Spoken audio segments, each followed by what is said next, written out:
that, ladies and gentlemen.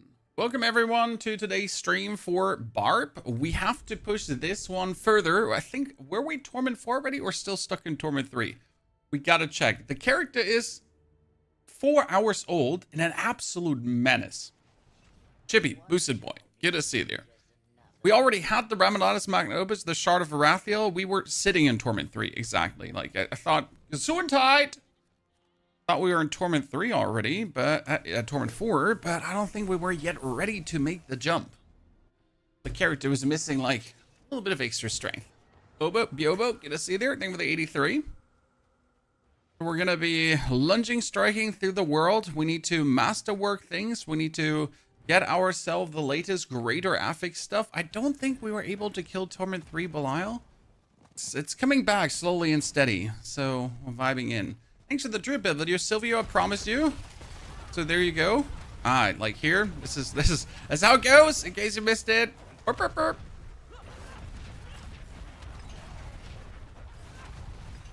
I actually took the druid to clear another pit 100 this morning, and I think I did it in with 7 minutes left, Silvio.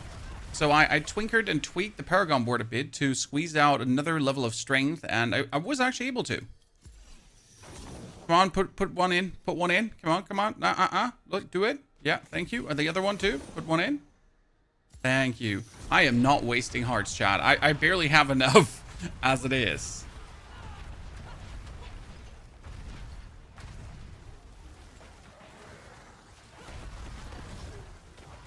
Somewhat relaxing to just hold down your button and not just really care about much in this gameplay. Like no rotation, nothing. I played Titan Quest 1 last night. I watched your 3-hour Titan Quest 2 video. It's a big difference, isn't it, Silvio? Yeah, even after 20 years, the game feels good, but the new one just feels so much better even. Bill, good to see there, partner.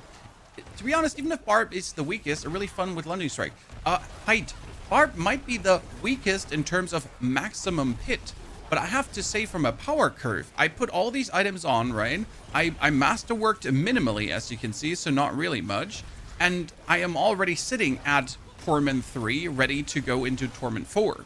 So despite, as you say, the build being considered the weakest, if you get it, like if you start playing Barb with quite some progression on your account already this season, you'll just have fun. Like, it's a fun character, and I think it's going to be an easy, oh wow, it's going to be an easy Torment 4 farmer. And that should not be underestimated, like how powerful a character can actually be for Torment 4 farming, right? Because I might not be the, like, you know, the best pit pusher, but if I can fly through Roderick strong rooms, amazing, right? What is your method from 1 to 60 on a twink? I level with seasonal quest into whispers into strongholds with more whispers / Helltide. A key point of my level strategy will always be the strongholds because they just catapult you so much forward. Wow, that was 4 temper recipes. Plus, oh my lord. Okay, this is good. I'm gonna get all the temper recipes in no time this time. That's amazing. We need 200 weapons. That's actually it. And I need a ring with what would I need? A greater affix ring? Let me double check. What did I want to have? A max life resistance and crit chance, right? I can get that. So let's actually do some more, like, here whispers and see that we get, like, the double chests, and maybe we get, like, 200 weapons with actual stuff on them. Righto?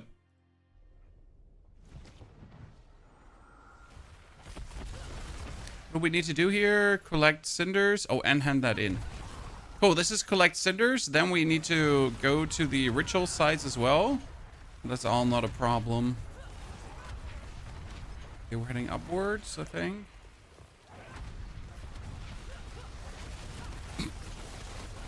Everything just falls over. I'm pretty sure I'm almost ready for Torment 4 already. But I wanted to take my time here with the Barb, right? It's the last character. I'm not rushing it too much. I'm enjoying my time in Torment 3 as I relish getting stronger. What we're also missing is a tons of glyphs. So I have 2 glyphs out of 5 glyphs active right now. Yay. I've spent so much time trying to get the triple masterwork on my weapon, it's mad. Oh, you're still... Don't make yourself unhappy, Chippy. I mean, it's great to see that my druid could clear a pit 100 with double masterworks. That just really relieves me. Because if you can do it with double masterworks, like you just don't have to. Like, right, you could get your runes to 100, you could get, like, you could farm to 300 Paragon points, but you never need to actually lose your mind over, as you said, just getting the triple masterwork.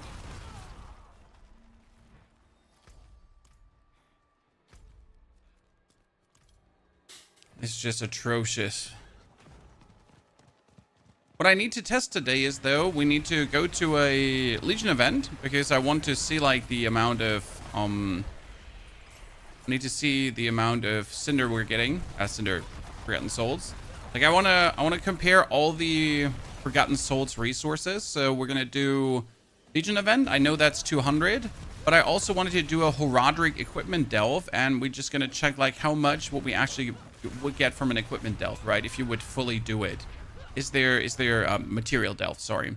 Is there actually a good outcome there as well? I think that would be interesting for people. Opticide, obviously. Like, what's the best method? But I'm at 29 pulverized. I won't be going for maximum. I already did 100 on the old build. Yeah, like, getting 32 pulverized would be cool just to see it, right? I would like to max it out, but I would probably do an Elon Musk and pay a Chinese to do it. From a material delve, you get around 200 to 250, or was that from the Legion event? Legion event is 200, right?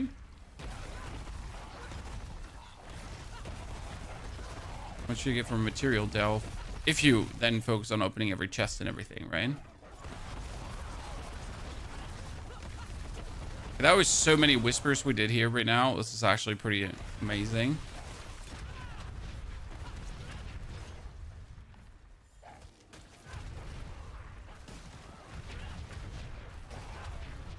Opticize the best strong rooms. I mean, strong rooms are just great because you join the dungeon, rush to the strong room, do the strong room, done. Right? Without wasting more thought on it.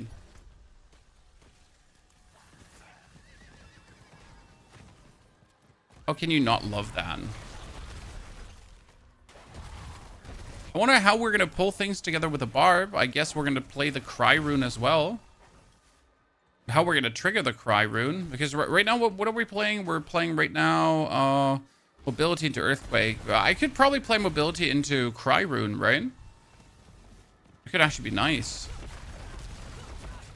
And then pull things together continuously. I think that's kind of like the juicy idea. Morning, King Fads. Good to see you there.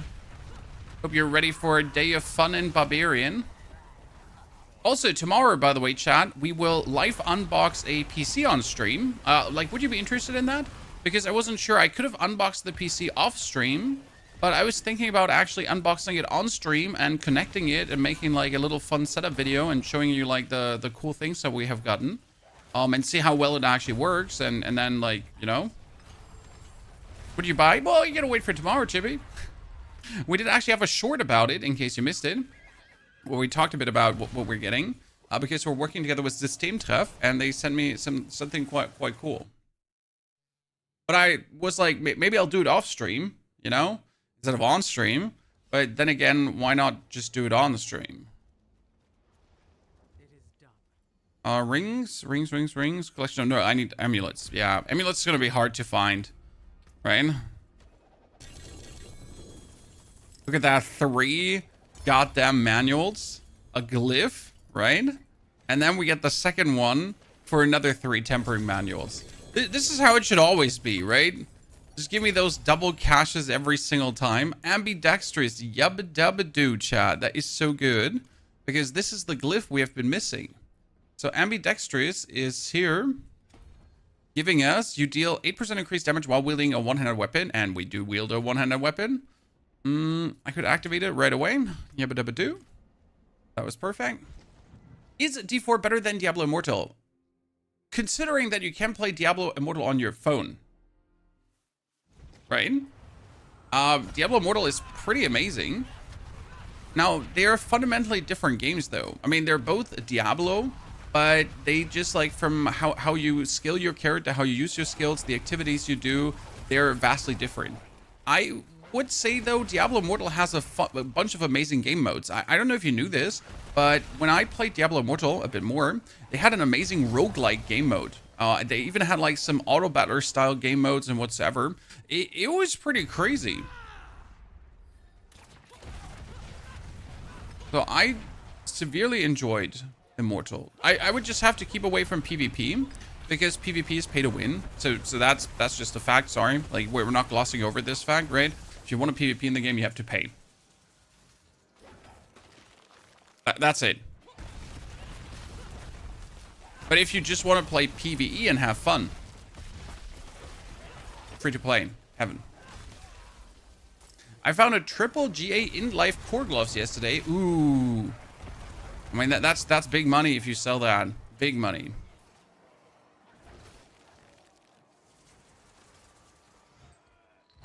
It's a fast way too far up the side. You do the strong rooms. The strong rooms are just king. Okay, we only have 640 armor. That's actually a bit bad. I'm not even sure where I'm even supposed to get more armor from. I guess I could temper, like, armor on my amulet. Yeah, that's probably the only way to how to do it. Temper armor on my amulet.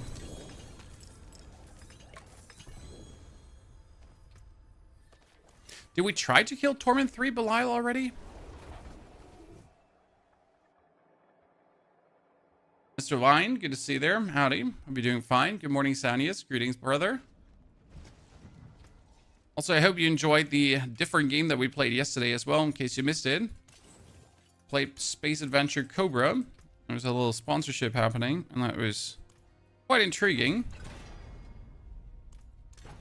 Okay, let's try to get, like, total armor on that amulet. Yeah, as I said, let's not try to get total armor in that amulet. Thank you very much.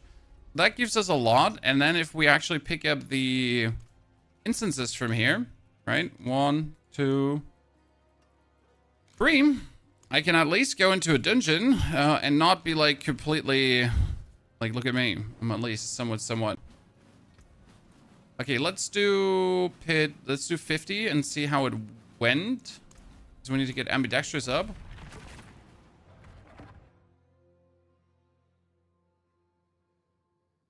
You already have 99 billion Asian. Well, then there you go.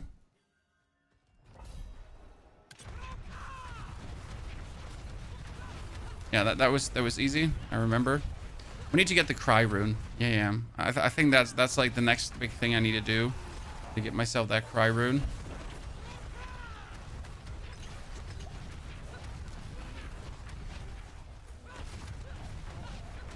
Because then I could, like, pull everyone together, stomp, get the earthquake down, use the earthquake, use the cleave and all of it, right?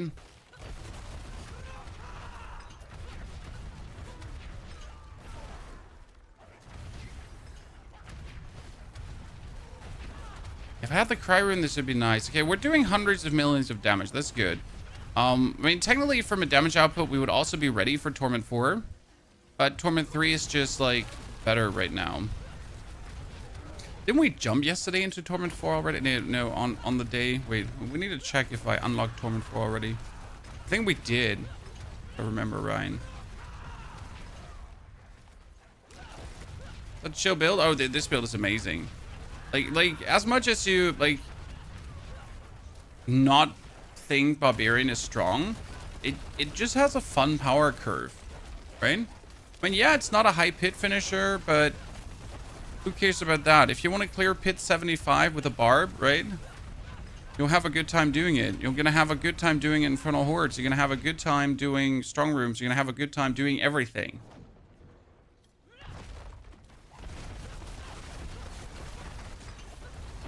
Want to see a tier list for casuals? Yeah, I have to say it was one of my favorite videos to Nahan that I did. So in case you missed it, we did like the tier list for casuals where we talked about like which build is the easiest to get power, which build is like strong but harsh to deal with, you know, which build should you not do as a first time player, and rather as a second or third character. And there's like actually from a usefulness, right, from an insight into the what's happening this season, that was kind of like my My favorite video. Sadly, I can't do that one at the start of the season because obviously I need to play every class first before I can make a video like that. Right? I need to experience things. I need to play, and then I can make a video like this. That's the only downside. Okay, we get ambidextrous. Let's get that up. Add to 15. That's fantastic. Let's see if I can actually... No, I can't pull the strength out. I can pull this out. So ambidextrous activated. Let me see the other glyphs. The planners, by the way, in the description below, and it's also on Mobalytics already. We need Challenger, Wrath, Ambi, Martial, and Revenge. I have Terry, Disembowel, Might, Dominate, Exploit. I don't have them. Okay. Is Barb on par with Hydra? No. Hydra is stupid. You put on Hydra and you win. What type of character would you like to see the most in expansion? I would like a Paladin too. Paladin, Templar, Crusader, something in that line. Because that's what I also do enjoy playing. Ooh, I completely missed that. The Whispers are up here as well.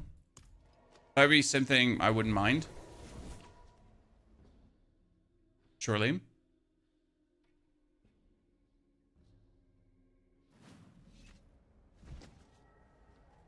Now, I don't care what we get though. Like, would I be happy about a Demon Hunter, Amazon, Witch Doctor-esque kind of character? Sure. I mean, just give me whatever, right? Something that's fun to play. And not only for, like, one season fun to play.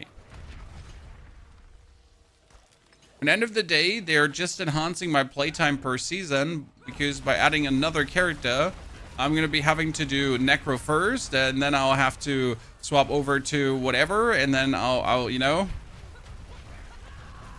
And right now we have 6 characters to level up. Then we'll have 7 characters to level up. So that's going to be interesting. That extends the playtime of every season by another few days. Obviously their take on the Witch Doctor. Yeah, like, the thing is where Necro is kind of like the Witch Doctor to a degree. Obviously not completely, but somewhat.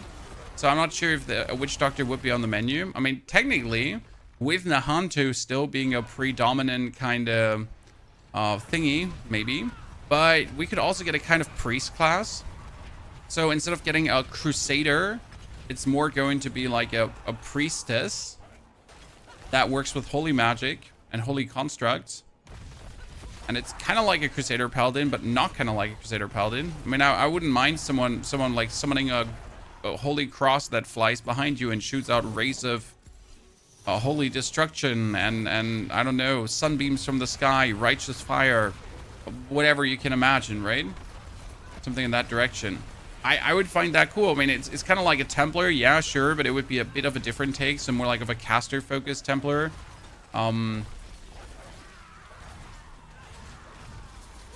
That could still have sword and board. I don't know. I'd like to see a vampire. We have a vampire class in Diablo Immortal, so I am still wondering if we actually ever will see the vampire.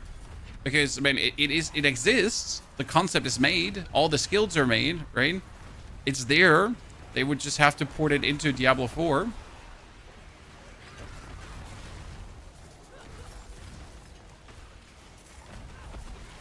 Steven, Dankeschön. Are you going to play Torchlight Infinite tomorrow, Daniel? Nope. Torchlight Infinite is a good game. Like, I've actually did some promotions for Torchlight, and I genuinely enjoyed it. But I don't just play every ARPG. Like, in case you missed it, I don't actually like ARPGs, right? I like some ARPGs, but I'm not like a ARPG genre lover slave that like needs to play every ARPG game, kind of. What I'm waiting for is Wuchang Fallen Feathers, because that's the next Souls-like game, and that's what I'm more interested in. Especially because the combat mechanics seem pretty solid. They have some cute takes on different systems. It might not be the most difficult version of games we have seen in that genre, but it should be quite some fun to play. Oh, what made you go into Diablo? Well, the reason we started playing Diablo 4 is because as a kid, I obviously did play Diablo 2, Lord of Destruction, so that was part of my childhood, right?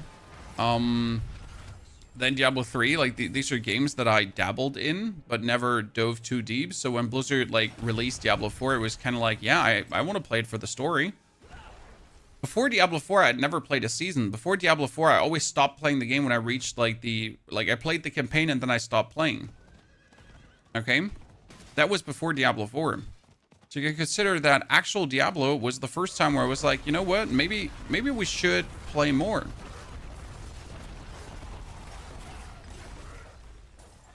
Because it was just fun. Daniel, no, I'm sorry. Like, Torchlight Infinite just doesn't fit into the content plan right now. It's also like, you gotta consider the content plan, right? Wuchang is on the 24th, so that's around the corner. Before Wuchang, we gotta finish what we have like with Diablo, so we're gonna do the Barbarian. I want to do like a material video. We gotta do the unboxing tomorrow of the new PC. Then we have a little Dune speedrun coming, in case you missed it. I wanted to restart Dune from the very beginning with a new character and actually speedrun that character towards an Ornithopter, because I just want to see how long it would take. Like, it's just a personal, like, silly thing, right? To use all the knowledge you have gained and try to optimize.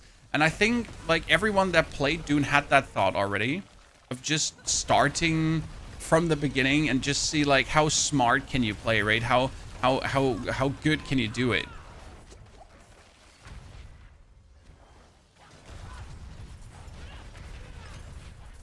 My first game was Torchlight, and that got me into Diablo, specifically D4 for the story trailer. Game is great, but visually not great. Looks too muddy dark. You mean Diablo or Torchlight? I mean, in comparison to Torchlight, the game is definitely muddy dark. I'm fully agreeing with you. Where some would say that Torchlight has a bit too comic-y graphics, maybe. But Torchlight does have a good visual clarity. I said Dune or Doom? I said Dune straight. I did actually not try the new Doom. People seem to like it, Dark Ages, but it didn't just trigger me that I wanted to really play it. Like, yeah, sure, pew pew, shoot shoot, somewhat, yada yada yada yada. not like too freaking out about it, right?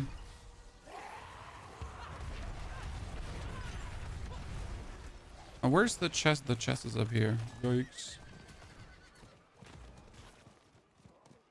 My buddies all started on the original Diablos and couldn't get into it. Yeah, I did Diablo 2 because I really liked the Necromancer in Diablo 2. That was really cool. And then they brought out like Lord of Destruction and you had a druid. And I vividly remember with the druid being like at Baal and trying to kill him. And it was an absolute shitfest. Or was it Asmodan or Baal who's at Mount Akaret? It was an absolute shit show. I had to like teleport out every 8 seconds to kind of try to beat him. But somehow I bashed my head against the wall and won. Interesting times.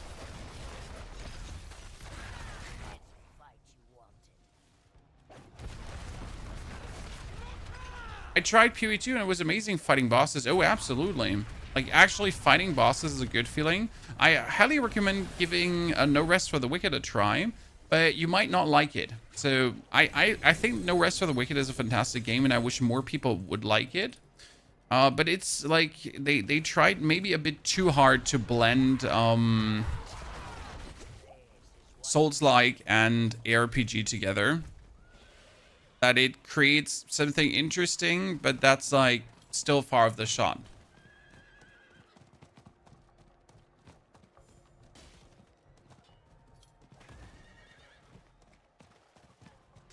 Bosses in PoE2 are pretty cool. Yes, because they fit natively into the difficulty of PoE2 Drain, right? If you now say, wow, I really enjoyed fighting bosses in PoE2, and you're like, I wish Diablo bosses were different. It wouldn't work, right? I mean, look what we have right now. We have forced faces in Diablo where we just want to yell at the screen. Very heavily and aggressive. Because of what a shit show it actually is. What is that?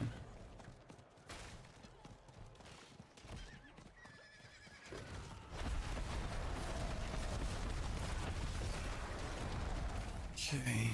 No, we'll kick out the earthquake and put out the cry rune in a bitchy, and then okay, we get that another, and we should probably kill the Beast of Ice. Yeah, that's gonna be nice to see. I don't know if I could actually. No, I can't kill the Beast of Ice. Let's forget that. I have 0 resistances, Chan. Right? Can I kill the Beast of Ice? No, no shit, I can't. Do you ever play Days Gone? No? It brings something in my mind, but I don't, like, I don't even remember what kind of game Days Gone was.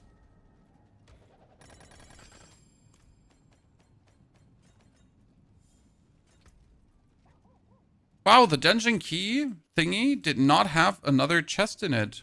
Huh. I'll be surprised. But why not? I got robbed. I got robbed. Dry. Uncoolio. So were we able to kill Belial? I think we could hurt him, but we couldn't kill him yet. Let's double check quickly. So I just wanted to see how much we could do here. Can you recommend a game for boss experiences like PoE 2, Hades? Complete different game. Hades is good though. If you never played V Rising also a fantastic game with fun boss battles. V Rising is kind of like vampire survival, isometric view, building, right? Crafting, but the actual boss fights are pretty good. V Rising is one of these secret banger games that people don't talk often enough about, in my humble opinion.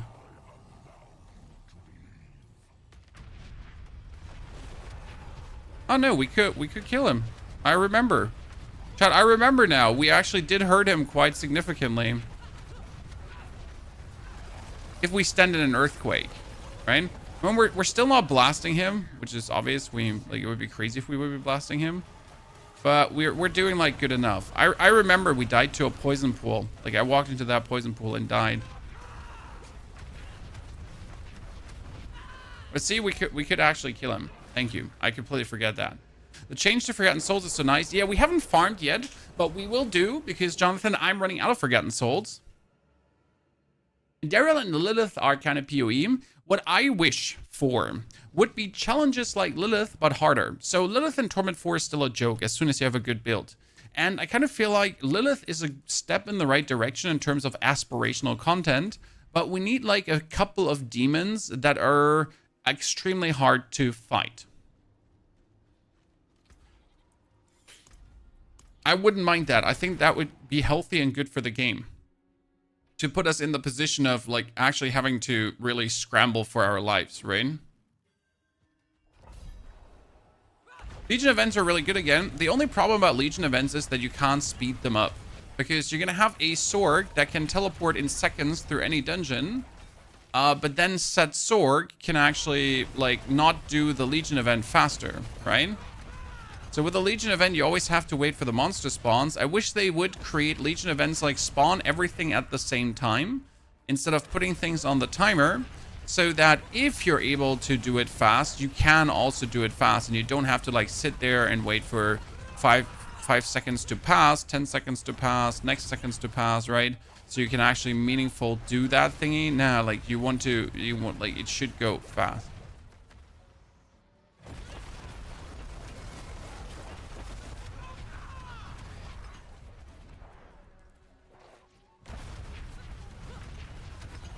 Most Legion events go under 3 minutes, but waiting is still torture. It's, as I'm saying, it's not necessarily the time, it's more the design. Like this forced downtime where you're just staring at the screen and not doing anything and waiting. Maybe I'm just being like, I don't know, maybe I'm just being a bit too critical. But on the other hand, if you do 10 of them per day, like after the third, you're just annoyed by it, right? So if you would only do 1 per day for the Forgotten Souls, I guess the timer is not a problem.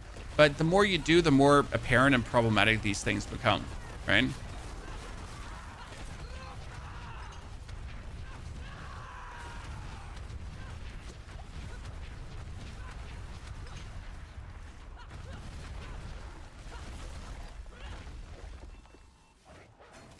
Hota is better for push or is just speedy as lunging? I don't know. I haven't seen any particular Hammer of the Ancients build do even remotely good. I also really don't want to figure it out, if I'm honest with you, this season. Because right now, I just know that like this build is stupid, easy fun, right? That allows me to just zoom over the screen and murder everyone.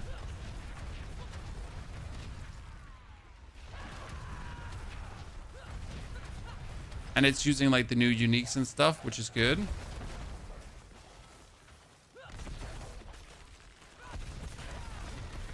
What do we want more? Oh, wow, that dude is surviving. He's surviving. Not giving in. Hope this was doing a good Hoda build. It's doing billions of damage. I love to hear that. I mean, it's just nice to see when the builds, like, when there is freedom. And you don't have to play something. I don't mind. Like, a lot of people are always mad when they're, like, pigeonholed into something. I don't necessarily mind it as much as others because end of the day, it's just the season of, It's the season of, right? I don't actually have to use my brain cells. I will just choose to play something. And that's it. Right? Like, they're like, oh, we made this item, and this item is going to be the seasonal theme. And I'm like, okay, cool. And if that's what it is this season, then I'll play that seasonal item that you just made the theme of the season. And I'll just suck it up. Okay, we got the revenge glyph in, but I don't have the willpower activated yet for it yet. Where's more willpower? Good, we got it, chat. That is also dealing thorns damage to enemies. Increases all damage it takes from 1 to 15%. Let's go. Would you try a Blood Surge Necro? Nope. Blood Surge needs at least 30 times the damage it has right now to even be remotely considered worth it. And that would probably be still not enough damage. It's actually silly doodle dandy Andy how much more damage you would need. I got a bag of obolts. We have 2 800 weapons. I should gamble swords. You know, I was thinking about not, like, gambling something else. But I guess I could get a shot of Varathiel when I gamble swords, right?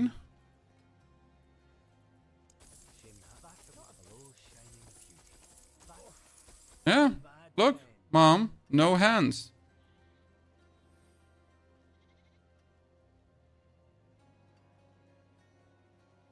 Why does this... no, that's the third blade. I want to say that's not the shard. That's a different sword.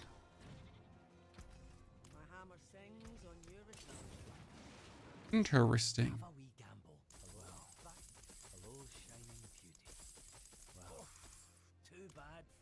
Get some Azure Rathies. Get some aspects too, so that's not actually bad here. Especially as we're looking for the version of the Groundstorm aspect here, right? The aspect of earthquakes. We need that better. Because that is... yeah, only at 11 out of 21. It's crazy how few aspects we need, though, right? We have all the things, so we just need to get into Torment 4 now. Let's actually try to get into Torment 4 so I could see what's possible. We're going to take Marmaladins. Take that. Just master working a bit further. I have a 4G Azurath Lightning Sork build. Hydra is just better. Hydra is silly good. Also, a 4GA Maxwell Azurath can be used for Rogue, if you then want to use it for Rogue, but you could also sell it for 15 to 50 billion. I sold my Azurath for 15 billion because I was just happy with that amount of money, right? I didn't have to, like, you know... I didn't have to wait long. I put it up, waited like 24 hours, and I already sold it. Boom. 15 billion more. If you want to, Rogue, Azurath Rogue does well, so it can be played for certain.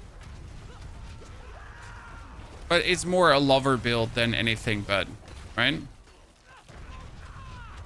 But I do it on Rogue, what's a good build? Penetrating Shot Rogue, Twisting Blade Rogues, both work with it rather well. Like, we have the video up on the Penetrating Rogue. It was great fun. The problem with Azurath is to get the most damage out of Azurath, you need to masterwork Azurath 3 times, right? So, like, I dislike builds that require, like, one item to be perfectly masterwork to actually work super good. When I could clear already, like, pit 75, 80, 85 with a non-triple greater, triple masterwork hit. But you will just feel weaker as when you actually hit that triple masterwork, right?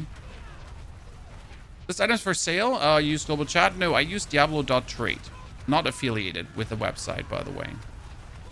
It's just what most people use, unless you're being paid by Crimson Market to advertise on their website, right? Unless you're being paid, you just use Diablo.trade.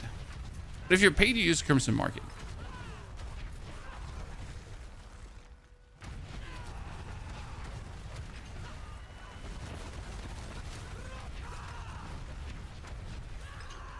I'm on Hydra Stork sitting around 10 to 20 billion damage, level 80 glyphs. All I have left to do is triple hit all the masterworks.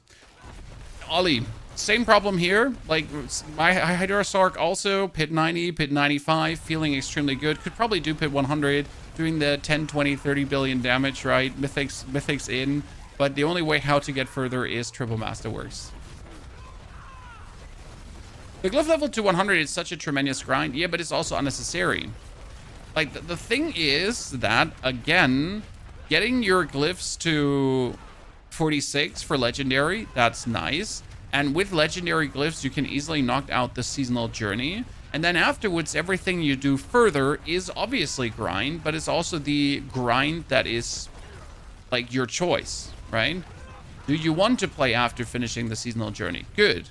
And you at least have a grind, right? How much would I get for a Ya rune? Usually the legendary runes go for 100 to 500 million, right? I say usually because I have no clue about the price structure currently. Oh no, not the lady here.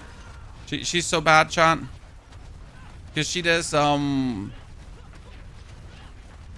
lightning damage. Kill her! Quicker! Oh, thank you very much. I was really not looking forward to getting trounced. Okay, we're missing as our last glyph Challenger, Wrath, Martial, Ambidextrous, Revenge. I have Wrath, Challenger, Ambidextrous, and Revenge. I need Martial. Oh, I got Martial. Cool. Martial is so important because it gives me cooldown reduction. Ta-da! We got them all. Is this endgame? This is endgame build, Lamid. This is the leveling and endgame build at the same time. You know, like, this is not only... It's both. It's both. Okay, we are able to join Torment 4 now, chat. That's good. Could just jump there. We need resistances somehow, because we have barely any resistances. That means I now need a ring with a resistance. Do I not have a greater affixed ring? Okay, let's check. Resistance. Or let's do a different ring.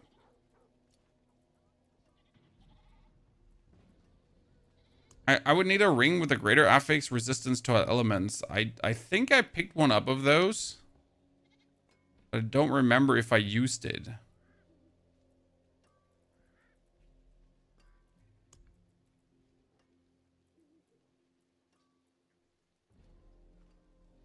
Attack speed. Probably use attack speed, right?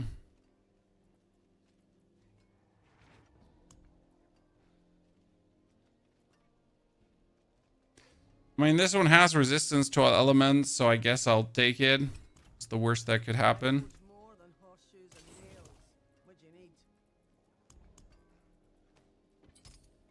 At least done.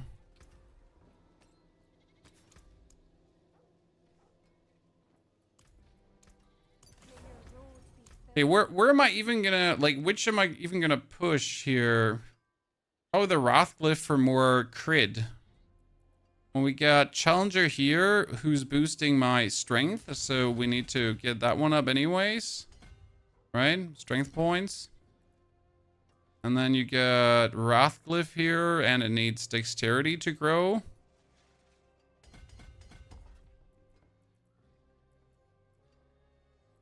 So I could just take some more decks. We get most resistance to elements taken. I'm forced to take this.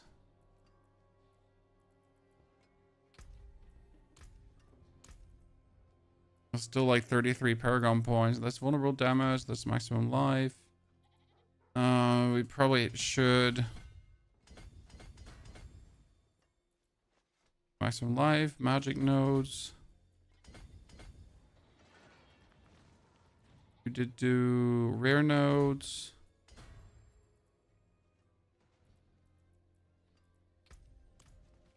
ARP is A tier now. Well, depends on how you're looking at it. Are you looking from the eyes of a highest pit tier, right? Or what are we looking at? Are we at Lunging Strike double damage?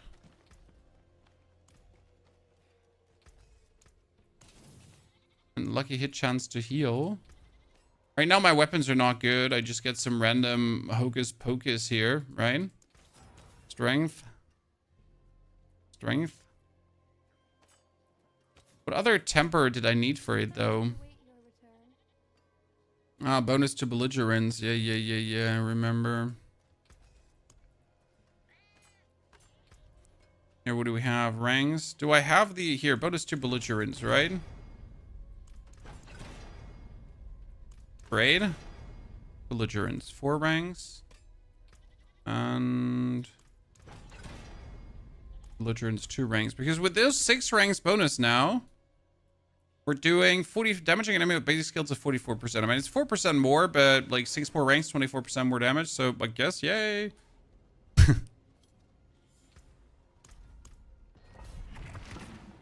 A tier to me is clearing 100 pit without being a crazy struggle. Then not a single build is A tier this season.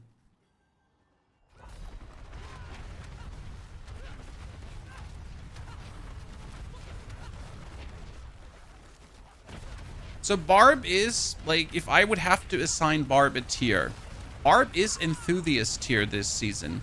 You don't play Barb because you want to play something super strong, right? Barb is strong, but it's not as powerful as others.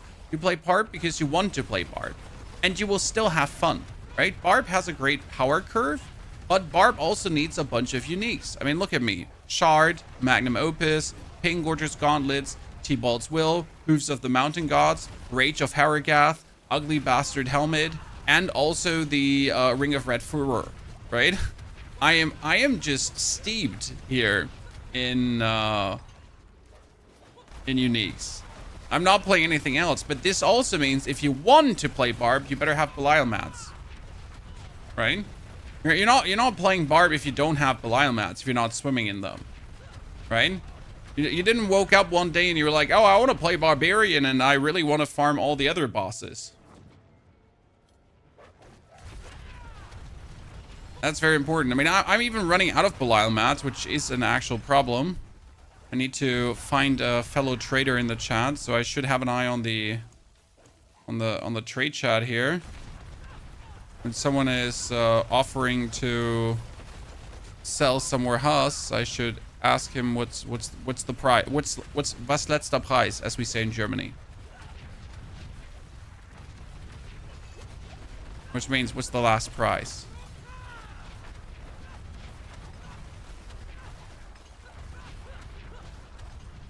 Isn't Helm of the Ugly Bastard still bugged? What would be bugged about it?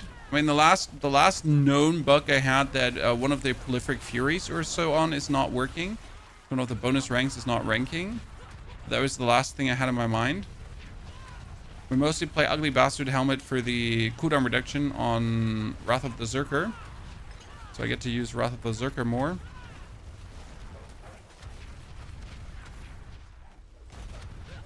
Second character after patch, Druid or Sork, if you haven't done Druid or Sork. I would like to recommend Necromancer, but I know a lot of people just don't like Summoner Necro because it's like lacking in terms of enemy command ability. So I will stop recommending Necro.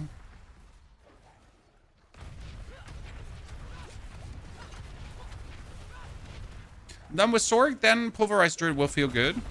Because Pulverized Druid has a equivalent power feeling than Sorg, but it provides you with a fundamental different gameplay loop than Sorg.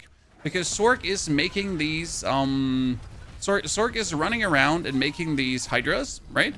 Whereas the Pulverized Druid is going around and slamming the ground for the Pulverizes, while you're pulling the pools after you and you're zooming through, right?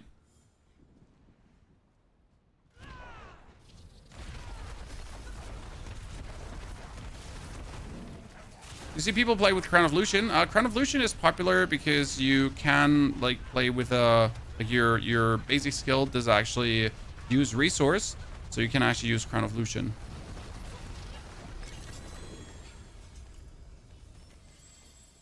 I haven't seen the Crown of Lucian being used myself, but I would love to use it myself. Wouldn't mind to see it be good.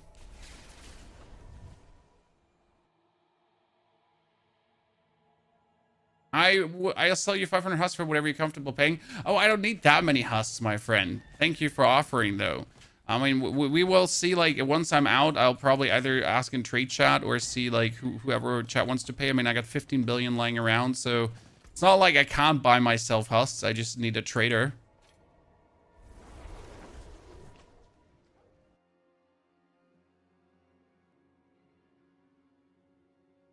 So if I need Soundwave, I'll hit you up.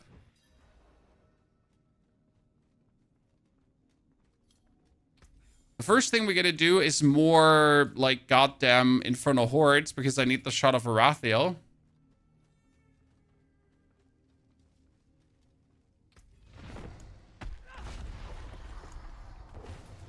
One, 2, 3 plus bonus resource. I forget that we have one bonus resource, right?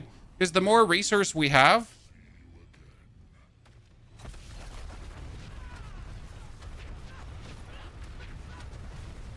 I need more consistent damage.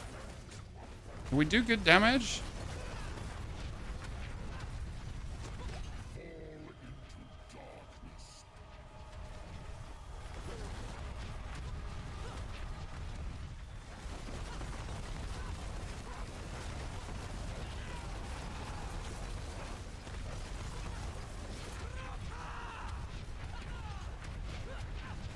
He's making it hard for me because I always need to have like an earthquake below me. Oh, I should have just killed him.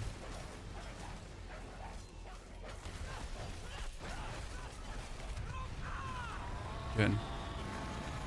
What do we want to get, guys? Hooves of the Mountain God, right? Which one? Hooves was from... I forgot.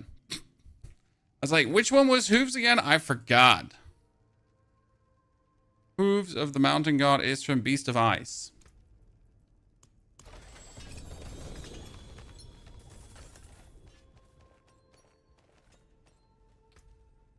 We could also get a better Pain Gorger's Gauntlets, right? I have good ones with attack speed and basic skills, but there's always better. I'm currently running this build. I'm able to solo all tier 3 bosses. I'm consistently hitting 300 to 400 million in damage, but I can't go into tier 4 bosses because I get one shot. How do we fix that? Are you armored out? Question number 1, right?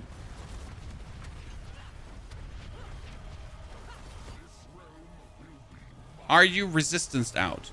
Question number 2.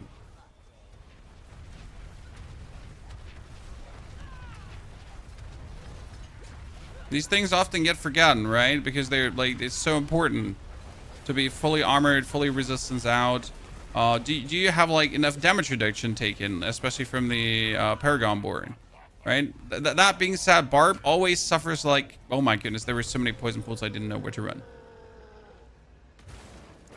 The Pain Gorgers, I mean, I have greater affix attack speed and greater affix basic skills. I'm pretty good, right? I mean, end of the day, it comes also down to, do you have enough max life? Because the biggest problem is with a Barb right now, that you wear so many items that are not,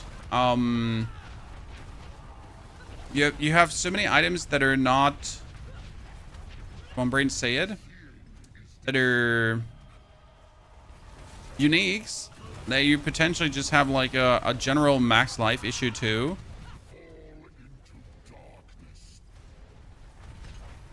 Right? Because you're just running around here and you're trying to get like a certain level of defense roll in. But the game is like, nah, no max life for you, nerd. I mean, I got max life here. I got max life on the side. I got max life there and max life here. So that helps a lot.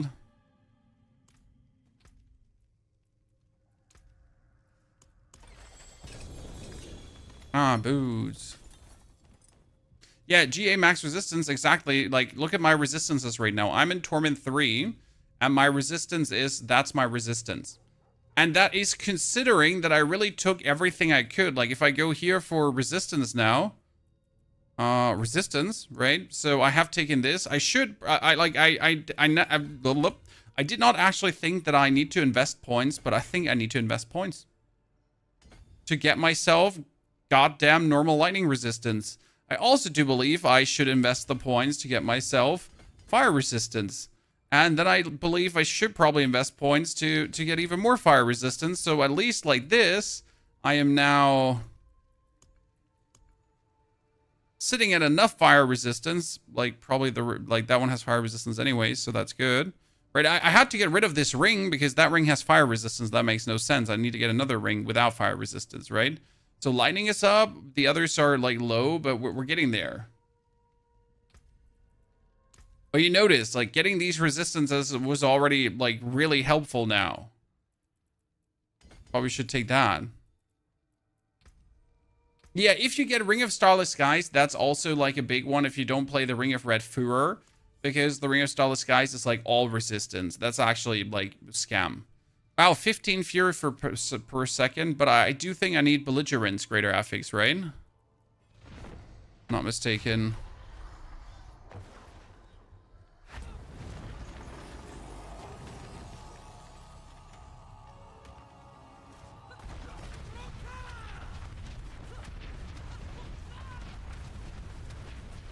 Also, end of the day, like, which boss are you dying to? Because if you're fighting Belial, I mean, you can avoid all of Belial's damage, right?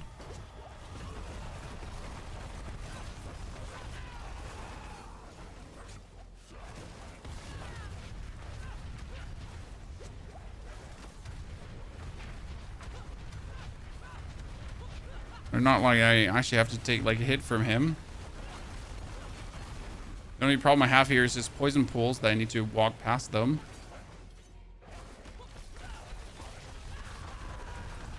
Ah! I hate when you do that. Careful now! Whoa! Kill it! Yeah, can get some more from Mercs. I actually have to kick Variana out. Thank you for reminding me. I completely forget that. I should have the other guy. Thank you for filling me in again. Okay, let's kill one more.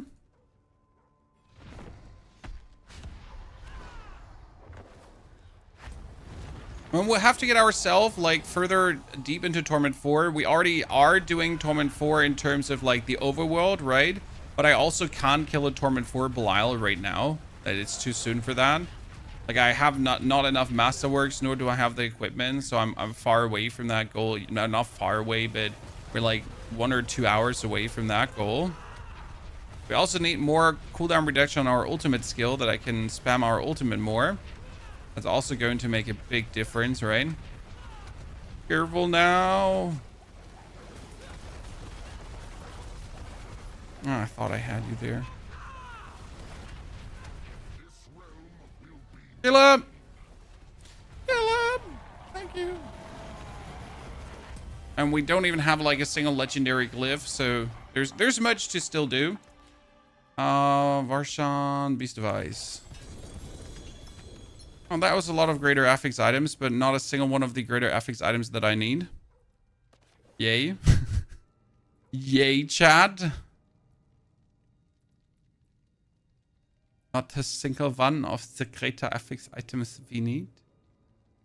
I mean, that one is, like, technically better than the one before, but it's technically My buddy wants to craft first Mythic on Pulverized Druid. Which one should you do first? Heir of Perdition or Ring of Starless Skies? I would probably say Ring of Starless Skies, because it just provides everything from attack speed over crit over whatever. Like, it's just crazy good.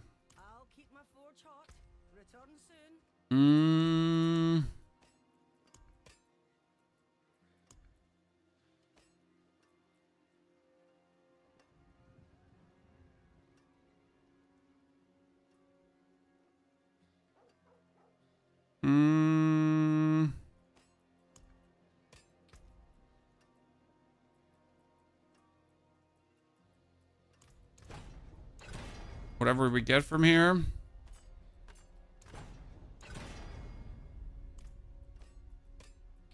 By the way, I forget that I'm actually needed on the first weapon, the Lunging Strike Temper. Right? With the Belligerents, but I wanted to have the Lunging Strike on it. Masterwork these at least 4 times, and that's it. So at least have like some stuff here 4 times Masterworked, right? And then I can jump into Torment 4. And we can at least do some farming on the... here, tempering, resource. I need... Wrath of the Zerker cooldown reduction for now.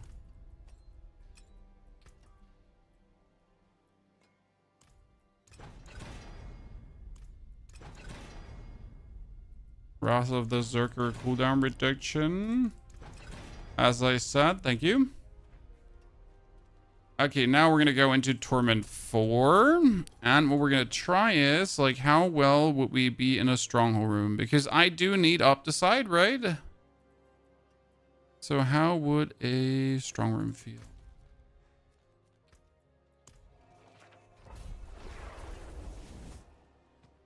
Your Death Star build was awesome. Death Star was fantastic. I just didn't want to repeat it this season.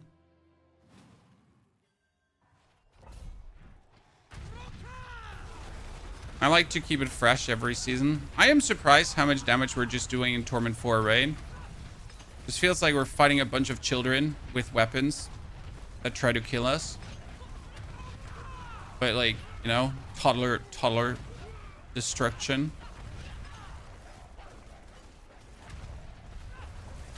5 caches, 5 helmets. I also got tower ults from it. I've been very lucky with caches this time around. I actually got an Heir of Perdition with core skills. That was nice. I got 3 Shroud of the Nameless. It was it's also plenty OP. Wonder how Lunging Strike is gonna feel. I mean, I definitely have to still put on the Cry Rune. I wonder how I'm so stupid and haven't put the Cry Rune on yet.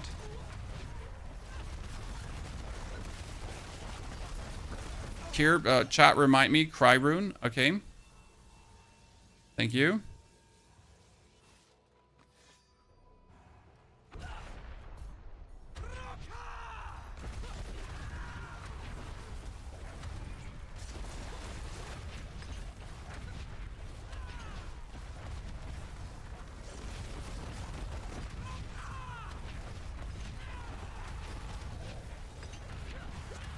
Yeah, we could do this already, like fresh into Torment 4. That's fantastic because it will give me the Opticide. And right now, that's what I need. Opticide and Legion events. Chat said it. Pony, you need that Legion event for that 250 Lost Soul Bibbidi bonus. Does anyone remember the Legion event timer? Wasn't it like every 15 minutes or every 30 minutes is there a Legion event? Who remembers? I used to know that. It's been just too long of a while that I actually cared about Legion events.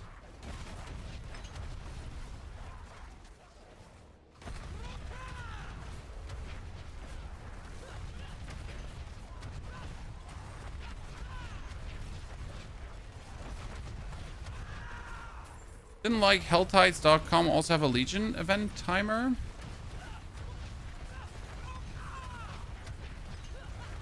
Remember back in the days when you needed all these timers from the internet? A Legion event timer. The World Boss timer. Because World Boss were like happening would almost like so rarely that you really wanted to have it. Helltides have 52 minutes left. Yeah, no. I'm talking about Legion events, not Helltides.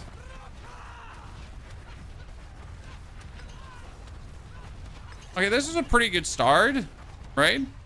I mean, Torment 4, we can already farm the Opticite. That's pretty... Wow, there's a lot of greater affix items. Nice. 12 minutes till Legion event. Weren't Legion events like always showing here, or am I just like blind, or why am I not seeing it? Or do I need to get out of the dungeon? Wait.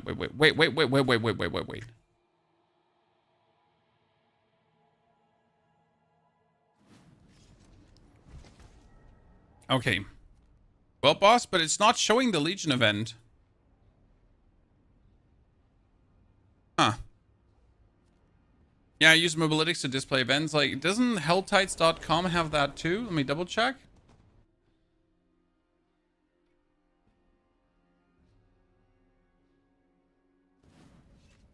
I have well boss timers, but yeah, Legion event 11 minutes, but it doesn't say where.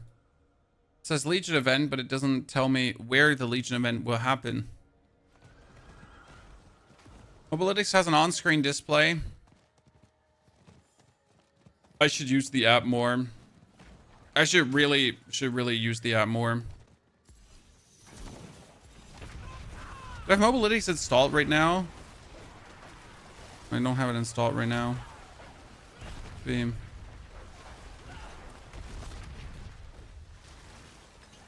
Get some things running on the side. Show up with 10 minutes left. Yeah, but I'm like, you know, I want it now. Because I forgot. Jimmy, with 10 minutes left, you know, 10 minutes, that's no lead at all. I have forgotten in like a few seconds already. I think my installer was just bugged because I remember trying to install Mobalytics a while ago that I didn't want to install. I want to put on the Cry Rune. I know I wanted to put on the Cry Rune. I know. Is Pulverize fun? I just posted our build on the perfected version. Maybe watch that one video because it's so cool. Like the way how Pulverize works right now, especially with the shockwave trick. You are running through a dungeon backwards more or less and just keep slamming the ground and have your opponents just walk into the destruction that you're causing. Oh no, a black bar screen thingy, chat.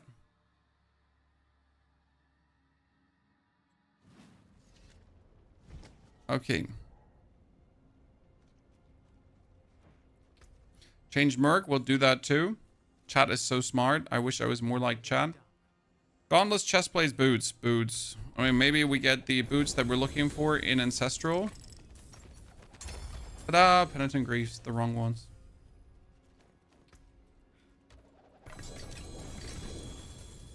Chest pans mace. A lot of one-handed weapons. Okay. We lock into Mobalytics. Continue. I'm now logged in.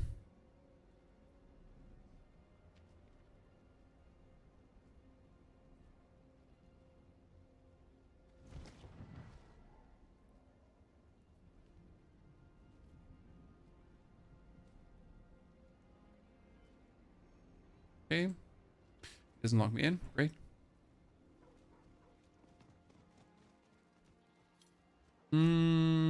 Yeah, here, Legion event, 9 minutes in. There we go. So the Cry Rune, chat said. Pony, you need the Cry Rune. First, we need to trash everything we have here because there's nothing. Oh, well, wait. Max life, resource cost reduction. Oh my lord. That's sad. Let's destroy everything. Cry. Okay, we get Cry here. And I'm going to do Sir, and not actually Sir, I'm going to do...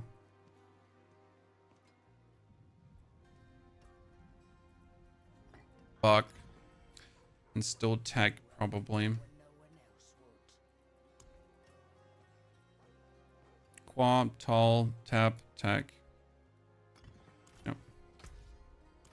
More Earthquakes. I got 7 minutes. Can I do an Infernal Hordes at 7 minutes? I don't think I can do an Infernal Hordes at 7 minutes, can I? When do you know your character is ready for the next difficulty? I'm a casual player playing a druid. I just reached 60 yesterday. I have poor orange gear. Joker, you see that while doing the pits. Okay. So usually as you do the pits, like if you can go further in the pit levels, then you can also like go further in the difficulty. Right? Like do a pit 10, then try pit 15, then try to go like for Torment 2 pits and so on. Like slow and steady going further forward. We have a progression guide for you though for this season as well, where it kind of explains step by step where to do, what to do, when to do. Because for a Torment 2 boss, for example, you want to at least do 1,000,000 damage.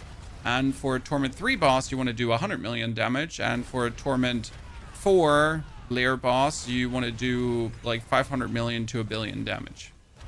Sounds like a lot, but these are kind of like the rules. So for example, I do right now hundreds of millions of damage, right, with my hits. That means I am very good off for a Torment 3 boss, but if I was trying to do the same boss in Torment 4, that would be a disaster because I wouldn't even like remotely big time scratch him. So that would just not feel good at all.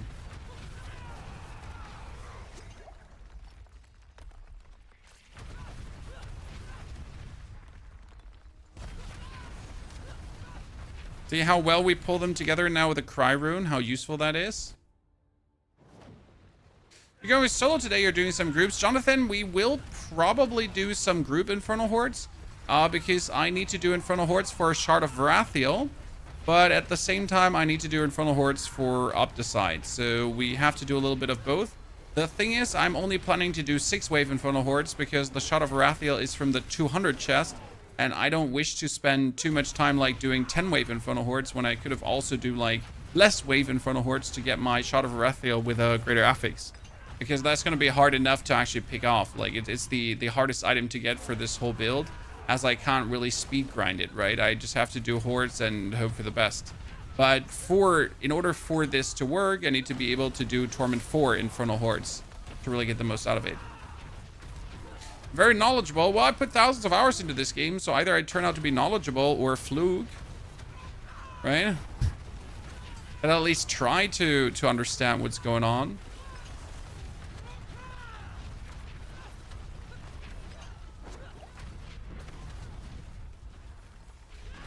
Stop poisoning me.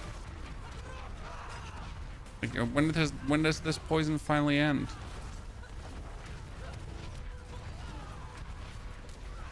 What are we doing right now here? I mean, with the pit 55s, we can slowly push our glyphs further forward. And I mean, slowly. I mean, I have one glyph of level 31 right now. So we're already having one glyph almost legendary.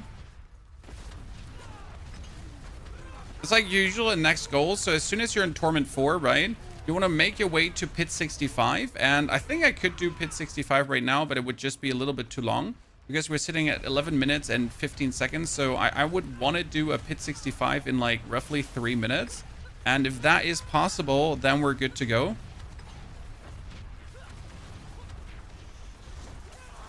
Oh no, I jumped into that and it killed me. I don't like it. Holy crap, well, someone on my friend list has 278 days, 15 hours, and 46 minutes on D4. Man, the game is good. Never underestimate the grinders, sir. They're grinding. That guy got overwhelmed. So we got Wrath +2, and +2. See, like if I now do a pit 65, I almost got it to 46. And then we should probably get the Challenger for more strength.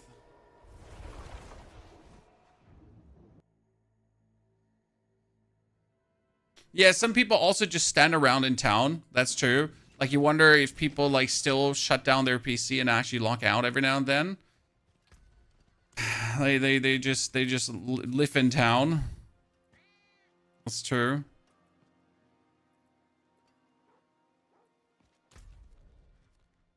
Okay, let's go to the Legion event. Does the game provide some kind of challenge now? Well, Torment 4 is somewhat of a challenge. I mean, you can't just make a new character and waltz into Torment 4. You actually need to improve your character. In order to get Pit 75-2, you need to improve your character. You can't just, again, waltz into it. By the way, Chad, I forget something. This morning, I received an email from my tax accountant. You know how it is as a self-employed person? That's dreadful. Because it's my 2023 tax. So, like, in case you didn't know this, you always pay your tax like 2 years later. So my 2023 tax, I pay in 2025. And then my 2024 tax, I pay in 2026. Right? So I got an email from my tax accountant. And it wasn't devastating news. I mean, I still have to pay some. But, like, I got a new accountant. And he made sure that my 3 monthly payments actually cover my tax accordingly. That when then actually the calculations come, I'm only paying a little bit on top. And not like, yeah, but it was 4 a.m. in the morning, Dwayne. I woke up and I was like, I'm not reading this. it's like, I'm not reading this. Like, I'm not ruining my day this early. But it turns out it wasn't ruinous. So rejoice, Chad. I'm not going to jail, I guess. Yeah.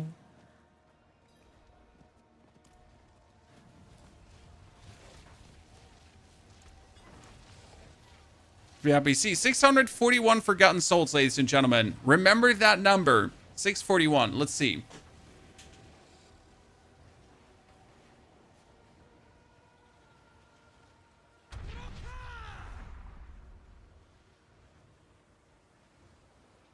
I actually did get a refund from our energy bill because our energy bill was too expensive.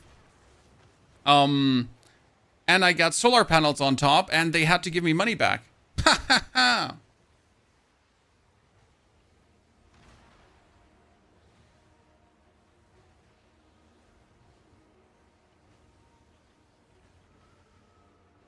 My chat, like, I'm not sure if this is cool or uncool, but my wife is setting me chicken coops.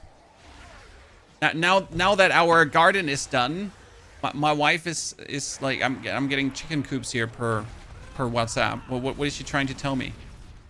I mean, I want chickens too, though, but like, is it happening? Can we get chickens? Can we get a chicken cam? Like, I'm definitely gonna put a cam there. Like, you can bet your sweet little ass on that. If I get chickens, I'll put a cam there and I'll make a chicken channel for our little chickens. And I gotta get the Arduino running and get some Raspberry Pis on the side for the feed button. Feed the fucking chickens. Is it happening? Can we give them names, Chad? You get a lot of fox in the area? No, but deer, John T. So since we got our garden, you have to imagine that it was all earth, okay? So it was like earth where you plant the grass in. Surprise, where else would you put grass in? And like every morning we wake up, like you have deer tracks. Like they're walking literally into our garden. We also caught some deer. Like it's like in the morning, like he was just literally standing next to our car. Like you wake up, look out of the window, and you're like, honey, there's a deer next to our car. Like, oh, cool. Just like a few days ago, we had a Bambi in our backyard. And the children are obviously glued to the windows, right? You can imagine there's a Bambi in our backyard, and they're just like, they're not moving away from the window, just living there. But no, not foxes, like piggies. Well, wild boar. So deer and wild boar, but not foxes, pretty much. I have never seen, by the way, Diablo this lively in a long while. So, like, let's say about Legion events what we want, but you're definitely seeing people.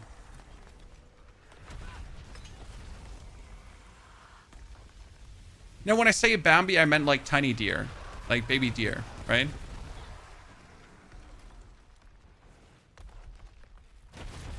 Foxes are a big problem if you're getting chickens. I can see that.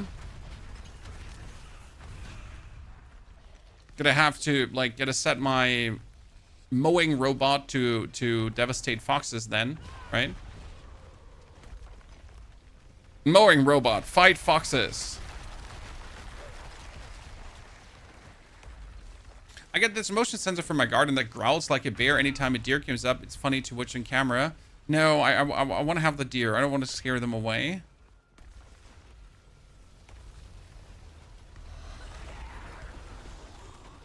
Okay, we're at 641. Let's open this. What's the Forgotten Souls roll in, ladies and gentlemen? 641 done. And 845. Ta-da. So 204 Forgotten Souls. I mean, for the work, non-existent, that's amazing. But how long is now the next event taken? Right? So now for the next Legion event, how long do we have to wait?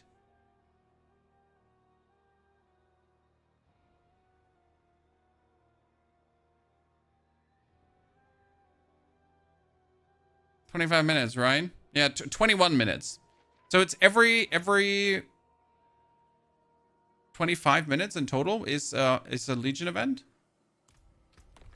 Okay, let's see if we can do a 6er now. Let's do a 6er Infernal Horde and see how it feels.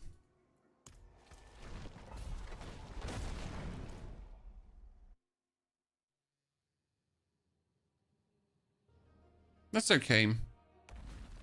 I like that. How do I say this now? So I could farm for 25 minutes Opticide, and then I do one Legion event to get myself the Forgotten Souls, right? Farm Opticide, Legion event. Farm Opticide, Legion event. So that's probably the one good thing.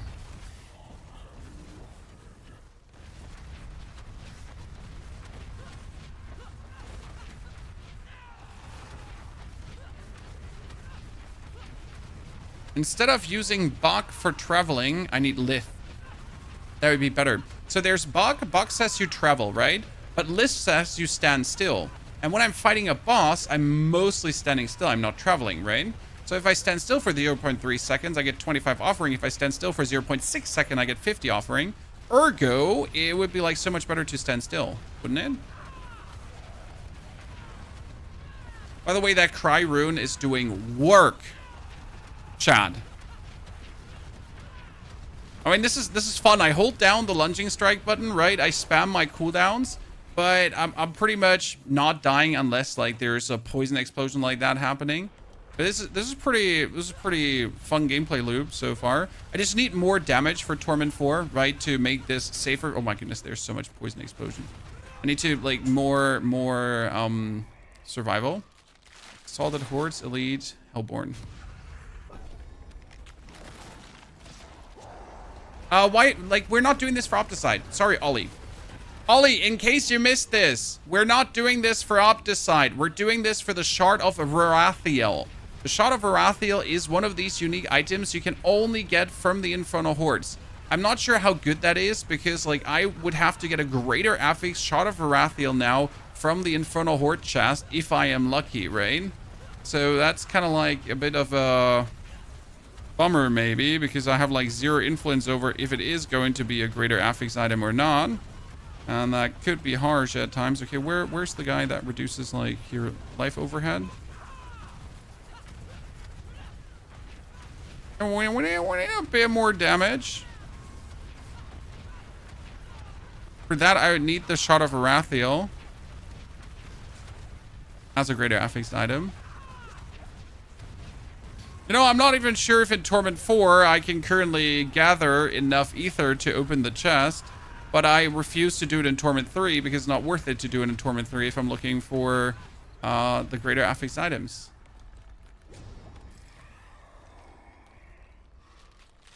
The Shard of Varathiel can be obtained from Grégoire. Not the Belial version, only the Grégoire boss version. That is not wrong, but it's also not right. What I mean with that is that the way it works, that every boss has a 50% chance to drop every unique. Okay?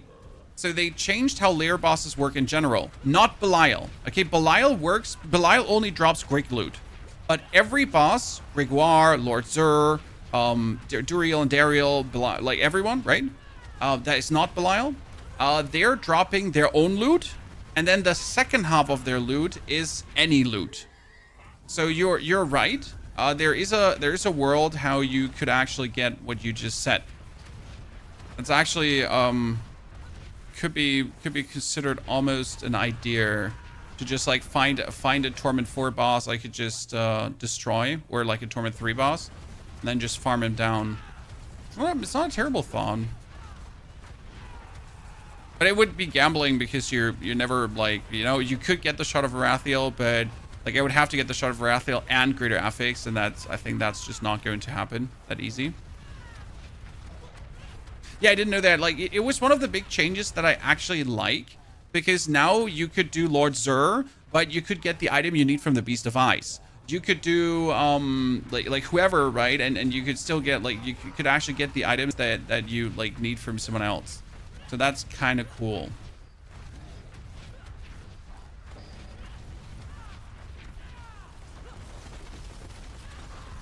Come on, kill it faster.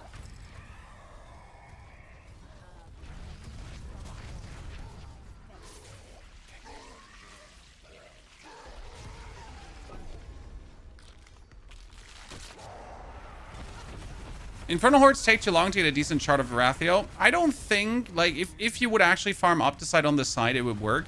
I mean, right now, I'm just not strong enough to make a meaningful farm out of this, right? I will probably get, like, if I'm lucky, I will actually get 200 Ether out of this. So, like, if I was doing this now with my Sorceress, for example, I could do, like, a 600 Ether run, or like, almost an 800 Ether run in, like, with a 6-wave Infernal Horde. So I would get like the Shot of Varathiel and potentially work already on getting like more Opticide. So it would be like 2 flies with 1 swan. Easy clap. But obviously we're like barely getting along here, getting our 200 Ether yet. So we need to push our power more meaningful. And I'm happy that we're in Torment 4 already, but we need to get more stronger.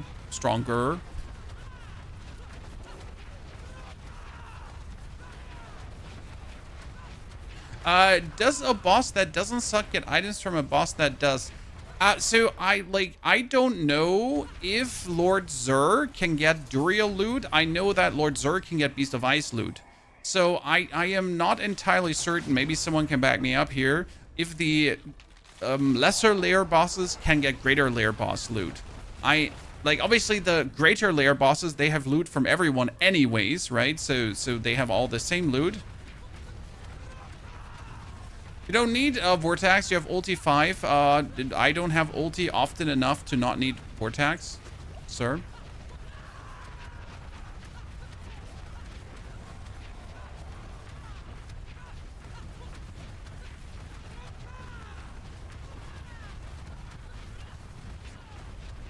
Also, I don't actually know if I have ulti level 5. If I put enough points in, or I forget.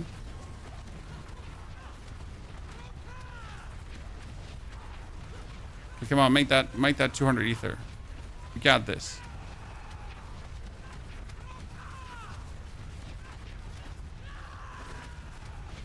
We should be able to make another 50 Ether, right, Chad? Surely. Be able to.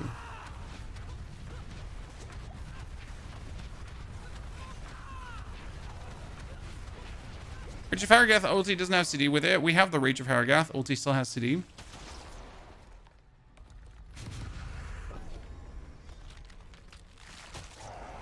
The same build? No, you have a Lunging Strike build, but that doesn't mean you have the same build, right, sir?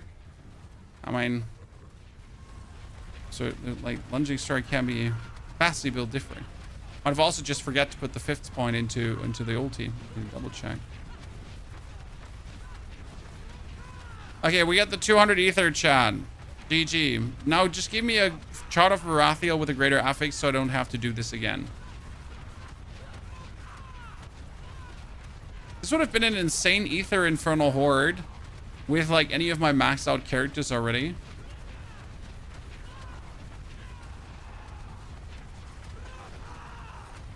Good another reason why you wouldn't play Barbarian as your first character, right? Because if you can farm the Shot of Varathiel already on a different character, that's amazing, right?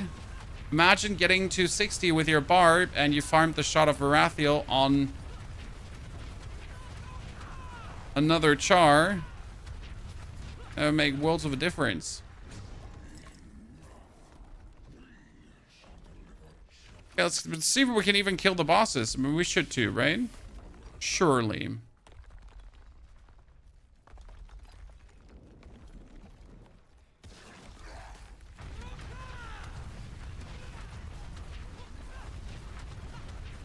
Yeah.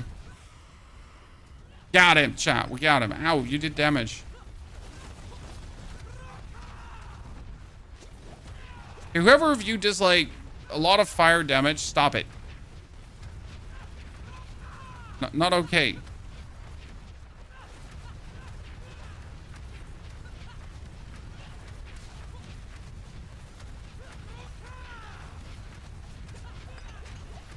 You're definitely hurting more than you have any right to. Do I have to prepare like a timer where I kill them all almost at the same time? I think I have to. I just died to their shin. Ay. Okay, one down, chat.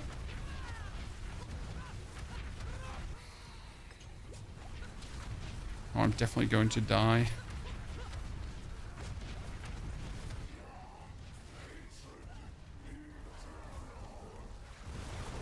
Ismail, I don't like you like summoning like your dude here the whole time. We're not digging that.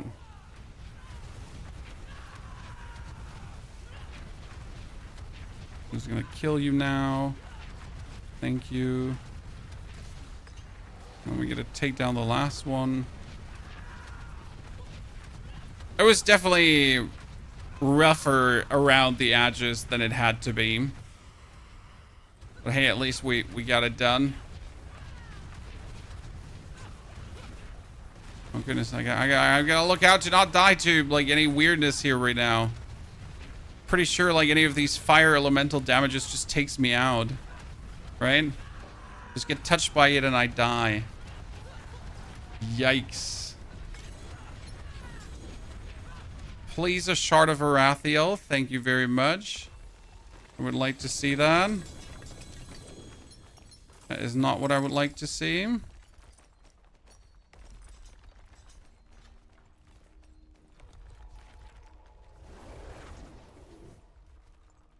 I've never seen this face, dude. Maybe rough, but this is how you forge your path. Chronic, you're absolutely correct about that. I mean, it was rough, but end of the day, you create your own challenges and make some own fun with the challenges you create. Ah, yikesy bitesy. I have like some terrible shit there. So I got myself a Rackaneth Awake out of all the efforts we put in. But on the other hand, we at least got ourselves another chesticle. Amulets, thank you very much. I'm not sure what I was looking for. Like what skill I can even get. Another ring, cool. Resistance to all elements ring, please, pretty please. Nope.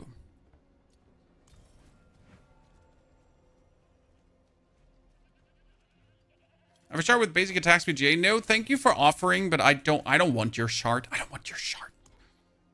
We need to.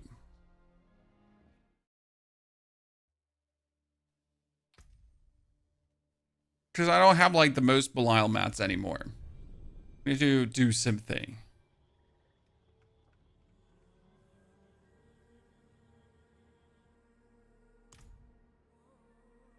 What screens are you using? I got one from Acer Predator. 4K, 120 hertz. Yeah. I've been having that now for quite a while.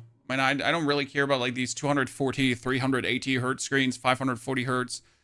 Like, I mean, I play computer games, right? I'm not doing racing simulations, and I need to see every single frame. I need to feel the wind in my hair. I think I'm good, right? It's fine. Who drops Magnum Opus again? Chad. I'm getting the Grig loot, but wasn't Wasn't Ramaladin's being dropped by Zur? Yeah, I'm an idiot. I was putting the wrong items in there. I'm like, Ramaladin's was dropped from Lord Zur. Ay, ay, ay. That happens when you're dense.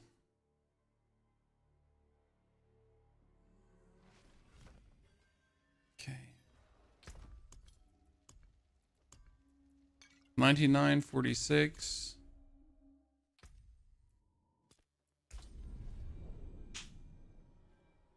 We could kill some Lord Zurs and just see what comes. I mean, you just said, hey, Pony, you can get the shot of Varathia like this. And you're correct. I can get the shot of Varathia like this, so you're not wrong about it. But that also means if I can get the shot of Varathia like this, I might as well just try to get myself a better Ramaladin's Magnum Opus by just killing Lord Zur, as I have like 1 bajillion materials. And worst case scenario, I'll get a mythic on top. Where are you from, if you don't mind me asking? I am from Germany, where the Germans live. Ohio, where are you from, Yoshi?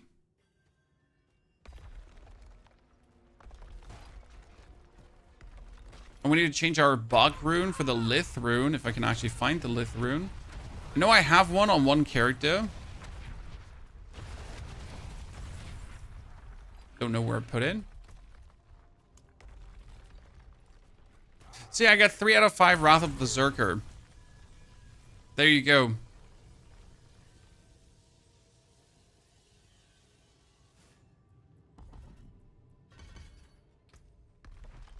We got our explanation. It's 2:33 a.m. there. Yeah, we got it a good, easy 11:34. Time's good. Goals for today is get this guy here fully settled into Torment 4 and maxed out. Then actually clean my goddamn room so I can show you tomorrow the PC unboxing. Yep, chat, we're going to have a cool PC unboxing tomorrow. Okay, we're looking for Ramaladins with a greater affix, but we also all know that it's almost impossible to actually get greater affix weapons from anyone that's not. And see, there is Hooves of the Mountain God, chat. So I just got a better Hooves of the Mountain God than I've had before. From Zur, even though they drop from the Beast of Ice. What PC? The PC is from Systemtreff. That's a German PC, lads.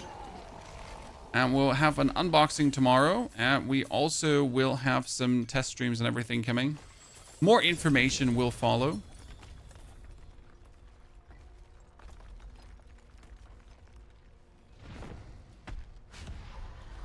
So getting new boots is nice because basic skills now cleave dealing 97% damage. So we need that. You're going to dish your Omen. I did actually have an Omen PC back in the days, and it wasn't bad. I did actually enjoy that Omen PC. It wasn't the best, right? But it was fine.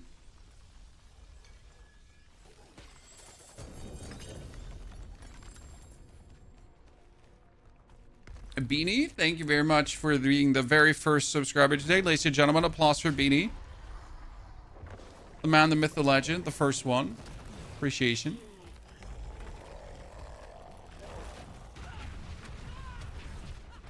Your new PC, Tommy, it's my new PC. Yes, it's here to stay. Like, I'm currently running a 7000 system, 7900 XT and 7800 X3D, but we're actually upgrading to a 9700. So we're still staying with AMD, obviously, because AMD gang gang. Oh, look! I mean, not much better than the one I have, but better than the one I have, I guess. Right? I mean, let's not put it on right now because I need it, but to have or not to have, I guess. Snake, thank you for the Prime subscription and support. Snake also, thank you, schön. No Nvidia, how come, Yonti? Nvidia is overpriced. I mean, Nvidia is not bad, right? But it's simply overpriced, and I don't want to support that. Sorry. I think AMD has just delivered pristine performance for me in almost every game where people with Nvidia cards struggle. Like in recent games, when someone had a struggle, it was always, oh, Nvidia, what card do you have, Nvidia? And I'm just like, I'm just vibing here with my AMD cards, and I'm just feeling good. What can I say, right? But just simply having less issues. Legion event, Jonathan, you're an absolute legend. Ladies and gentlemen, shout out for Jonathan.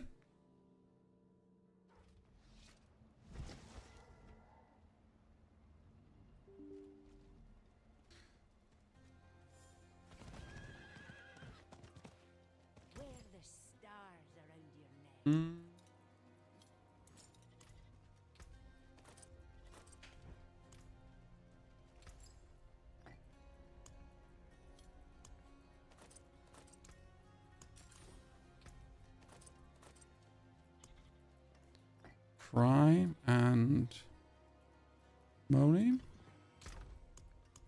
Pretty sure I had a lift. Here, stand still.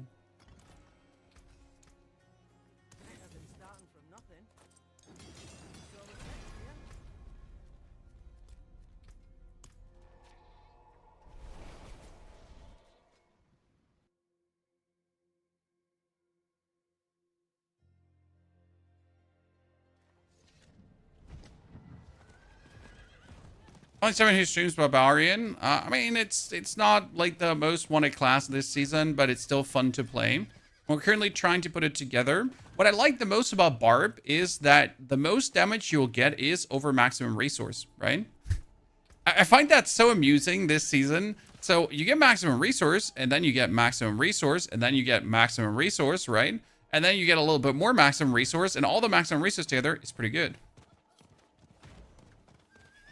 I hear you. Nvidia series was supposed the streamer's choice, Yanti. Nvidia still has better encoders, so that's something that needs to be said. Nvidia does a bit better in the streaming department, but I'm just simply not willing to pay the price, right? I mean, Nvidia keeps hiking the price and keeps hiking the price and keeps hiking the price. And like you can expect them to not slow down when it comes down to like milking you, right? Because people are willing to pay it. Well, why should they stop?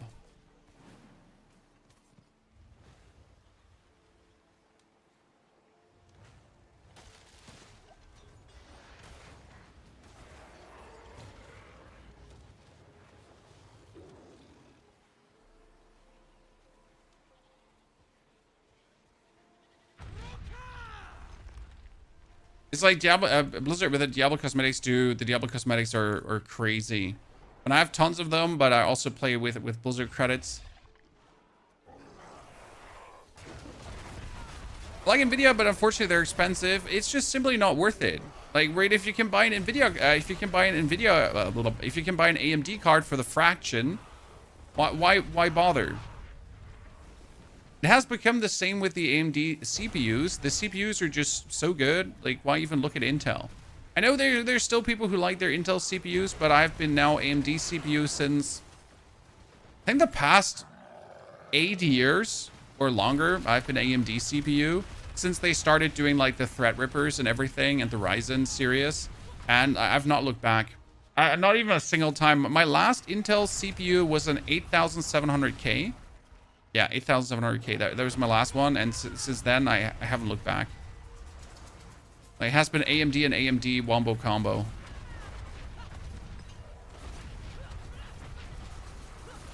Like, always the double combo, right? It's almost like that having a graphic card and a GPU from the same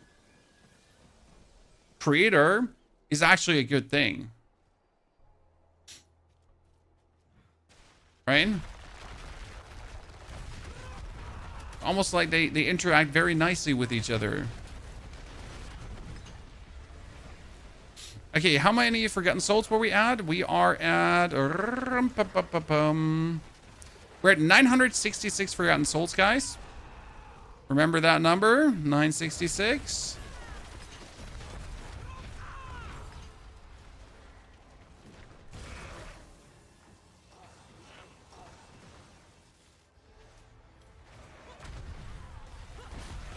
And we should already sit over 1,000 soon.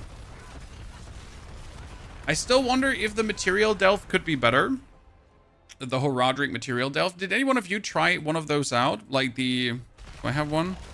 Topaz, Strong Room, Gem, Gold, Wisdom, Gold, Equipment. Material Reserve here. Did any one of you try those out?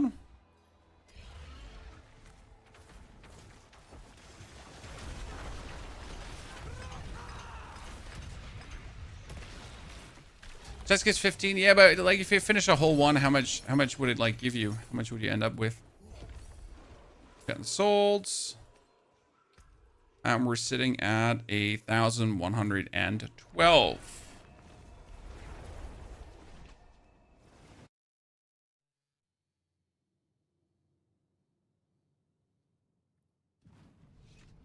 I mean, it's probably like longer, like, so let's do one here. That's Leviathan's Maw. Let's do that. My problem with the material delve is you need to actually look for the chests, right? What if you're blind like me? Because I keep missing the chests. I run around, it's like, oh no. I ran past the chest. How stupid.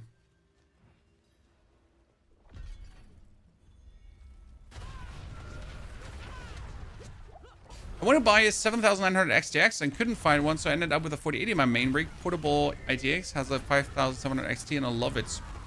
Still keeps up. Oh, the 5700 XT was an absolutely extraordinary CPU. So we have 1112. Oh, we're in Torment 3. Right, I didn't want to... Wait, does that mean, though, I got 200 Forgotten Souls also in Torment 3? No, I got only 150, right? Yeah, we're Torment 3, though. I need to go to Torment 4. Important. How much still? That was 11 Forgotten Souls regardless. Kind of nice. I mean, that was 11 Forgotten Souls, right? Instead of 15. And then another... Oh, that tiny chest didn't have Forgotten Souls. That's kind of sad. So really only the big ones. That one did have Forgotten Souls again. Okay. That's already 22 Forgotten Souls. But if you want to get like those 200... Like, let's still finish this like quickly on Torment 3. Like, I just, you know, I can extrapolate it. It's just more about like finding out how much it feels. If you play games on an AA server, does it make a difference if you use a VPN or not? No, not necessarily. For some games it can help. Like, for example, in order to play, in order to log into my Dune account, I needed to use a VPN. Otherwise, Dune didn't let me log in because the origin of my account creation was in Germany. And as I was trying to log into my account from Greece, I simply couldn't. 44, ladies and gentlemen. That is a 44 Forgotten Souls so far. Would you make a video on this build on the planner? Oh yeah, we will definitely be making a build on this video. A video on this build. I mean, it's the last thingy we haven't covered yet. But before we can make that, we need to max it first.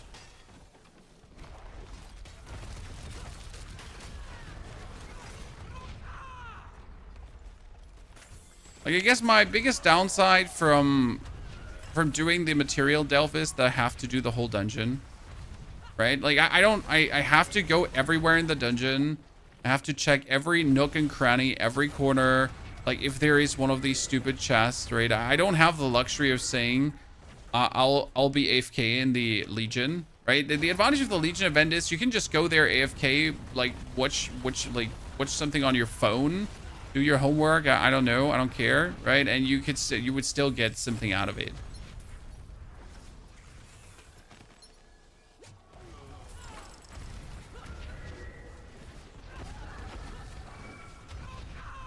Whereas when I do a nightmare dungeon, I actually have to do a nightmare dungeon.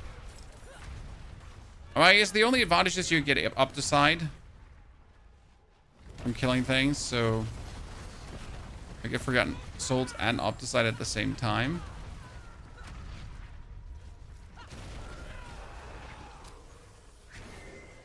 They should change it as a single chest that spawns at the completion of a dungeon. Well, technically yes, practically no, because this still gives you like this feeling of discovery and everything. So I think we get like, what, 50, 60 Forgotten Souls now. We started at 121, so 90. We get 90 Forgotten Souls from this little dive. Not too bad if you're really looking for Forgotten Souls, right? If you want to stock up. It's okay. I mean, it took me now 4 minutes to do that dungeon. So the Legion event is more efficient. And I wouldn't, like, I would say if you just want to get the Forgotten Souls, it would probably be better to wait for Legion events to spawn. Agree, disagree, chat? How are you feeling?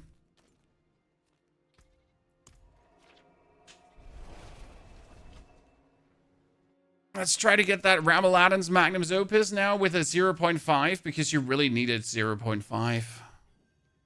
Like, it's such a waste to have the 0.31. If I get 1%, if I get more damage per point of fury and I have it not at 0.5, then that's just sad.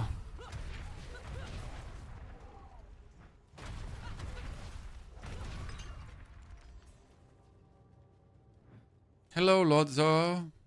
I has come to...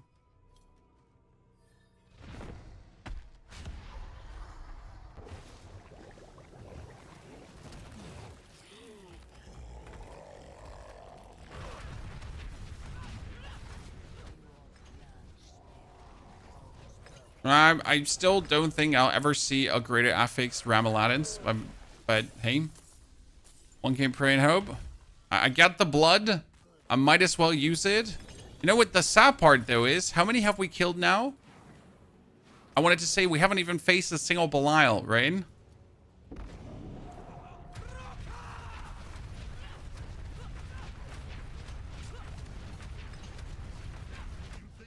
So at least we get some husks now.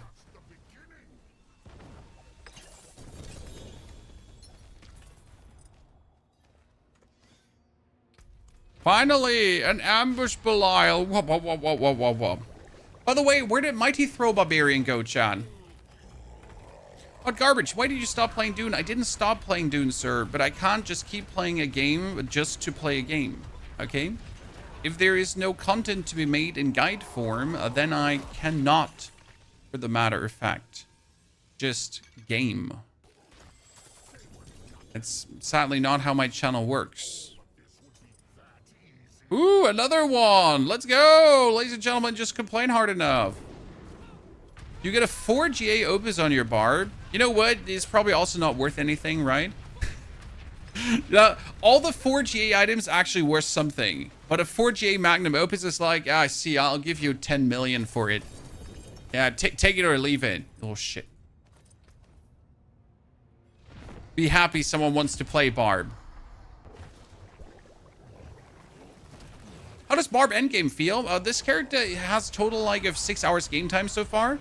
It was 2 hours and 59 minutes to level 60, so very quick. Then we got ourselves the uniques and pretty much jumped into Torment 3. Now we're already in Torment 4, so I can do Torment 4, but I have to level up my glyphs to meaningful keeping on. Please tell me Barb is good after the patch. Barb has been good before the patch. The patch really didn't do much for Barb, but like buff up some of the skills. Let's see. We have our friend. I might be able to show you something that worked after the patch. What was it? Here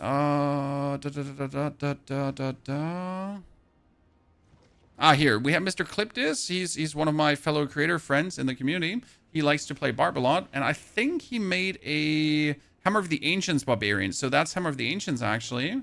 And he's able to... Does he do anything? There's a lot of things on the screen. I need to talk with him about that. So it seems like that Hammer of the Ancients does actually work, too. But now we couldn't, like, find any gameplay. But it seems to work.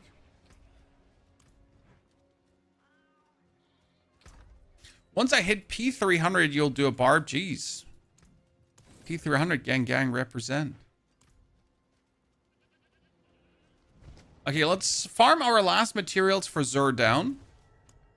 What do we have? We have like, yeah, come on. We have some more. Let's do one more full inventory. Maybe we get a Magnum's Opus. Maybe we don't. But it works now. Do you explode earthquakes still? Because that's what I liked about Hammer of the Ancients. Like, having earthquakes and exploding them. I like that.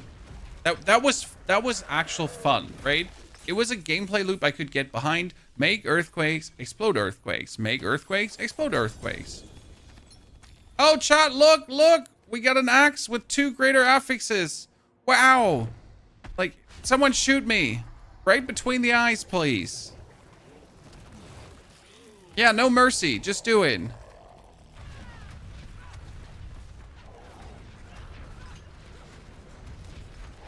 End me right here, right now.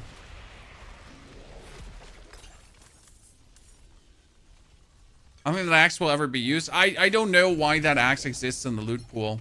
I have no clue. I'm sorry, the same goes for Mother's Embrace. Mother's Embrace used to be an item that was actually useful on your grind to 100 back in the days. Like if you get that like with level 50 and you still had to do like the last 50 levels to 100, it was good. But like they're not items that need to be in the game anymore. I'm sorry, right? Yes, we want new content, but we also don't want the items that are shit and the stuff that's like horrible to be still in the game. Mythic Unique Amulet. Oh, let's not get started on the Mythic Unique Amulet. We all know that one is trash as well.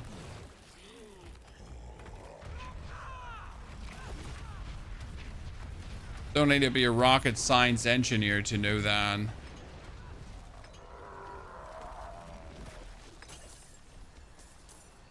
I mean, you could even technically remove Tyrell's Might. Because I know I'm unhappy if a Tyrell's Might drops.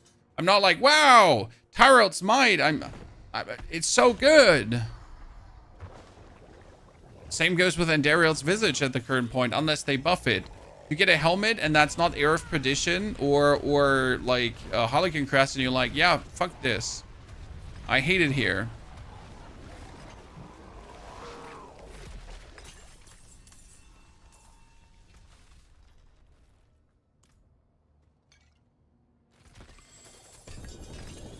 Okay, not a single greater affix sword, nor did we get a shard of Rathiel chat. Robbery. Might have to kill some more Belials for that. Thanks for the spark, exactly. Maybe the filler stuff has to be in because else you're just getting the good stuff and that's about it. Maybe that would be stupid, who knows?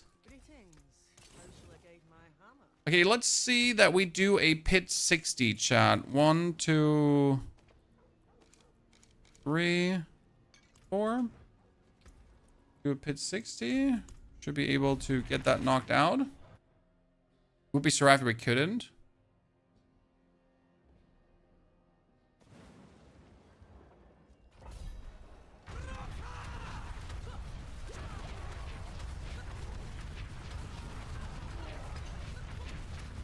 Okay.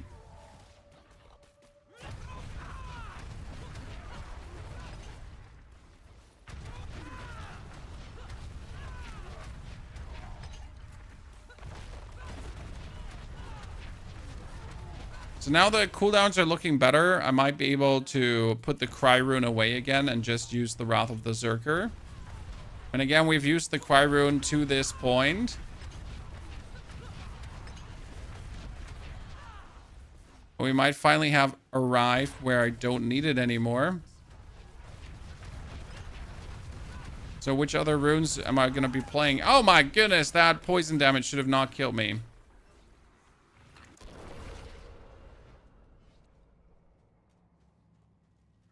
Tyrell's is actually usable, unlike Selig. You're not wrong, but you're not going to use it, right? You're literally just going to be using Tyrell's like for leveling new characters, or you're going to use it while you're waiting for Shroud or a different chest where you can put an aspect on. But it's never like, wow, Tyrell's the best item in the game. I'm so excited. I can't wait to incorporate that in my endgame build.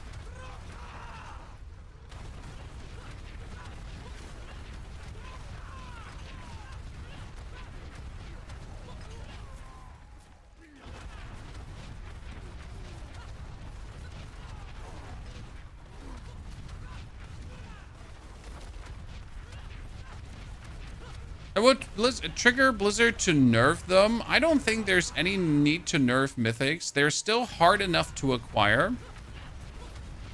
I mean, the only reason why people have so many mythics again is because of duped Belial mats. If duped Belial mats wouldn't exist, people would have less mythics. I mean, they still drop from the other bosses, but they like Belial just drops the best, right? Meaningful, and you can kill him instant. If you would have to kill Andariel, Duriel, oh my lord, again the poison. If you would have to kill Andariel, Duriel, and the Harbinger of Hatred for your actual like mythics, people wouldn't have mythics, or vastly less mythics.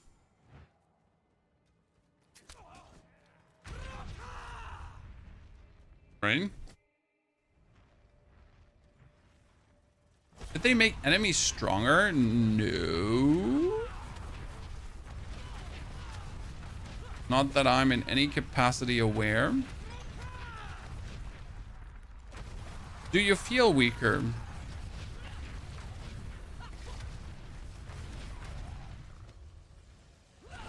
What boss now?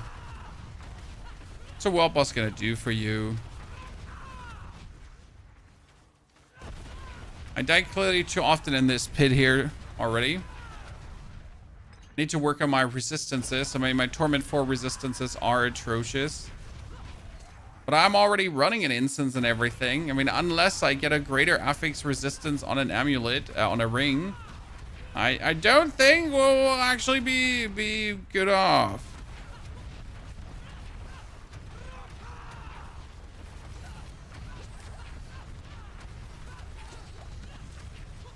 Mythics are easier to farm with sparks. I mean, you can make new characters to obviously get a lot of sparks easily. I mean, it still takes time. And I think that's okay that you can do that. Nothing wrong with allowing people to get mythics.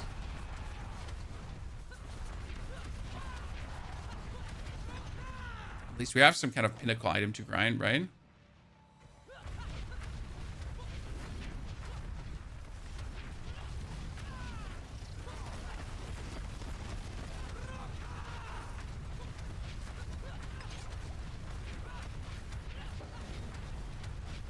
Ma'am, we got you.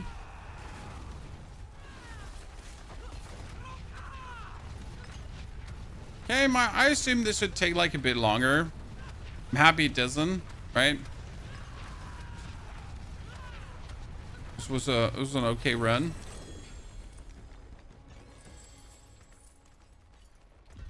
Okay, Wrath, 1, 2, 3, 4. So we got that. Oh, I need to do a 55 and then I just have the Wrath to 46. What's the best way to get a Rotten Lightbringer? Varshan or Belial and then Varshan, but Varshan. Before patch, my Barb one-shot everything in T4. It could easily do pit 70s in 3 minutes-ish. Now I'm even died to the Beast of Ice. Can't tell you what happened there. There was no nerfy doodles happening. Unless you got accidentally nerfy doodled, which also shouldn't have happened. I'll keep my forge hot. Return soon. Aggressive resistance was damage reduction while berserking. That's not really bad to get. Okay, chat's at world boss. I missed it anyways. Not really interested. Oh, we're getting more chests. I need better weapons. Because I actually need to get weapons that have what, like some more maximum life greater affixes. Yeah. And then we can masterwork those ranks to belligerents. No, Sandies, it's too late. I don't want it. Leave me alone.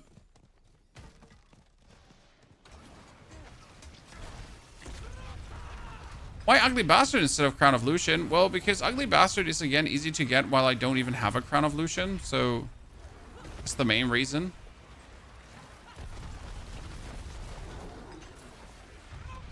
Also, I do like to have the cooldown low of my Wrath of the Zerker. I mean, you're always going to go with what you can achieve. I have not seen a greater affix Crown of Lucian this season so far. So make out of that what you want. Same as I haven't seen a greater affix shot of Arathiel.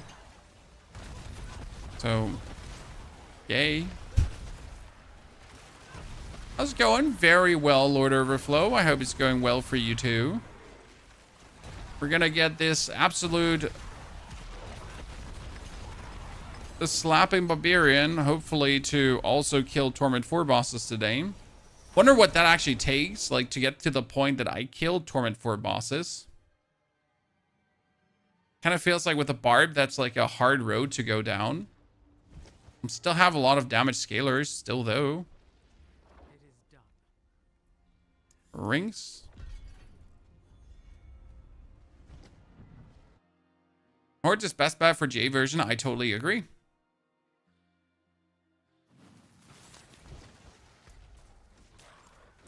Yet I'm not doing hordes good enough to kind of like do hordes.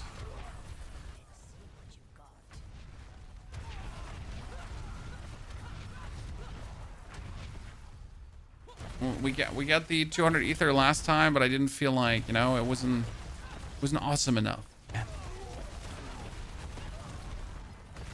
Murdered someone in Scum and stole their tractor.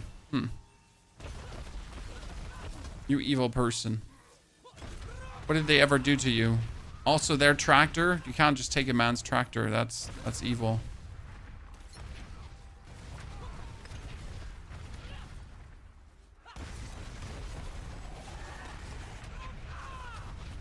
Sounds like an evil person's behavior. Imagine someone stole your tractor. Let's do the triple chest for the whisper. Then we should do more. Actually, you know what? Let's not do the triple chest for the whisper. Let's just go back to the pit to get our glyph to 46 because we need to see the power level of getting the glyphs up. Mr. Mark, I'd be down to do hordes. I don't do enough damage yet or survival to do hordes with others. Right? How do you do PvP? Well, you go to a PvP area, but then there also need to be people in that PvP area because if there are no people in that PvP area, then you can't PvP. And in the PvP area, you need to then flag yourself for PvP 2 to be able to attack people. Right? Yeah?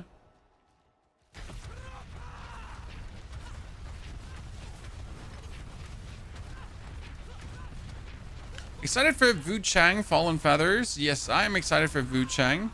It seems to be not too hard of a game so far from what I've seen, from what I've heard. So that's going to be interesting. Like a Souls game that's fun to play. Still challenging, but not too challenging. So a little bit like Wukong, right? Wukong was also like fine. I mean, apart from the like Erlin Chang, that dude was something. The rest of the game wasn't really hard. Difficult, not hard.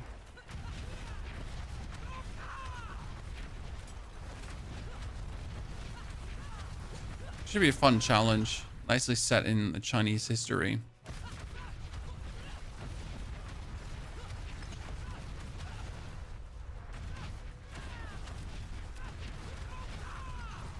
You know, these pits started feeling better and better. I like that. Give me that here. We got the Air Petition with a 4 GA and a drop yesterday. Woo! What class would it be fitted to? Every class. You can play Air Petition in every single class. Thing is a 60% multiplier as a helmet. We love our 60% multipliers, brother.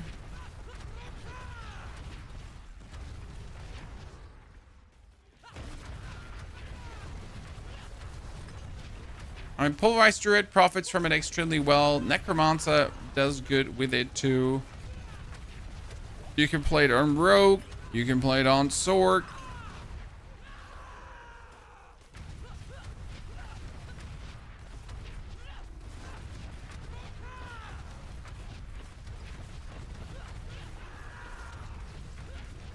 Stop.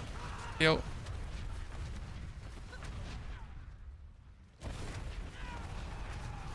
Okay, first rune is to 46, and that will instantly multiply up our critical strike damage. So I usually try to get that to 46 because that critical strike damage multiplier is just nice to have. Now, if your critical strike damage in itself gets multiplied up, that makes every additive critical strike damage bonus more efficient.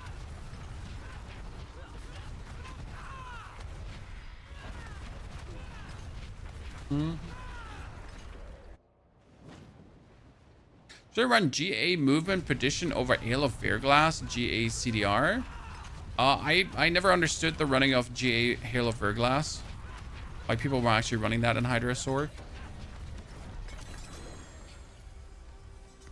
Didn't really look into it. I will have to admit. Okay, Wrath 1, 2, level up. Okay, 8% more. Good. Which one is the next one we should level up? I mean, the rest is just damage increasers, right?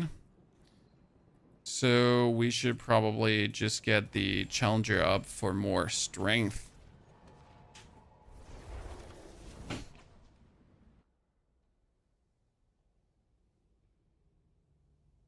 Is Lords of the Fallen worth it? I didn't like the second part of Lords of the Fallen, but they did a lot of buffs to it. So they reworked a lot of things. They made a path over animations and everything.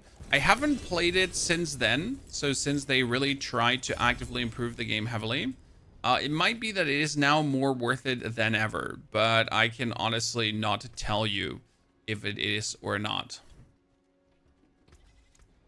What's still got some good in it? Would.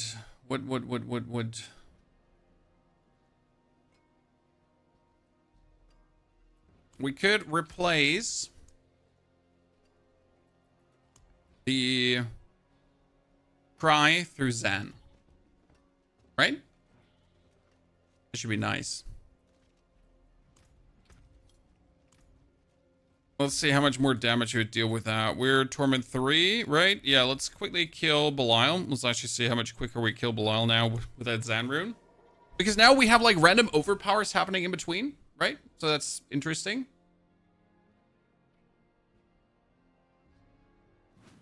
I hope that's going to be nice.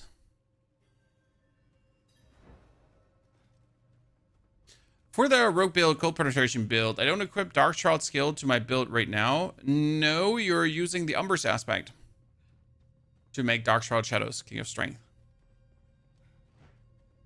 The Umbrous aspect.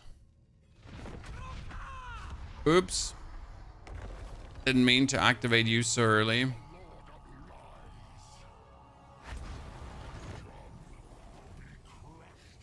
Why you don't pass to tier 4? I can't kill Torment for Belial. As much as I want to kill Torment for Belial, I can't. Oh, that, like, I do billion hits now, chat. So the Zan rune was a big damage booster. So your next attack will cause your hits to be guaranteed critical strike overpower. And that really works. Okay, Lord Zur. We're still trying to get a better Ram Aladdin's, because that would be like our biggest damage gainer, right? Yeah, Lords of the Fall is much better now. It's only like $29. I just haven't checked it out. I wanted to like it, but the game just, you know, didn't live up to the hype that other people applied to it. Favorite Souls game of recently has been Kazan, the First Berserker. Kazan has been an absolute, like, crazy experience. If you haven't played Kazan, high recommendation to actually go check it out. Okay, we got the ugly bastard helmet again. I do believe I want the greater affix to Wrath of the Berserker cooldown reduction, right?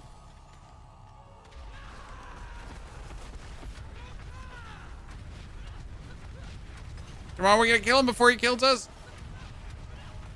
That's usually the trick, right? Just gotta win before he wins.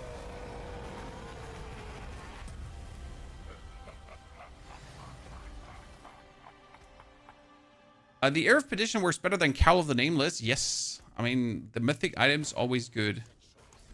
I mostly don't use mythic items on the first versions of my builds because, well, they're mythic items. Mythic items are kind of like an easy solution to problems, and I try to avoid easy solution. Like, first you gotta find the hard way to make something work, and then you'll do the easy way to make something work.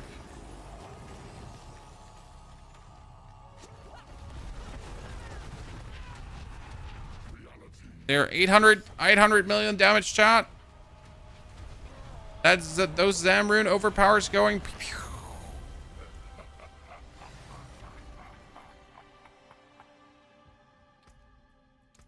Okay. Come on, Ram Aladdin's. It can't be that hard to actually give me like a magnum opus. Greater affix. 0.5%, right, Chad? Surely. Oh, Wrath of the Berserker cooldown. Let's go. Woo!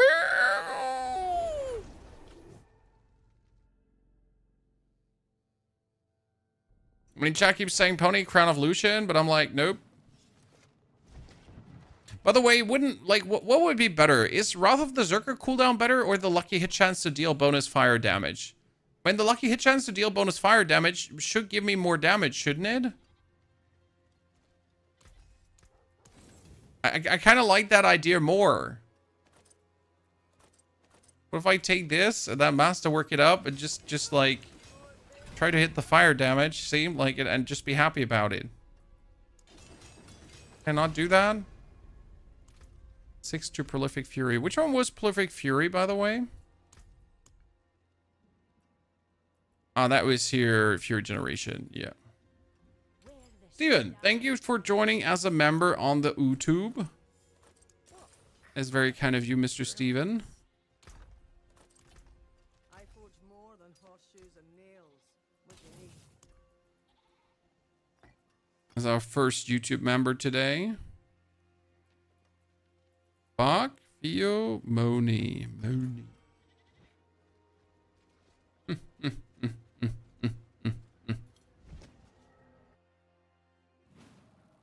I kind of want to see how quick we would do a pit 60 now with the new thingies, right?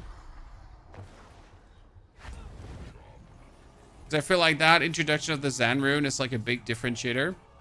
We've done it earlier. I mean, alone for the Lord of Lies, right? We kill him without it, but with it, like, it's just the random overpower you're adding is insane. You just put a rune into your helm, yeah?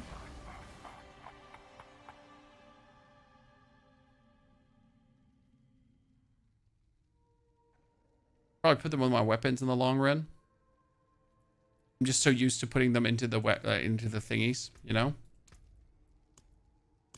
Lord Zerb, how many do we have left? 7. A sword, chat. 2 swords for the greater affix. Come on, chat. Everyone. Pray and hope. 0.41 and 0.33. Yikes. Why not take the 0.41 over the 0.31? But I want it with maximum resource. But I want a 0.5 anyways.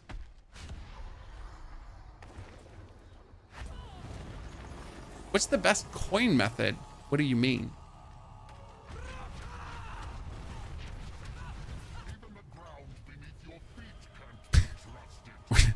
What do you mean? How can I buy boss mounts? Well, so you open up the trade, you say, you like go trade, you say want to buy, and then like you link the Betrayer's Husk, and I completely forget how, like left click, Betrayer's Husk, 99 stacks, and then you see if someone whispers you. That's it. That's what you do.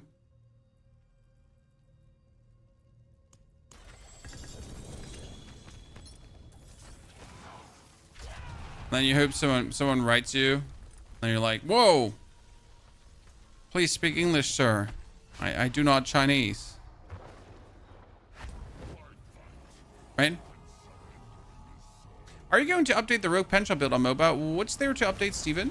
The build should be, like, it is updated to the state I've played it, like in the non-mythic version, because I didn't do a mythic version of it. Are you target farming? Well, I'm killing Belial and I'm trying to get my Magnum Opus right now in a better quality. So I guess I'm target farming. Oh, 0.26. That's even worse than what I have right now. Yikes.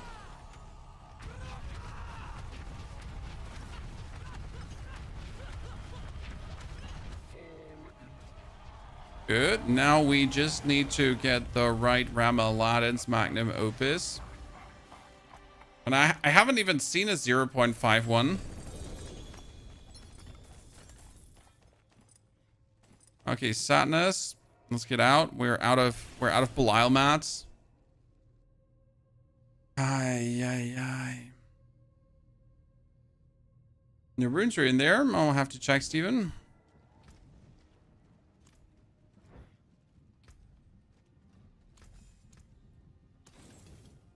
Okay, I guess I can just play that one.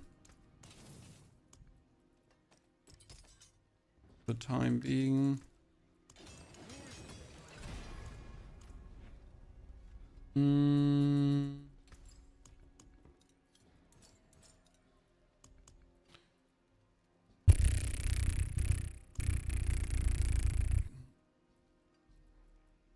Lith.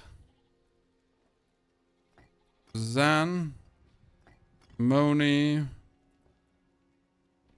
And earthquake tech. Because then I can go for this guy and I say ruby, ruby, ruby, ruby. And then just slam a bunch of rubies in there.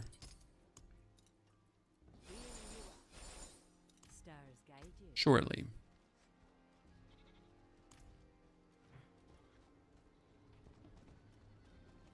What's the gameplay loop for it? Just shows no, Steven. Like so, I can see your problem.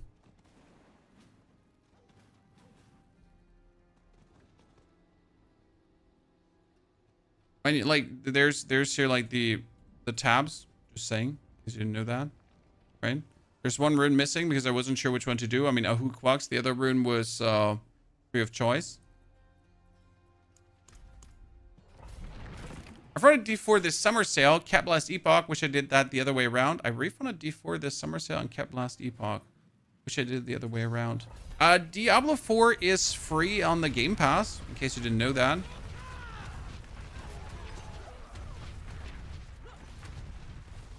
So you can always get it on the Game Pass. Okay, yeah, with the Zan rune, things are somewhat easier.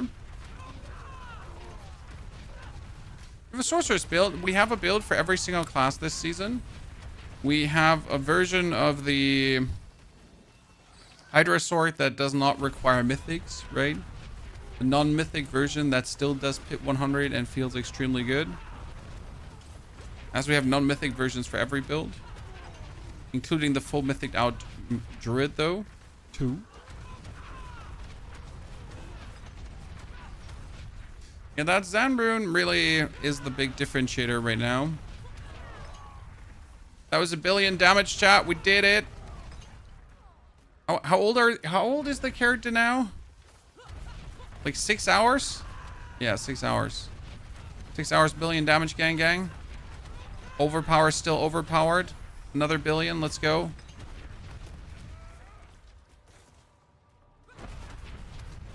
How do you get that guy to follow you? Which guy?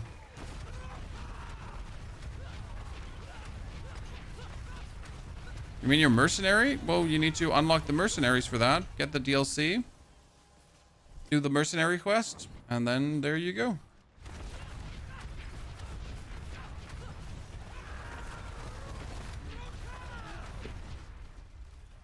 So if Diablo is free on PS Plus, right? If you then claim it, you got it, correct? It's then later not free on PS Plus, you actually just keep it. Haven't messed with PS Plus in a while. And people need to use more words in their sentence. Chat, we've had that multiple times now. You need to use more words in your sentences.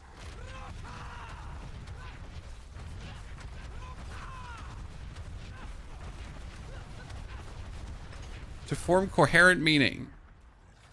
So we know what you want from us. You know what? That Wrath of the Zerker trigger into like the cleave is kind of like a fun gameplay loop. Right? You jump in, you reduce your cooldowns with your shouts and everything, you Zerker cry, you pull everything together. Then your Zan rune is going to inevitably overpower super critical strike, wombo combo, slipper slapper hit. And you just toss everything overboard. It was pretty good. I mean, we went from taking like, what, 5 minutes for a pit 60 to like almost a 3-minute pit 65. And that just with one rune. To the question, do you need runes to be powerful? No, you don't. But I literally went from like 300 million to 1 billion damage. So, yay. So, need it? No. Very useful, yes.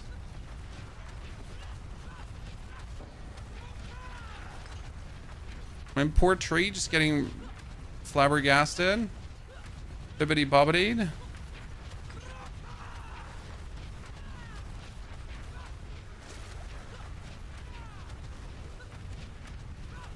I gotta say that ground stomp is doing immense amounts of stagger, right? Like whenever I trigger that ground stomp, he almost gets instantly healed over. Nice sewer. Nice sewer, chat. Okay, 26. Let's get it all the way up.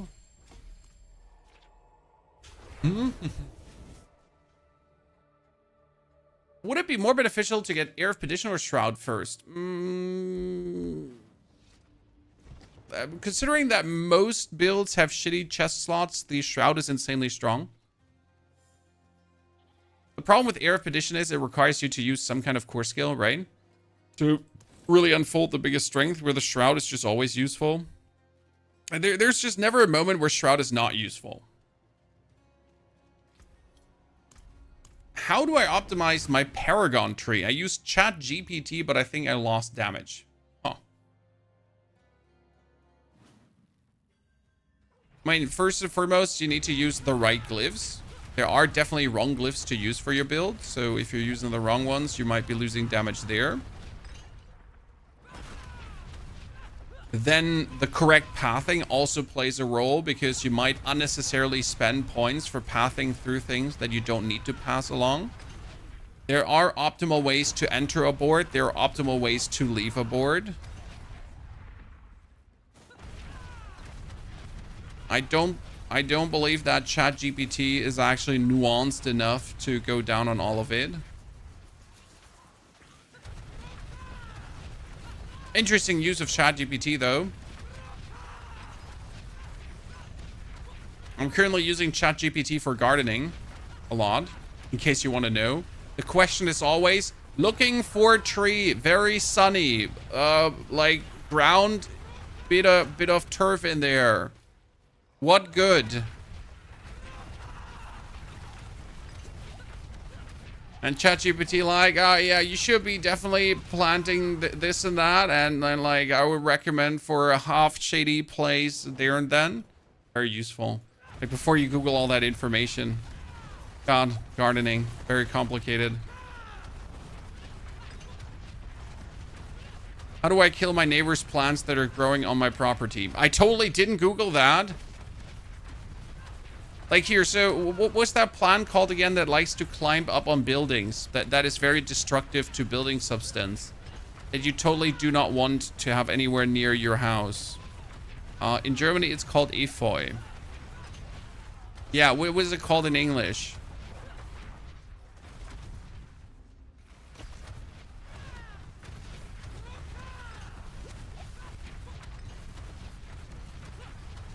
I've never like needed the English. Ivy? Is it ivy? It's ivy, right? Poison ivy. It's ivy, and ivy is like very bad. You don't want ivy ever growing anywhere near your property, right? It might just climb up and be very annoying to get rid of it.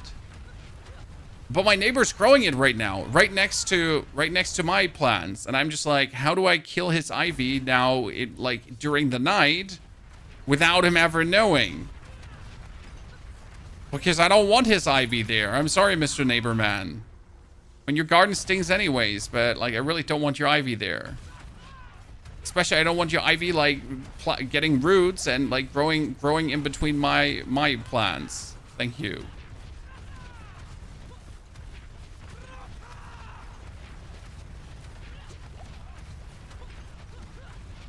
Doing ChatGPT, the problem is ChatGPT gets a lot of information from websites and like all these build guides there. There's a lot of shit in the internet too, right? So to say.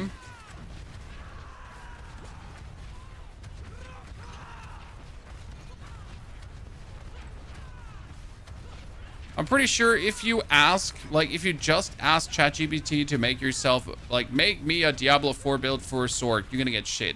If you're a bit more precise about, like, here, ChatGPT, it's Season 9, Diablo 4, bunch of new uniques were released, make me an optimal build with the new stuff in Season 9, you might actually find something, right? So as always, it's not the AI that's stupid, it's the person asking the wrong question, just like when you're Googling stuff and people just Google the wrong stuff and then wonder why their results suck and they're not getting what they're looking for because they're literally asking the wrong questions.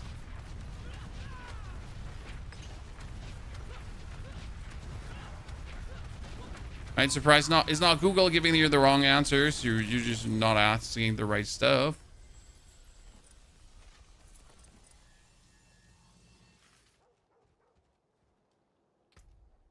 Speaking of ChatGPT, I've been teaching it to make hardcore builds in D4 and PoE, kinds taking a lot of work, but I got it to recently read all the patch notes and come up with some creative stuff. I mean, you could probably have ChatGPT do some math for you too regarding the builds. Like if there is a buff by 25% to certain skill X, does it actually propagate into proper damage, right?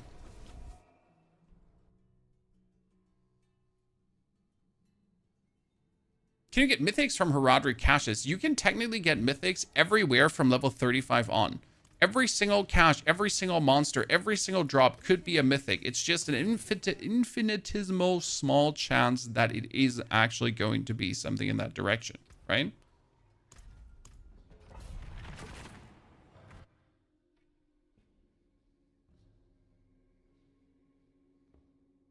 So, but that's from level 35 on, because monsters need to be level 35 for that.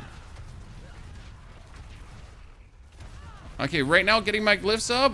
Do you think we will be able to kill Torment 4 Belial today, Chad? I'm banking on that Zan rune. I just need more attack speed now, right? So attack speed is my biggest holy backsies. So the more attack speed I kind of weasel out, woozle doozle now, we should be able to go crazy, because if I attack faster, I can then overpower faster, and then I can do more of these overpowered hits, and then I can do more billions, and that should work. Technically.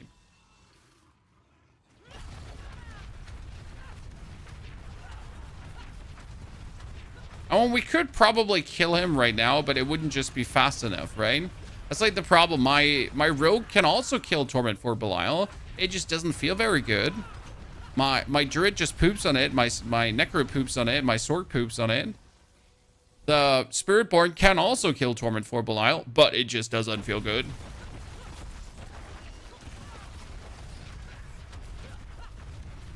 Oh, the big difference between can and should.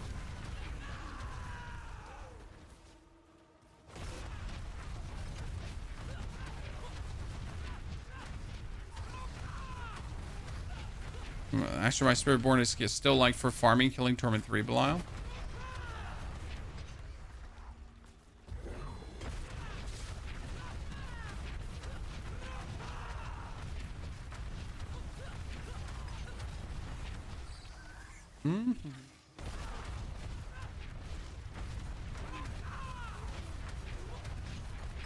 Yeah, but this pit gameplay loop is kind of fun for me. I have to say I'm really liking what Barb has.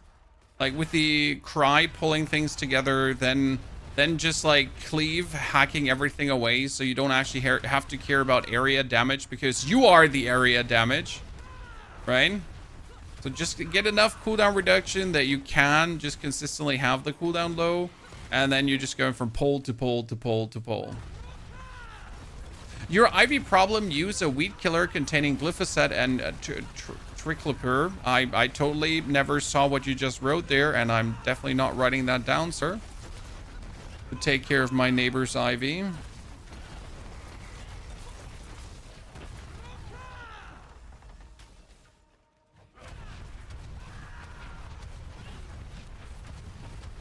This is definitely less stress than like having to pull things together or having to run around, right?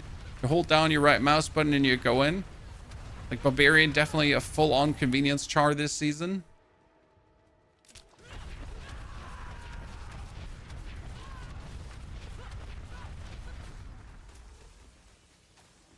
It's Kutsu, not Ivy, but Ivy sounds so reasonable.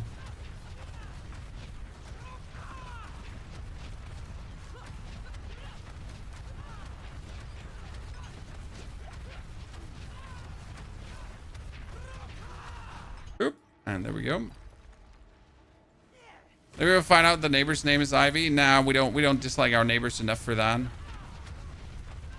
They have like they made their garden project stupid, and it's annoying our like, because part of their earth they didn't properly stone is now falling on our property, and that's annoying. But not annoying enough to want to poison them yet. We'll see what the future brings. No. No poisoning needed.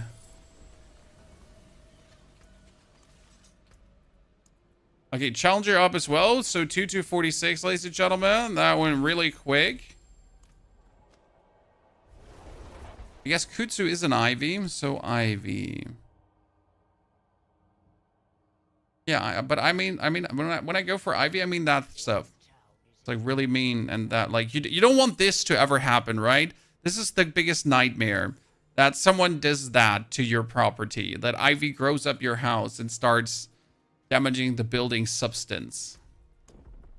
No one likes that, so don't do it. Okay, what do I oboe gamble, chat? Right, I still want to get a better Ramaladin's Magnum Opus and a shot of Varathiel. The problem is I doubt that oboe gambling will get me this. So, but then again, what else would I oboe gamble? Like, I don't need any of the other items, right? We have all the other items. I could get more boots to get a Hooves of the Mountain God, but also seems weird. Amulet, yeah, Amulet could be kind of like something to do, but we actually have a decent enough Amulet, I guess. I could go for two-handed weapons. You know what? I'll just YOLO. We're still going for swords. Until I get a better shot of Varathiel. This is what it is, chat. Here, that's an 80% shard. Robbery. I'm living with the infinitesimal small chance to actually get a shard. Sad face. I didn't get it. Rigged game. So mad. That reminds me. Let's get that one masterwork too. 30 maximum resource. 22 strength. Look at that, chat. Easy increase in everything. Bangarang. Okay, we'll do a 6er Infernal Hordes because I want to see how much stronger we are now. Well, we have definitely improved in our power level, so let's get it done.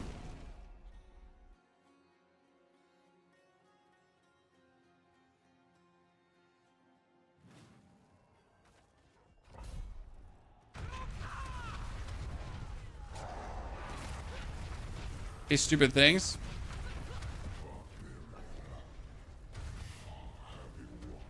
I'm definitely going to be missing the Cry Rune now because I might have my Berserker to pull things together, right? Yet, though, I don't have it as often as I had the Cry Rune.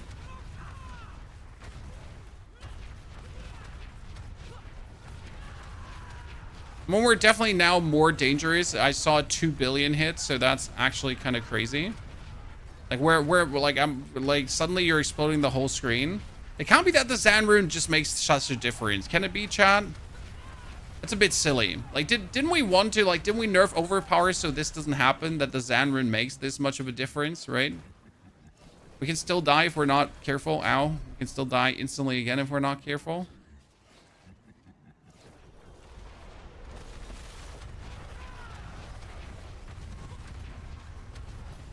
Everything dies vastly faster.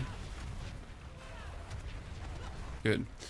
We should take our 15,000 life. We're good. Let's see, Hellborn.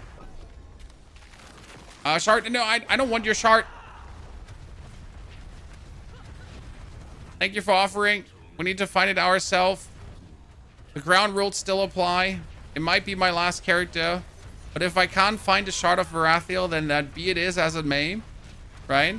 And it wasn't meant to be, then I was not meant to have a shard of Varathiel in Greater Affixed. But that means also people might struggle themselves to get it.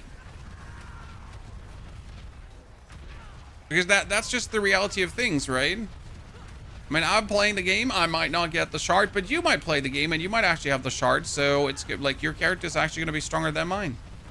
Isn't that great? That's great, I think. Barb is fine or no, you heard it's F tier. Well, it's F tier if you're only looking at top pit finishes. But obviously you're a smart person and you're not just looking at top pit finishes, right? You understand that the strength of a character is more than the pit finishing.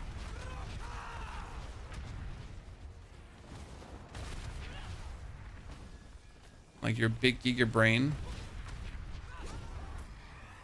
You didn't buy into the snake oil that the streamers were trying to spread.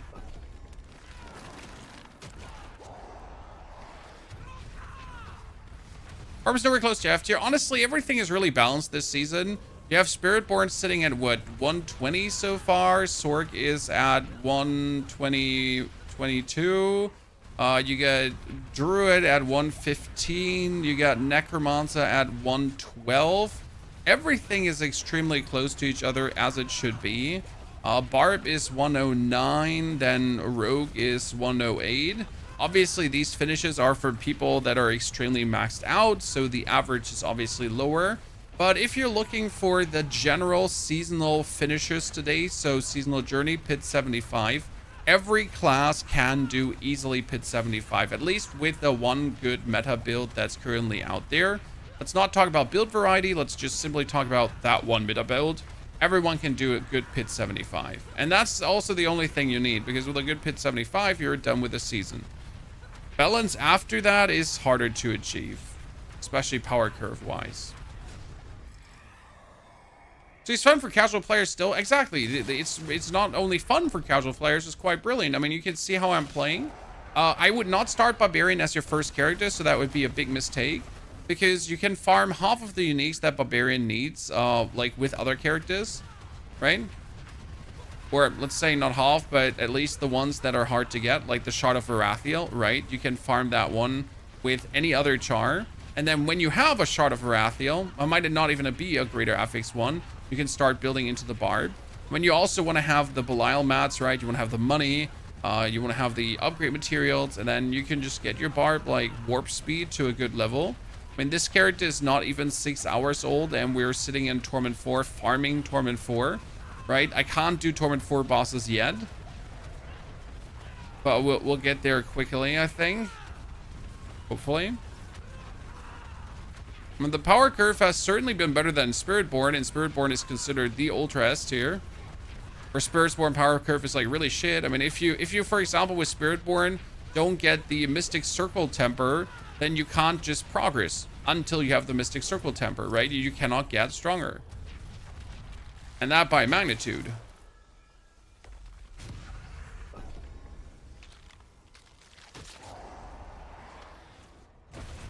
Spiritborn pit 128, Rogue pit 108. Yeah, I mean, I don't see that as a big problem issue, sir. I mean, these are just number tweaks that can be fixed rather easily.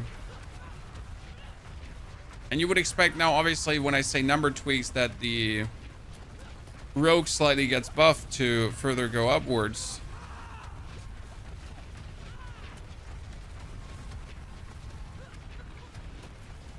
Well, I guess the biggest problem is that you're actually seeing the pit as any kind of balanced lodestone, which it absolutely is not. The biggest balanced lodestone is reaching Torment 4 and performing in Torment 4. That's the biggest balance that matters. Anything that happens in the pit, who cares?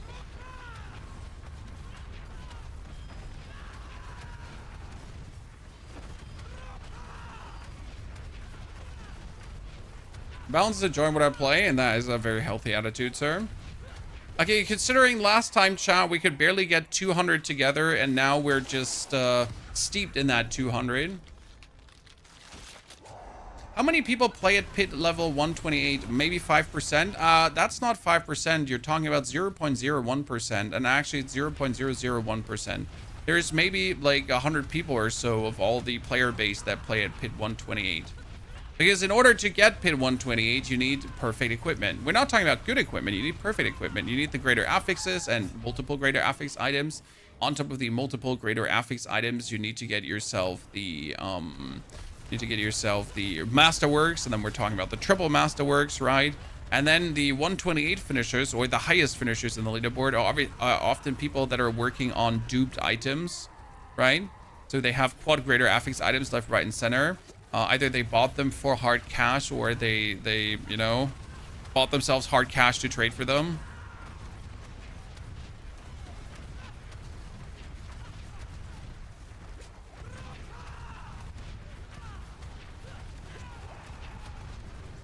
That's that. What Pretty awkwardly stare at cameras. We had to fuck. Well, I don't awkwardly stare at the camera, sir. I do actually make eye contact with you. I'm sorry that eye contact makes you feel uncomfortable. I know I'm not the best social skill-wise either, but you gotta work on that, sir.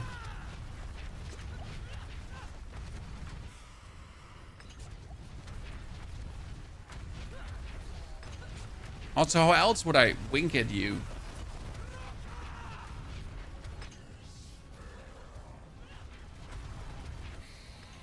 I mean, no winking, no stream, right? Now, this is going vastly better at getting these lads here absolutely demolished. I mean, consider last time we were here, how long it took us to actually get the bosses killed. That Zan rune is just silly. So we pretty much put on like I could have been even faster progress-wise if I put on the uniques and then I just put on Moni Zan, and we're instantly like 8 times stronger than before. Crazy to consider. Hey, we get a helm with a greater affix. Woo!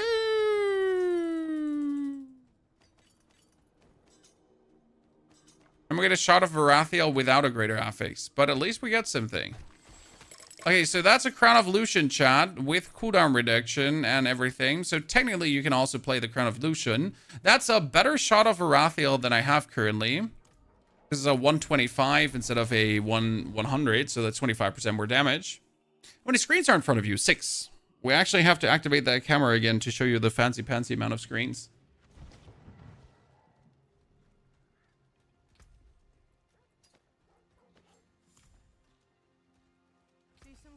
Let's try to get that to 150, okay? That's still working. Let's do one more, and we're hoping for the best. Because I'm not happy the way this one is. Do I have emeralds? I might actually kick the basic attack out, and like since I got critical strike multiplier up, it might be better to actually go for emeralds, because emeralds are critical strike thingies, and they should overall give us more damage. So we're getting this up. I still haven't gotten Rahir, so let's do the first things first, chat. The smart things. We have a 2 PC setup. Yes, I have a 2 PC setup, a gaming PC and a streaming PC. And that's what you also like. I'm gonna pretty much the new PC that I've gotten that we will unbox tomorrow live on stream. So we're gonna first do a gaming stream, and then I'll later tell you when the unboxing stream is. That one is my new gaming PC. Now I still need to consider like what's the best solution if I want to move everything from one system to the next. Should I just clone my drives, chat? Like, if I just want to move everything that's on this PC currently, if I just want to move it over, right, to the other PC, do I just simply, like, create a backup on a drive and then just put that backup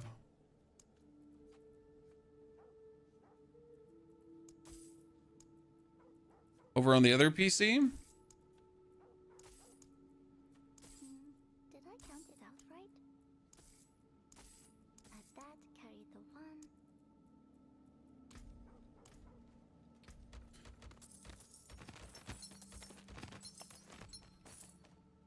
Okay. I'm too lazy. I just start fresh. Like, yeah, I should do that, but I have too much stuff on here that I'm not allowed to lose. Yeah, not a fan of cloning due to potential driver garbage being carried over. That was my thought as well. So I'd rather just pull all the data on an external drive and then just pull what I need.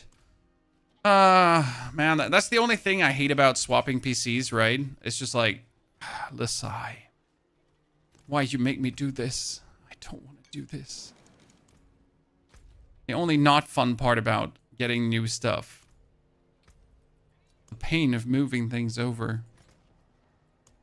You should need a cheap NAS. I have a NAS, but the problem is that the NAS I'm currently employing has a too low data pass-through rate. But I get a couple terabyte external drive, actually 10 terabytes, so that's that.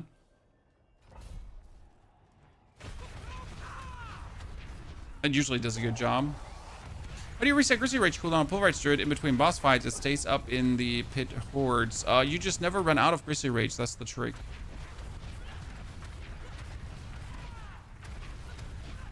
Okay, let's see if we can get over 2 billion damage, because 2 billion has been the max, chat. But we just got a new shot of Rathiel with a 25% damage multiplier, so maybe that allows us to get more. We also just got more crit damage, so we'll have to see what that does. Best farming for Forgotten Souls is Legion events now. We're actually planning to do another video on farm now. That one is going to have to wait for tomorrow. So you get the, like, currently it's actually really for Opticide. It's the strong rooms. For Forgotten Souls, it would be the Legion events. You can get Forgotten Souls in a material delve, but the problem is that a material delve, so it takes you a bit longer. Like, right, the Infernal Horde, the Legion event is like, what, 3 minutes, and you get 200, whereas the material delve can take everything to 4 to 5 minutes, and you get 19.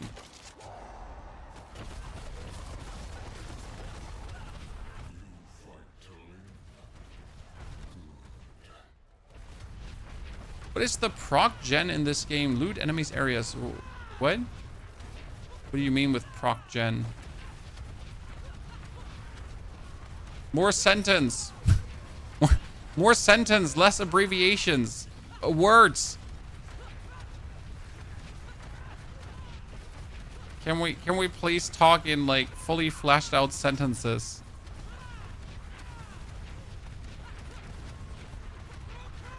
When we start and an end and a middle and actual like terms and words.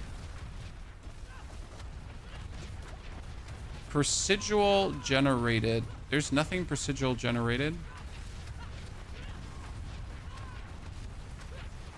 The pits, I guess, are procedural generated. Unless they have a certain pattern given beforehand. No, I don't think they're individual designs, right? The pits were procedural generated.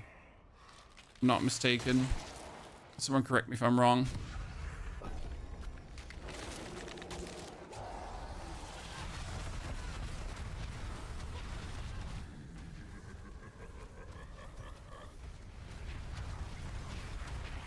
Not even loot. I mean, loot has drop tables, and it just happens, whatever happens from your drop tables, sir. Have you thought about trying Tuskhelm of Yoritz the Mighty since you're permanent berserking? I'm only permanent berserking because the helmet gives me the cooldown reduction to the Wrath of the Berserker. So I'm not sure if the helmet of Yoritz the Mighty would turn out to be better than the helmet of the Zerker for me. I mean, right now I really want the lowest cooldown reduction Zerking as possible because I just pull things together with the Wrath of the Zerker. So I kind of feel like, you know, that one should be low. And therefore, I don't think that Yoritz would in any way help me more than what I do with that. I mean, right now we are trying everything to reduce that cooldown and then use the cooldown and then use the cooldown. I mean, you want to more or less be able to spam your ulti because it's literally no downside to using it, right? There's no animation, nothing. You just press the button, it happens. You press the button, it happens. You press the button, it happens. It's very useful. Hellfire spawns Hellborn. Great. Is there a thing, a mythic loot goblin? Yes, there is actually a mythic loot goblin. They have all the loot goblins in. So there's a gold loot goblin, there's an obol loot goblin, a material loot goblin, there's a rune loot goblin, there is a treasure loot goblin, there is this one gelatinous loot goblin that when you kill it, that gets smaller and smaller and smaller and smaller and does tons of loot. And there is also a mythic loot goblin, or he used to be there during the Goblin March event. And since all the goblins from the Goblin March events are still in, technically the mythic loot goblin should also be in. I say technically because I obviously do not have it on paper. I haven't seen him myself. Like, right, he should be in. But between should be and is actually in are two, like, very long differences.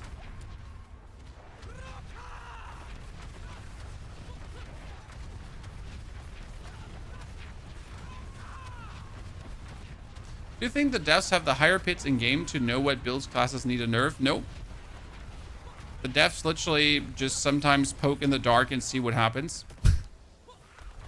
I don't have better explanations. Like, sometimes it seems like they're literally randomly moving numbers around to just see what happens.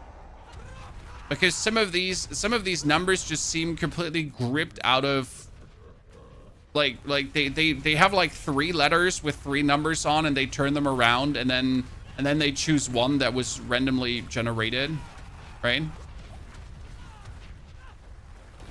Because otherwise I sometimes cannot explain some of the buffs or nerfs. The thing is, when it comes down to the PTR, for example, so the test realm. On the test realm, they literally sometimes just throw numbers around, exactly like I said, to see what happens. That's what we have the PTR for, right?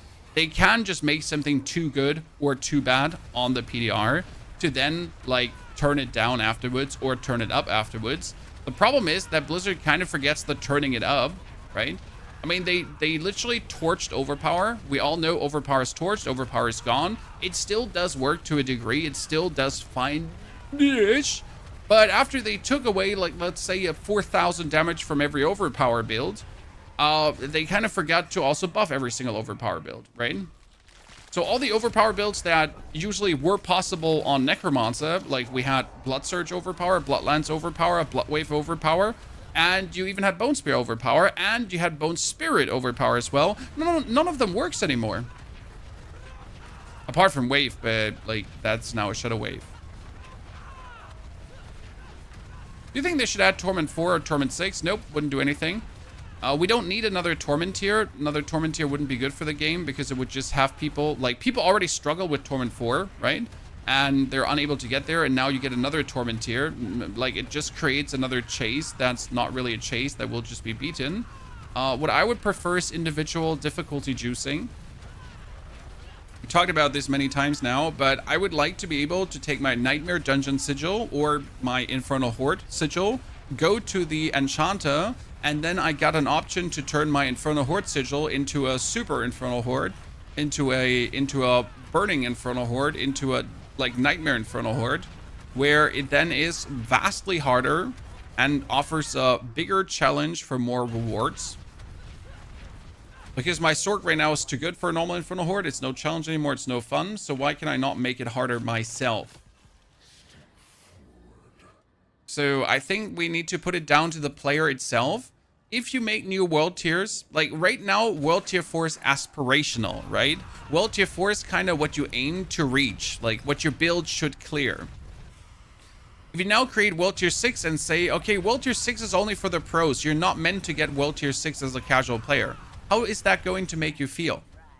You're going to feel like you're never able to finish the game, right? You're not going to be like, oh yeah, so if Torment 6 is only for the pros, it's fine if I never reach it, right?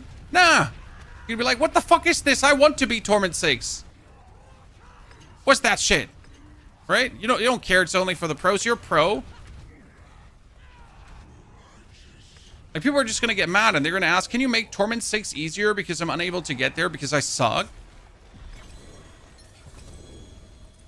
Tell me I'm wrong. Tell me people are not going to do that.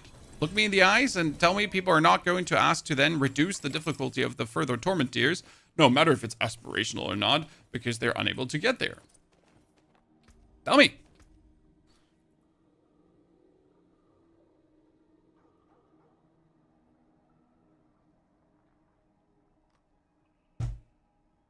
So technically, what you said about Helmet of Yoritz the Mighty, right? When you gain Berserking while already Berserk, you have 46% chance to become more enraged, granting increased damage, 6 hero per second, and 10% cooldown reduction. So technically, you would get cooldown reduction on top. What you wouldn't get is you deal increased fire damage, and while Wrath of the Zerker is active, your direct damage is converted to fire damage. So actually, the Wrath of the Zerker helmet technically gives me 60% more damage, as it also gives me that lucky hit to explode, while I do actually have a 50% lucky hit chance, so that's not bad.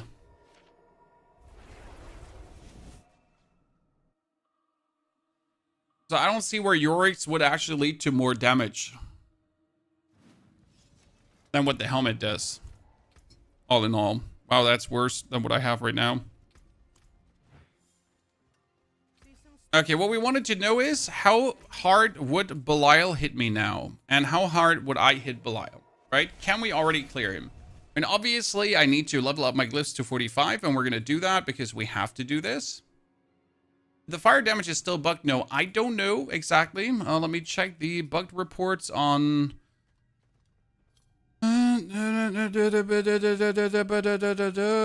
Creator Discord, bug reporting, escalating nightmare, avalanche, gold box, lightbringer. Couldn't tell you if I'm honest. Barbarian. I could ask the barbs.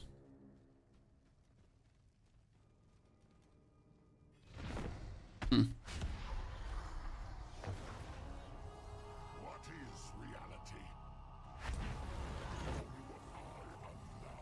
reality? The max is 150, not pit 200. Pit 200 was the old max. Oh, look. Actually doing damage. Huh. Well, we could certainly do him, right? He's not fast, but I could already kill Torment for Belial. Okay. I just have to like from a damage perspective. It would obviously not be worth it because this takes too long. Let's juice it further. Let's see how long would it take that we reach the breakpoint of killing him? Right? Fast.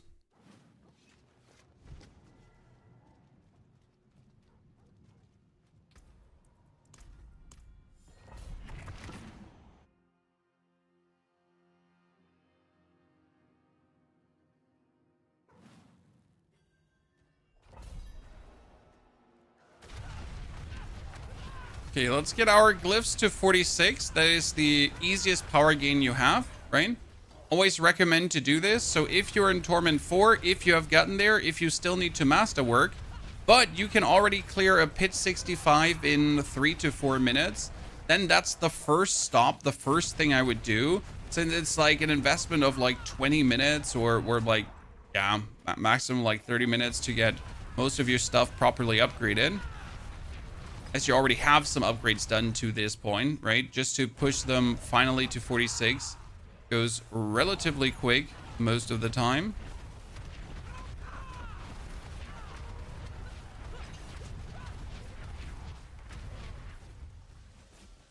Hello, everyone.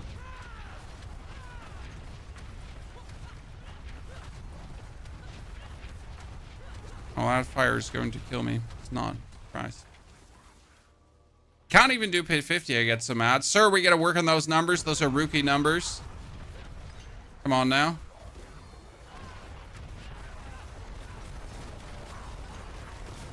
Get those numbers up.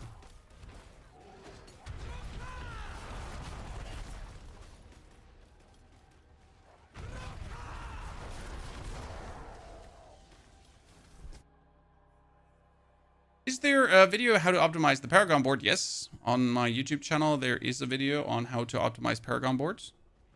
I think it's from last season. It should be from last season, but the knowledge is still the same, right? It's a generic video that explains it in 2 or 3 examples on how to do the optimal pathing and other shenanigans. A lot about making good Paragon boards is simply experience. You just gotta make them to get better at making them. Because the more often you actually redo Paragon boards, the more often you notice like where a better pathing would be available. And I've redone my Druid Paragon board now 5 times for Pit 100. And just this morning, I just had another inspiration on how to actually do it slightly better. How to like cut out maybe 1 or 2 nodes that are not too necessary to then squeeze out more damage on actual stat stacking on a like more willpower and critical strike.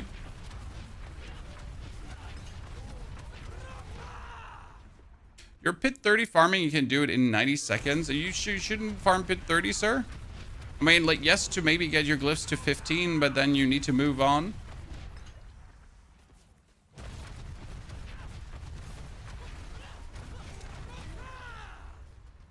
Only hit for 100 million tier 4. I mean, 100 million is already good to actually do tier 4. Not really bossing, but to get into tier 4, that's possible.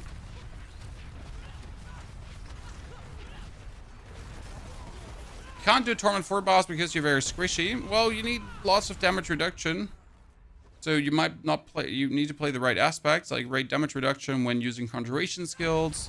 Damage reduction with ice barrier. Then you need to reduce your cooldowns so you can actually use your things a lot. And then you need to have barrier up. That kind of stuff, right?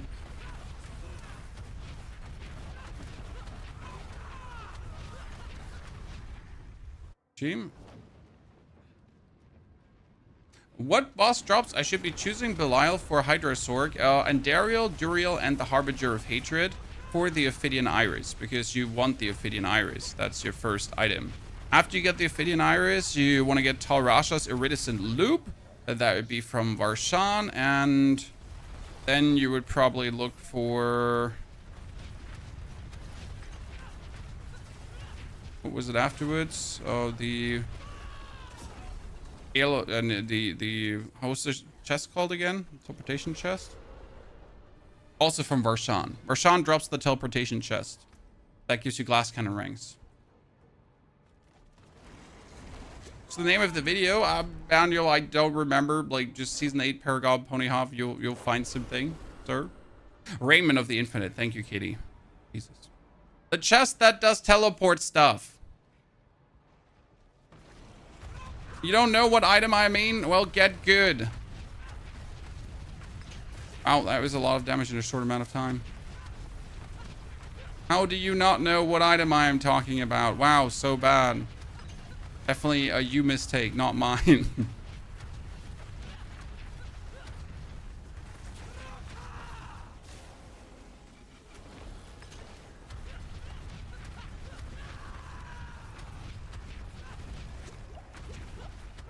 Okay, that we died there makes me very unhappy. 28, 32, 36. Thank you very much. Is a GA int Iris 95% better than a no GA int 100%? Both have GA primordial. The int is really good. For that 5%, I would probably take the int, Lurkin. There is, like, you could probably do the math behind it, but I mean, I would just take the GA in because it looks cool. What can I say? I'm a simple man. Right? Just take the GA in because it looks cool.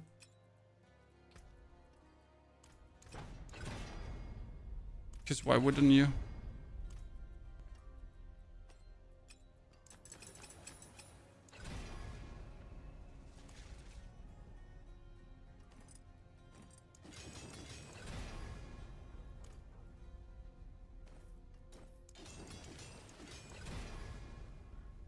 Random things double upgraded.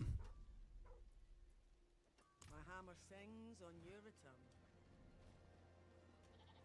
Druid is a good class this season. Druid is love this season. Anyone not playing Druid is just a hater. A hater.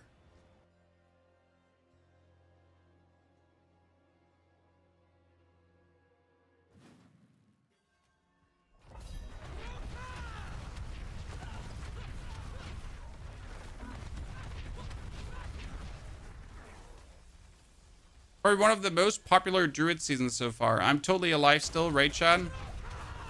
The lags are so weird because, like, you would assume the game, like, keeps kind of running while you're lagging.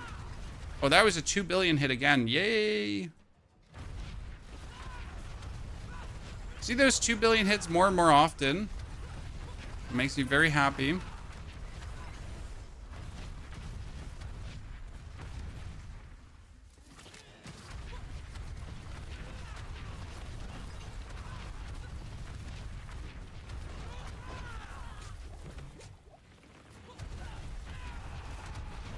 When you unlock runes, I mean, from level 1 on, if you have the DLC, if you don't have the DLC, you'll never get runes because they're DLC exclusive. So the answer is maybe or never.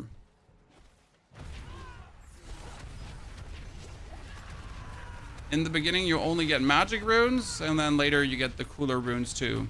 I have to say this season I actually get all the runes but Nagu.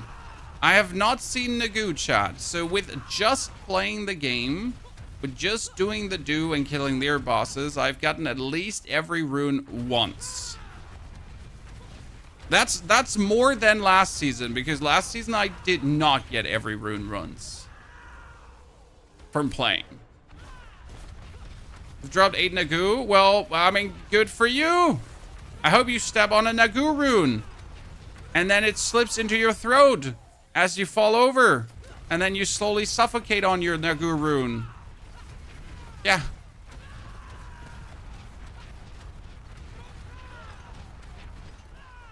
Sir.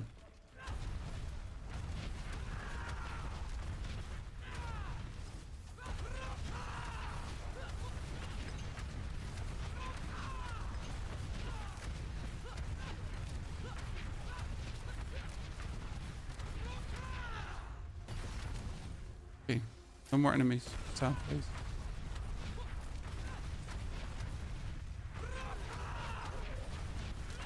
I've dropped mega fast 5 ohm this season so I could craft the ring. Yeah, I just YOLO'd. I refuse to target craft mythics. I just literally refuse, because I dislike the fact that you have to like get lucky to randomly get the runes to then waste all the runes on like target. It's so stupid. It's also really sad that non-DLC people can't target craft, which is actually quite harsh. Right? I'm still not sure if that decision was it. Oh, we need to talk about that. Man, like, imagine you don't have the DLC, no target crafting for you, you little shit. Just another reason why you should get the DLC, but still.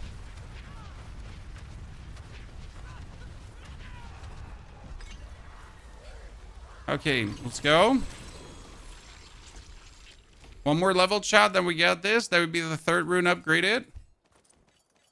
Well, that reminds me, with my 4 points, since we got now the bonus radius on willpower.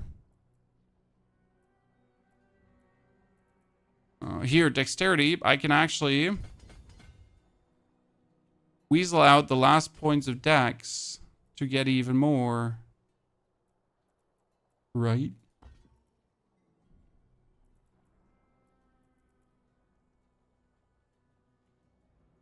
Surely I could do that.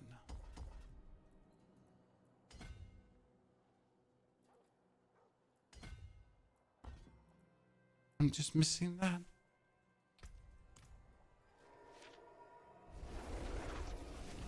It was annoying to get the same polearm 3 times in a row. You don't open the chests with a barbarian ever, because you could get the polearm. The most important lesson to learn is, in case you haven't learned it yet, if you're making mythics, you make the mythics with a necromancer or a sorceress. But you're not making them with a barb ever. Or a sword. No sword. Also not a sword, because she can get a Havarian. That's true. So it is either... It's either... No, I think it's just Necro, right? Rogue is best, I think. Rogue.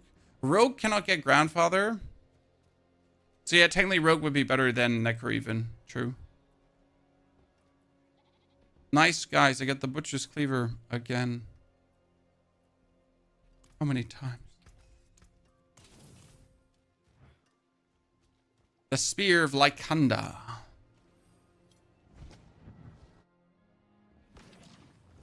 Yeah, Rogue is actually best. That's true.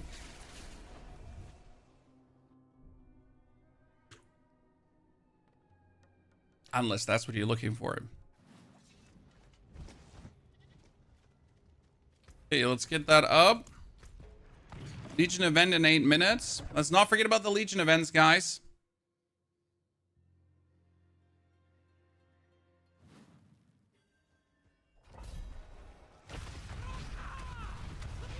Yeah, like kinda yesterday, and people yelled at me for crafting on Sork. Rightfully, though. First time playing Rogue, so much fun. Rogue is tons of fun. Might not be considered the strongest, but the leveling experience with Dens of Knives is S tier if you then Dens of Knives level. The actual like getting into the Torment tiers and then starting to do either Death Trap, Rain of Arrows, Arrow Storm, or whatever. Like you're also gonna have a nice power curve. Then you're gonna start to pick up like your unique items, and you get even stronger. Like Rogue has a good fun power curve. I mean, if you're literally once in a while just seeing the game through the eyes of someone who like just really casual with minimal knowledge plays the game, every class this season actually offers tons of fun. I mean, for this alone, the season is actually good. Like, I know this season is not getting the love it deserves, in my humble opinion. It's not the best season in the world, but this is one of the seasons that has provided me with some of the most fun builds that Diablo has had. Like, right? I've been, like, the actual penetrating shot, the death trap can be played. You have the Hydra Sword, which is actually fucking brilliant. You have Necromancer with, like, 4 or 5 builds again, as Necro always has 4 or 5 builds. Mostly Shadow, but also minions going crazy. You get the Barbarian, which can, it seems, do Hammer of Ancients now, and also that Lunging Strike, which is actually good. We get the Druid with Pulverize, Stormclaw, if you want to have RSI. Cataclysm actually does still work to a degree too. The variety is nice.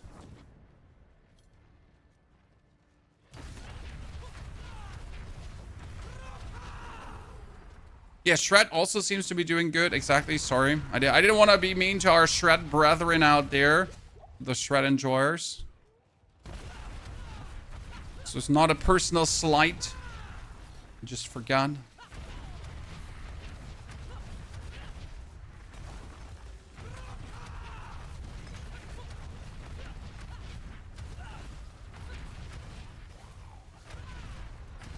Bash, I don't know how Bash is doing, to be honest. I know, like, Lunging Strike is the one that just feels the easiest to get done and scale.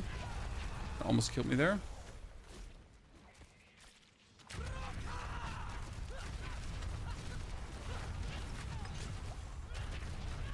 I mean, Spiritborn has, like, thorns and multiple versions of thorns, so I guess if you don't like thorns, then you're cocked.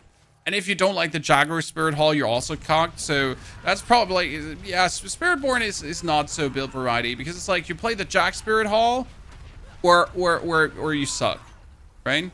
I do believe they actually need to revisit the other Spirit Halls, because we literally have one Spirit Hall for damage, then one for Barrier, and that's it. But actually, like, obviously everyone is going to take the damage to Spirit Hall, as it just leads to most damage. Surprise, who would have guessed? Hoda's good. Hoda seems to be working again after the patches, or it is strong enough to be viable.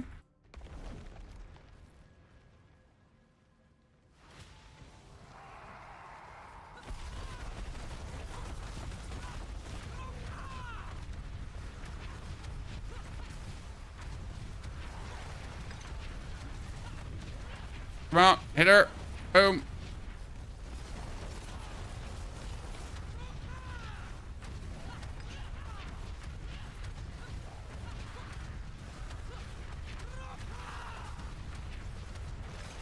Stunning is like just crazy with the boots. I love that. And I win. You suck. Okay, we got it, chat. Now let's get revenge, because I can save some points there when I actually leveled that one up. Two-handed sword, finally. Please be better than what I have. I don't actually know if I use a sword or a pull arm there. Or probably a sword. Wow, that's worse. Maybe I can get a sword?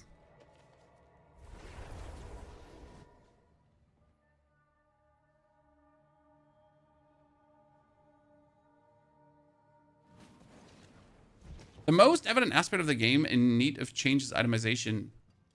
No? Don't really see where much in itemization would have to change. I mean, that the masterworking system is far from perfect, yeah? True. Maximum life, two-handed sword, maybe? There's got a bunch of one-handed swords. I don't actually have a bunch of two-handed swords. That's kind of sad.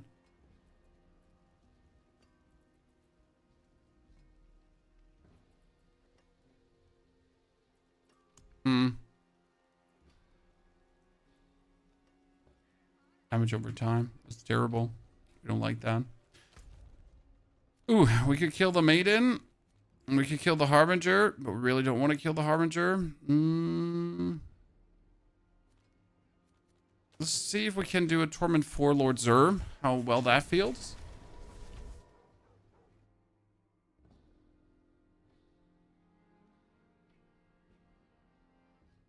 Yeah, if you have a 3 or 4 GA item, the powers should roll max. That's for sure.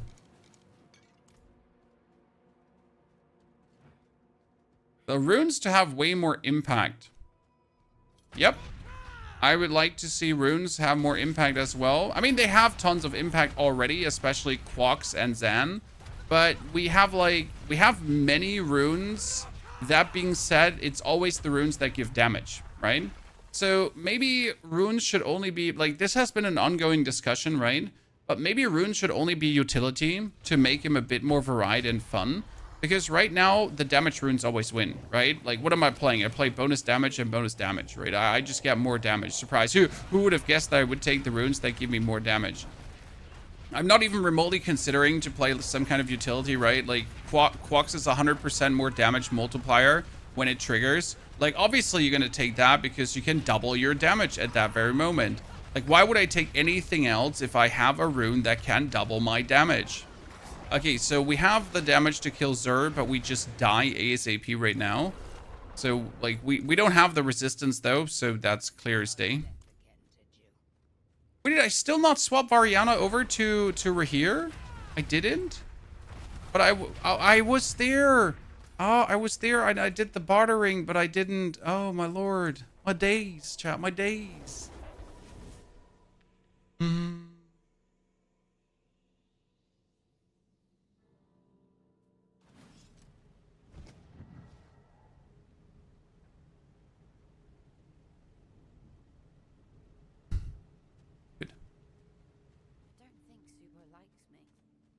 I started with a rogue and it's level 40 to play through the campaign. You, Evan, I would finish the campaign playthrough and then I would just finish the second campaign from Nahantu. And then you should do Renown because that's what you do after the campaign. Then you do Renown.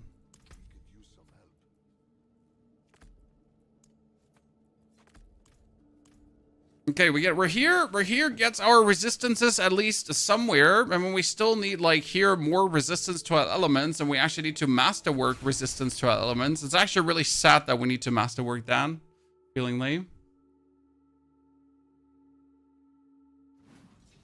I also want a new Hooves of the Mountain God. I'm sad that we don't have this.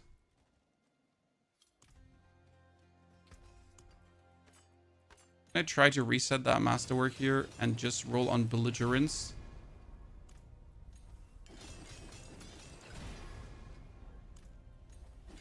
My weapon is not really worth it to do what I'm doing here right now, but I just wanted to hit the belligerence. Oh my goodness, chat, look.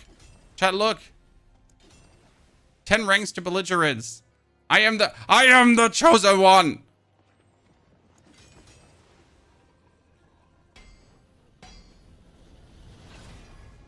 Yeah. The funny part is this is a greater affix weapon where I rolled the greater affix away, just so you know. Well, what does 10 ranks to belligerence do? So every rank to belligerence gives me 4% more damage. So with 10 ranks more, it's 40% more damage. Nice. Isn't it?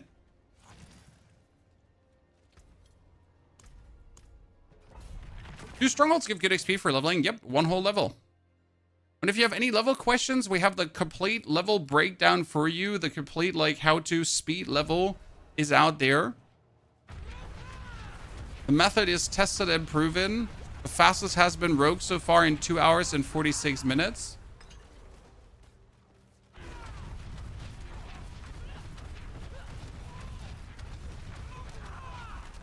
The Barbarian was 259. The Sork was 305 and could have been faster if I took, like, an even more optimized level build, but I wanted to play Incinerate, so there we went with Incinerate.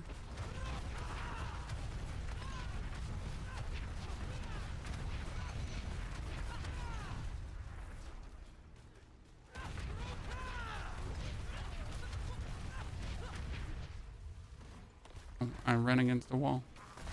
So my biggest damage booster that I could get right now is just getting a Magnum Opus fully rolled. Because that would be another 0.9%, 0.09% more damage per point of essence we have. Or fury, not essence.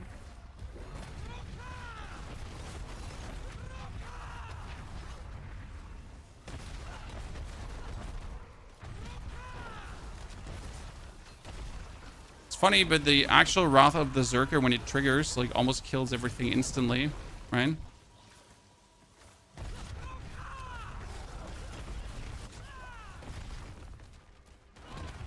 So what do I need to master work on the Pain Gorger's gauntlets? Probably the ranks to basic skills, right?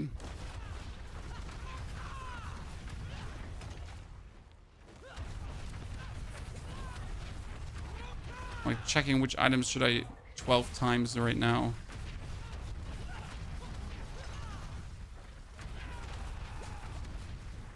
Do a hardcore run before you finish the season? No, not really interested. Hardcore just doesn't make me in any way excited, right? It would actually make me bored because I would have to pay attention to the game in terms of like if I die or not.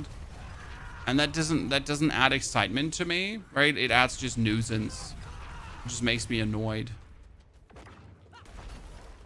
Like, why would I add something into a game where I'm having fun that actually annoys me?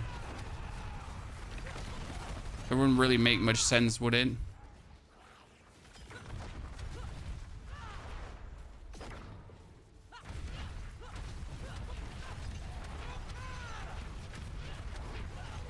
Oh, 7 billion hit from the...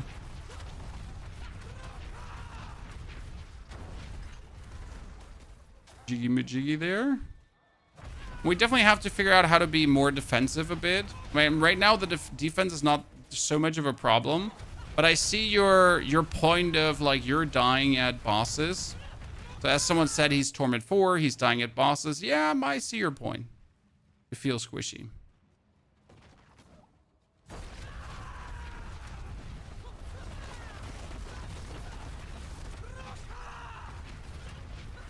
Especially without any... Wow, we're doing so much more damage. We just halved this guy here in no time.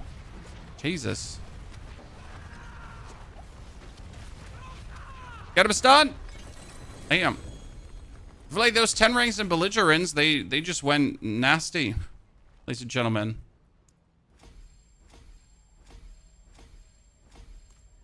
Whew.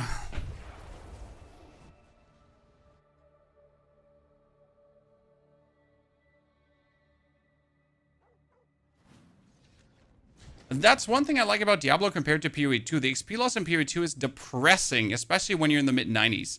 Yeah, that's why you stop playing when you're in the mid-90s. Like, so the reason why you're stopped playing in the mid-90s is exactly that. Why continue playing when, you know, like, there is only depresso for you? Wow, I just got 65% fire resistance. How about I just start crying about that?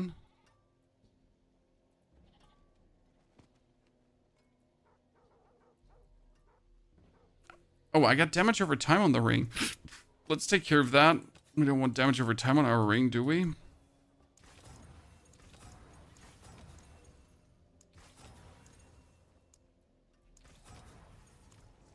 How we do make things like we currently have our catalyst for vulnerable, we have reactive ooze, and we have the tranquil stone. Do I even need the tranquil stone? I think I'm permanently unstoppable, right? So I don't need the tranquil stone. That means I can change one of my arcana. Whoop, whoop, whoop, whoop, whoop, whoop, whoop, whoop. I could take the execute arcana. Yes. That makes me even faster, chat. Let's see how fast we're right now. Anybody get a decent shot of Raciel? I don't even have one. Trippy. I have only poop too. Oh, I got a 125, so I guess 125 ain't poop.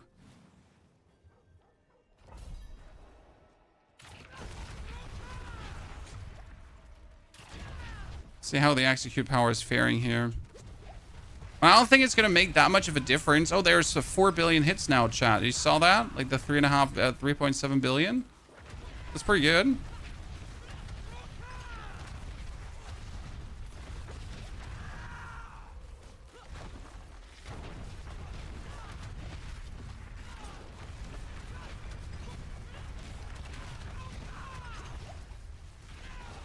Oh, this is just very relaxing. 90% all min rolls. Ay. That really does not sound good, sir.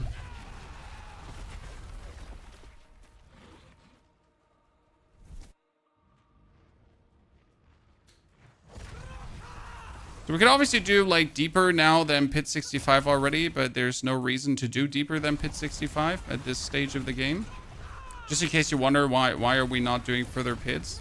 There's no need for getting your glyphs to 46.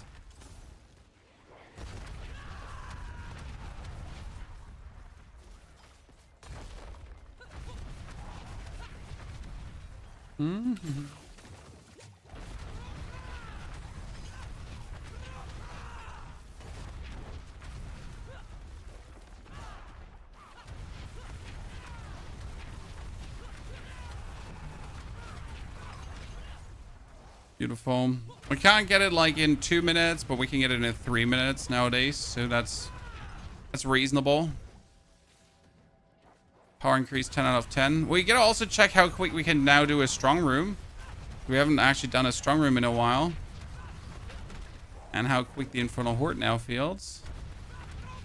I'm Torment Form was wondering how often, in your opinion, do 3-star items drop, or is it random? It's completely random and it's very rare.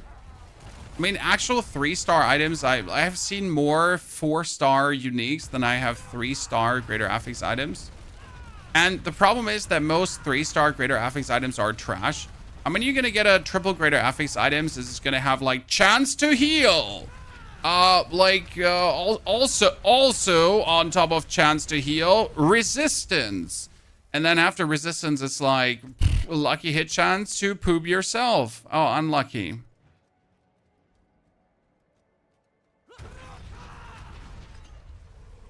So yeah, like actually getting good triple, double, something greater affix items just doesn't happen.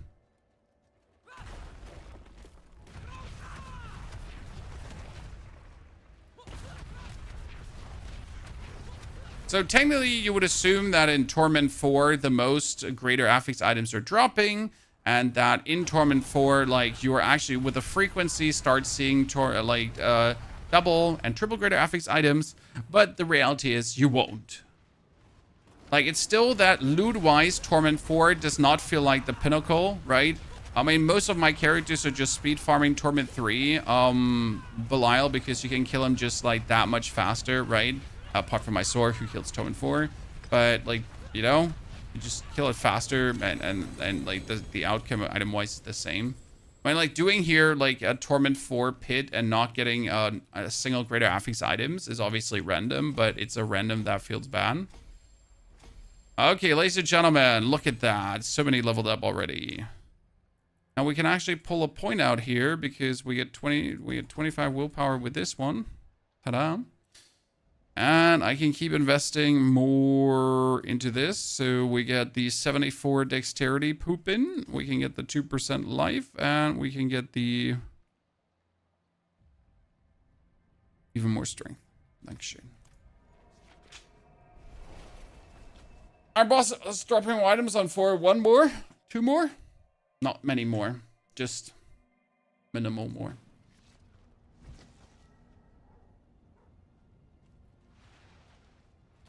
Okay, so we get almost... let's finish the last one, okay, chat? Like, as we are on the last glyph, I want to finish the last one, and then we do Belial again. Does that seem reasonable to you? Let's go. Also, if you brought your Prime sub, don't forget to spend it, ladies and gentlemen. We appreciate it. Happy to have you all here for Diablo 4. Thank you for also being so frequent on the YouTube. Just for the next day's plan, I think tomorrow is another day of Diablo and PC unboxing, building, setting up. So there's going to be like a double feature. We actually show you our cool new PC, and you get to see some behind the scenes footage of how the room actually looks. I haven't shown that off in a while. And then on Sunday, if everything goes the way I want to, on Sunday we might be doing a Dune Awakening speedrun. An interesting one. We're going to start a brand new character and vibe a bit. So I think everyone is going to be wanting to relive that nostalgia. And next week is also then Wu Chang Fallen Feathers, which is going to be a brand new Souls-like game that is, if I'm not mistaken, coming to the Game Pass as well. Ferry, I'll write you some stuff.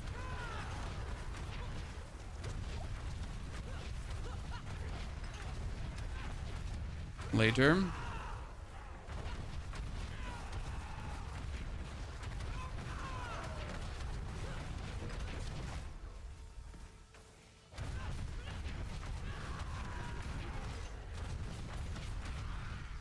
On my way, nerds.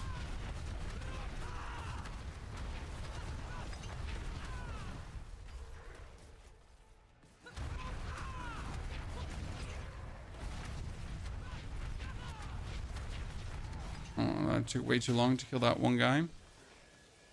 Run here, pull everything together, win.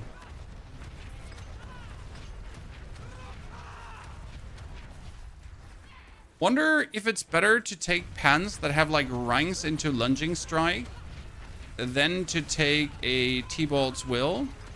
But then again, getting pans that have a greater affix to Lunging Strikes is probably not really that easy to achieve, whereas getting a T-Bolt's Will is just like child's play, right?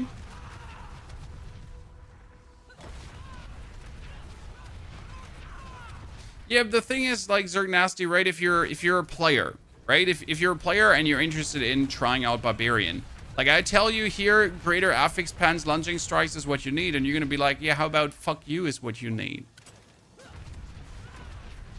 right? So telling you that you should get a T-Bolt's Will is obviously vastly more appropriate.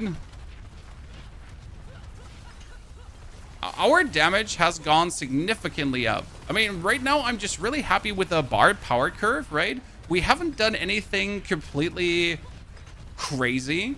Like, we haven't gotten any absolute insanity drop, and yet we're doing, like, billions of damage, right?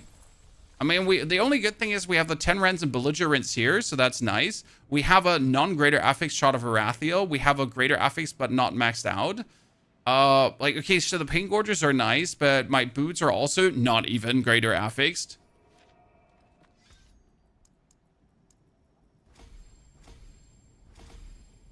Actually nice what we're sitting at currently. What time is it for you? We are sitting at 1 p.m., 35 minutes.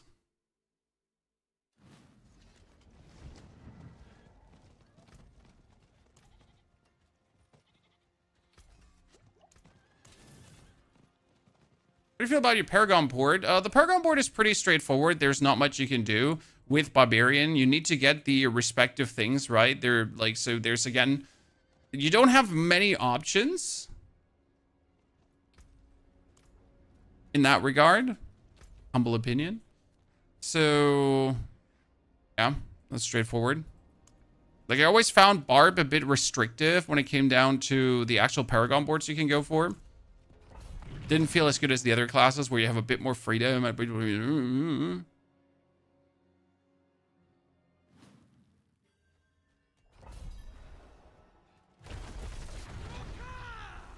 It's morning for you, so good morning. Hey, I mean, only because it's midday doesn't mean it's still good morning. It stops being good morning when it's good evening.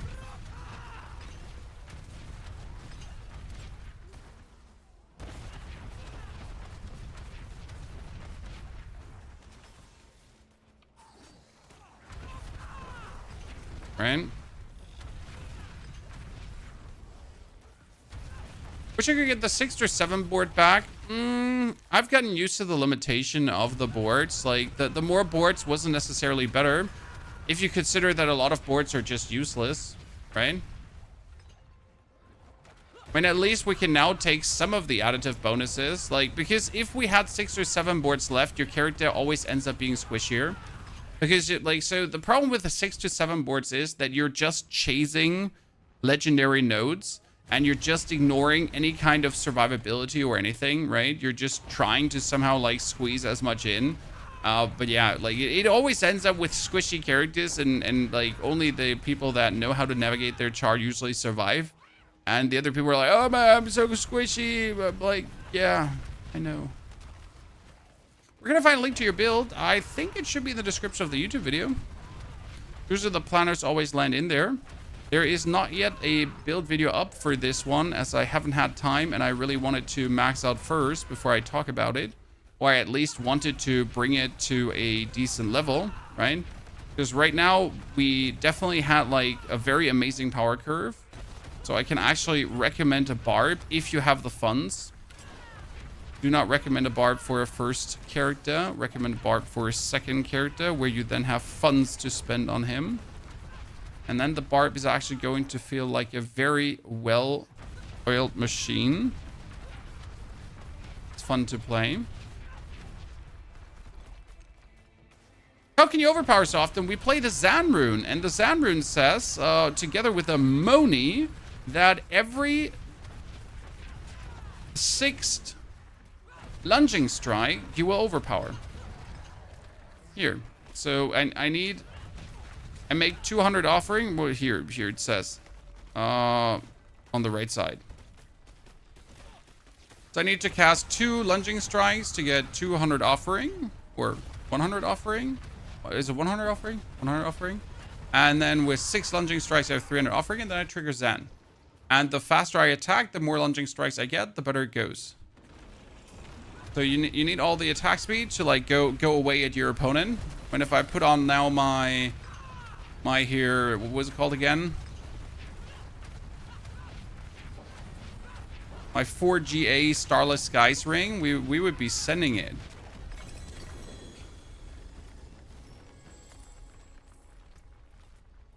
Heavy-handed. Which one was heavy-handed again? Wasn't heavy-handed the two-handed one here? Wallop? Yeah, it was the two-handed weapons. No, Chad! The wrong greater affix. The robbery. The Fields Batman. The unfairness of the situation. Last upgrade now. So last pit, last upgrade, and then we'll see if we can push this goddamn Belial over once again. In Torment 4. I have to say, Barbarian feels a bit stronger than Rogue. Rogue felt powerful, though, too.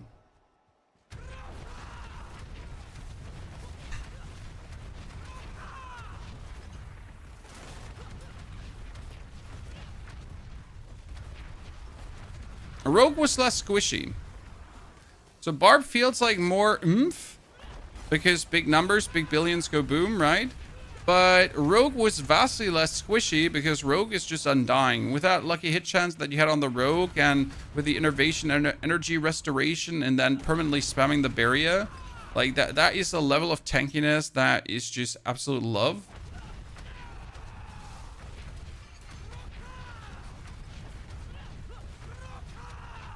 The others did not have. That Barb is particularly like super squishy, but it's squishy enough.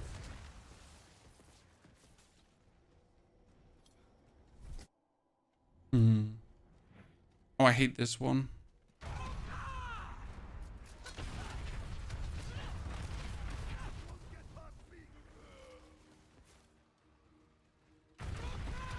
No, actually it's the rooms. I thought this one was going to be the one with the middle arena.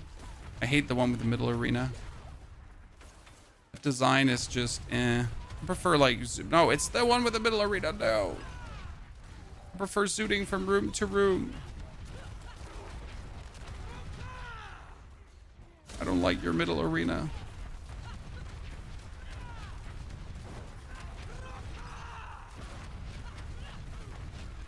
If you don't have DLC, so I get the runes and stuff, this build will work, or should I look for another build? You can totally make this work without the DLC, but the Zan rune, or not having the Zan rune, is going to be significantly cutting into your damage. So I would probably not play this without the Zan rune, because you're just going to be missing damage overhead. A better build, like, or a better class without rune requirements. I mean, Sork doesn't lose much power due to not having runes. Necromancer also doesn't lose much power due to not having runes. Druid.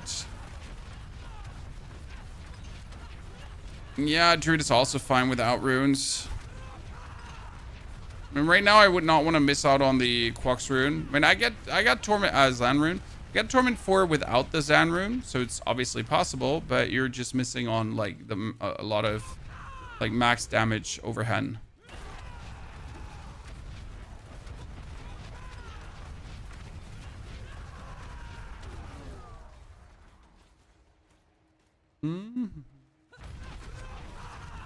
Notice in our clear time already how bad that design here just is.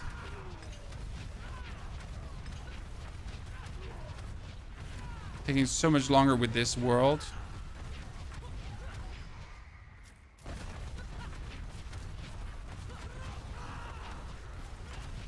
Hello, Dave, Francis, Jebediah.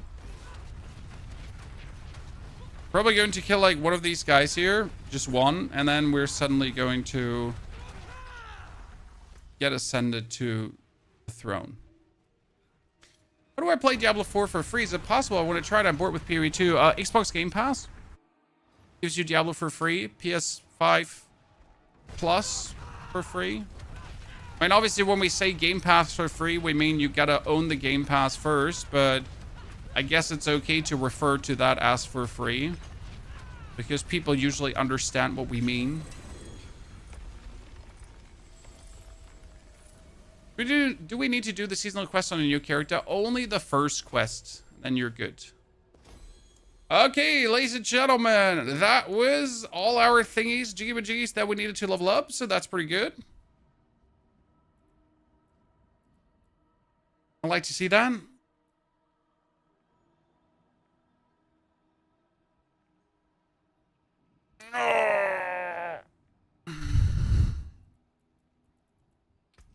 Off to Belial.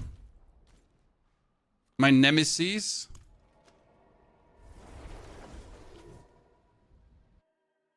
You want the boots 1GA? No, I don't want the boots 1GA. Patrick.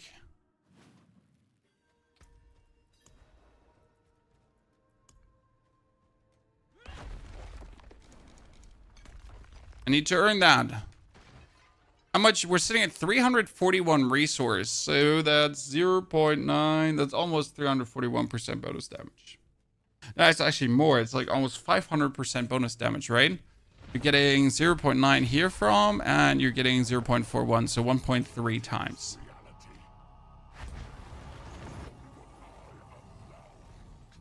Come on, Mr. Belial.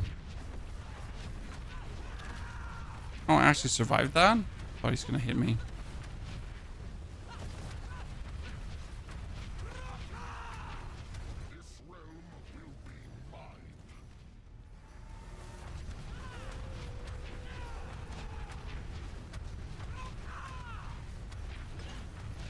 Taking that.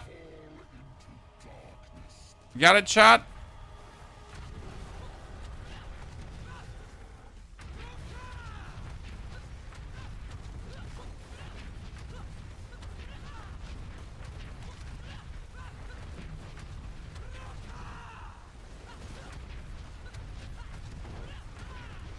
Are we happy with this kill? I mean, obviously the Torment 3 version would just keel over, right?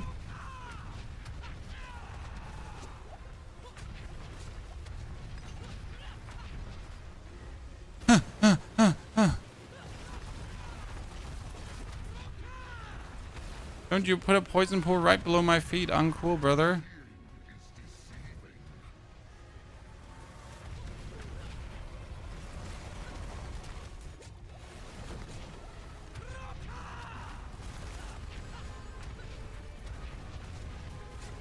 No, I died. Okay, we can kill Torment for Belial, but we need more. So how do I get more damage now, chat? What's your conclusion? Where do we weasel out the most? I mean, obviously getting better weapons, I guess.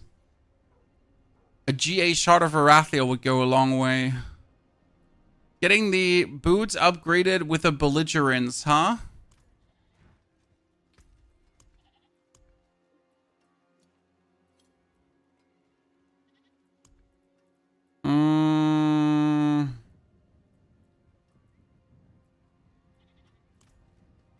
There is magic in all things. Let me show you.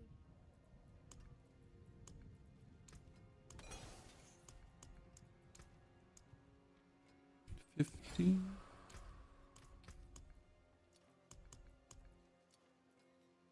Shrines. Wisdom. Strong room. Champion's demise.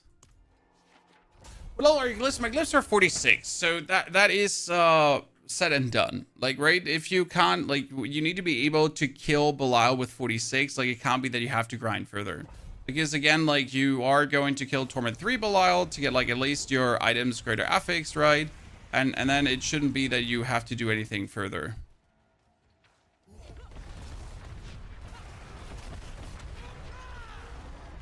Okay, it would show if it was in this direction. It would already show if the strong room was in that direction. Strong room needs to be down here, I think. Or they put it further in. It could always be that it's further in, but I would have said it should show already here.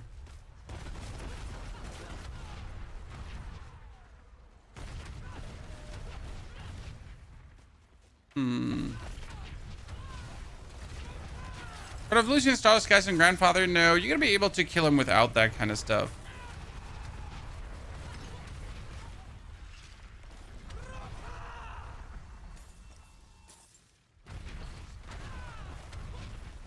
Gamble for a shard. I tried already to gamble for a shard, like 5,000 obolds down the drain.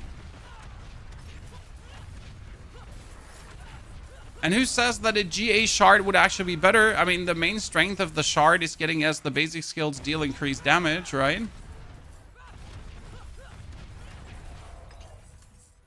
Needs to be whoopsie daisies.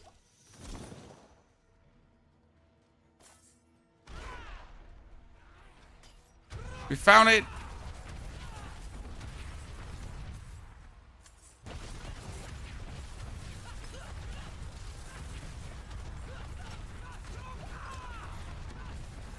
They're forced to delve all the way.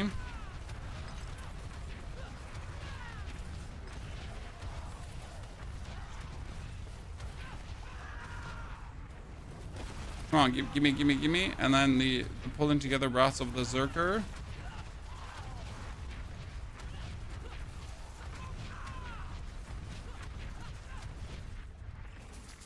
Oh. He was stuck inside the pillar. I can offer you 1 GA max resource shard. No! I appreciate it. How long is left in the season? 2 months. Sir, there are 2 months left in the season. This is the 3rd week of the season, and like we're already done, so that's that. But like the good news is that this season will last until the end of October, right? The start of October. So the next notable thing that's going to happen is the PTR. Hopefully start of like mid-April. Mid-April. I'm hoping for the PTR mid-August, end of August, because else it's going to clash with Path of Exile. And I would be very not happily pleased if Path of Exile clashes with that. Please don't force my hand. Because I'll then have to ignore PTR for the sake of playing PoE.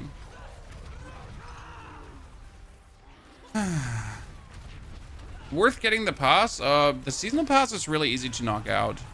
I mean, like, generally worth getting the season pass? Eh. I mean, there haven't been, like, this season pass definitely doesn't have, like, 2 amazing skins. I mean, one of the skins you're getting from the season pass is this one.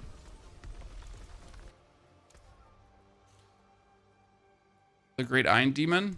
I mean, if you like this, then you're good to go.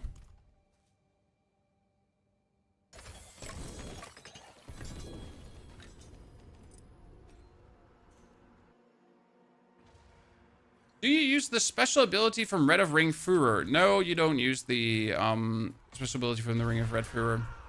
What are you using it is just for max resource. So the whole trick with the build, chat, is maximum resource. Because you're playing the aspect of adaptability that gives you 90% more damage per point of maximum resource. And then you have Remediatus Maximum Opus, which gives you another 0.41. So technically, we're getting 1.3% more damage, and we have 340 resource. So we're sitting at 442% damage boost. The Strong Room exploit with boss layers is nerfed. It's not working anymore, sir.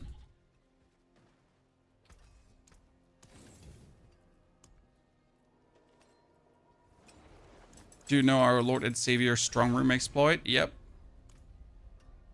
We've heard about it.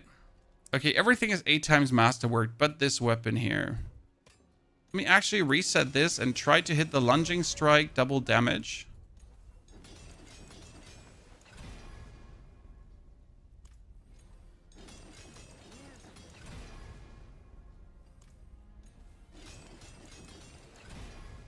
Oh, well, oh, see there, 98%. Okay. Got it. Gots it, chat. Gots it. Need to retemper that vulnerable damage because overpower. I would prefer crit. Wonder if the overpower glyph would be worth it, considering that we actually do overpower damage quite some. Right? It would be worth it to roll up the dominate glyph. But it doesn't give you a multiplier, so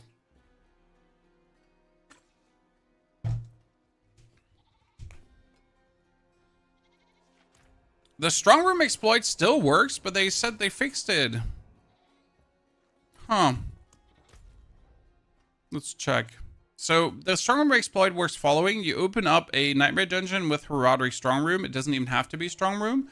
And then you pretty much teleport just from boss layer to boss layer. And it more or less should show you ASAP if there's a Strong Room in there. Sometimes you have to find it. So this is like now a boss layer. The boss layer should not have a Strong Room. And you just go through the boss layer. And check if there is a Strong Room.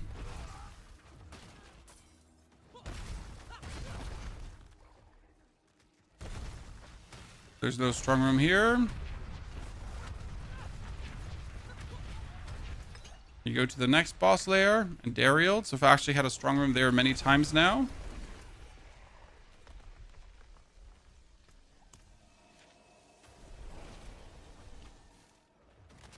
Do Belial because it has no mobs? I'm not sure if the Belial... see there? Strong Room? Wow, okay, it still works. That's bullshit.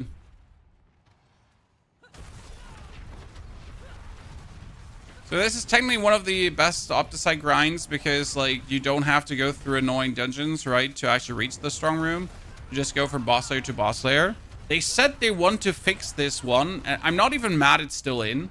Because for people who just want to farm Opticite, this is, like, the most convenient way to do it. So you just keep, like, now teleporting through the Strong Rooms, and that's it. It's a bit silly. But I guess, yeah. There you go. This is how it works. That's it. Which runes are we using? We're using the Moni rune for our movement skill into Zen. And then we're also using the Neo rune for... we use the Lith rune to make earthquakes. You don't actually need to make these earthquakes because you only need one single earthquake. And since I have the actual cooldown reduction now, I can do it.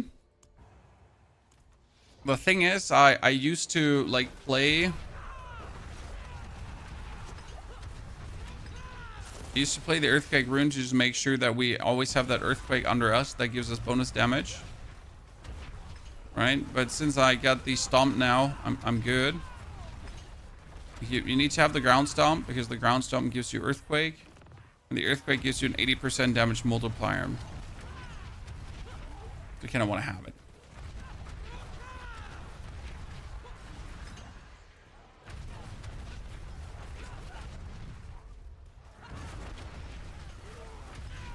As you've done is 25k 1 hour. That's pretty impressive.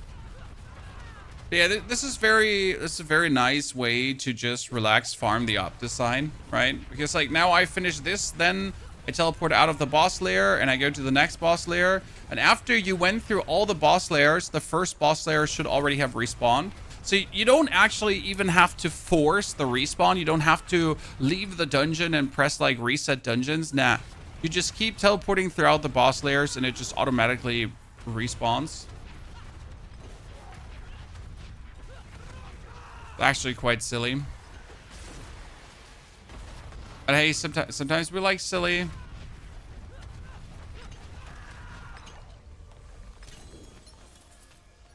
See, now like we're done here, right? So let's open this just to show you the full ongoing. So we're done. We loot this item. We're like, whoa, so good. Very much happy. Leave. When you activate the buck, you just open a Nightmare Dungeon sigil, and then you go from Strong Room. Like, it doesn't have to be a Nightmare Dungeon sigil that says Strong Room, but I still always open one that has Strong Room. So now we go to Belial. Check. Do you need any special? No. Again, Strong Room might give you a better feeling, right? So now we go for Belial. Yeah, because yes, Belial can also have a Strong Room. Check if there is one. No Strong Room, no cry. And you're going over to Duriel. Urivar also has a very small boss layer, FYI. I wouldn't go to the Harbinger of Hatred, because the Harbinger of Hatred has a too large boss layer. You can actually get lost there in the sauce.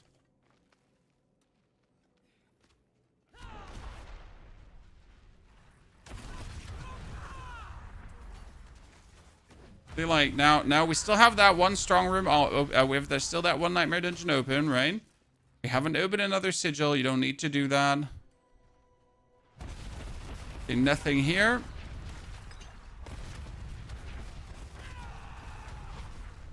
Unlucky. Need to clear so I can teleport. So now you're gonna go over to Urivar. Oh my lord. It's probably the only annoying thing, like if you get aborted from teleporting. Go to Urivar. Is Bone Spear Necro viable? No, absolutely not viable. You don't need to walk. As soon as you get in, you see the purple trail or don't. That's wrong. I have done it, and I have actually found in the, what was it? In the boss layer from Gregoire, I had to actually walk to activate it. See, like here, now we're at Urivar, so we kill things again, and we get another Strong Room.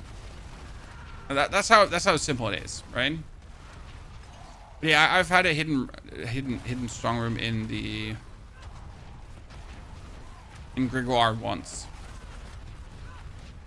That's season 9 Necro then. Shadow, Blight, Necro, Shadow Wave, Necro, and Minions. All three are fantastic. And like this, you could now farm the Opticite. This is probably the most efficient Opticite farm. Whereas the Legion events are going to be your Forgotten Souls. So if you want to max out your gear, it's like this and Forgotten Souls. This and Legion events.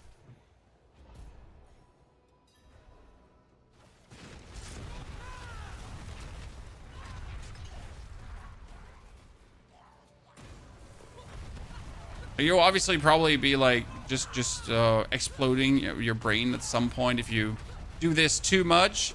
But if you really want to hit the triple master works, I mean, this is the method I would recommend, right? Surely, like I can't see you like farming all the materials from Infernal Hordes to triple master work. For that, this is just too efficient. Like, why don't we just go into the normal Nightmare Dungeons? That's an excellent question. The problem with normal Nightmare Dungeons is that sometimes the Herodric Strong Room is in the first part of the Nightmare Dungeon, and sometimes it's in the second part of the Nightmare Dungeon, right? And that can actually be very annoying if you have to play through like a long-ass nightmare dungeon first half, only to find the thing in the second half. And sometimes it can even be in the third half, right? I'm almost burned out, to be honest. Hey, it's the third week of the season that was slated to actually be 1 week long. So at this point, we can't really complain. I got 3 weeks of game time so far from this season. And we were really not expecting 3 weeks of game time, right? I mean, come on, chat. Were you expecting to play this 3 weeks, or were we rather looking at, like, you know, maybe after 10 days it's over already?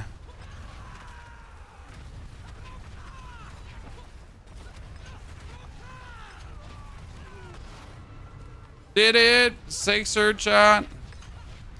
So yeah, and like this, you would now keep on keeping on to get like your greater affixes, and then greater affixes, and greater affixes, and greater affixes, and greater affixes.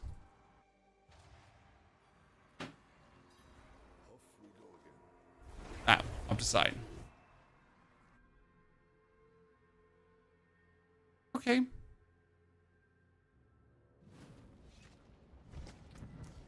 How much did I get from this now? And we're back to 6,500. Whee! What we're gonna do is now we're gonna go to Torment 3 to quickly. I have 2 more Belial mats, chat. So let's try with these 2 more Belial mats to get the boots. Okay.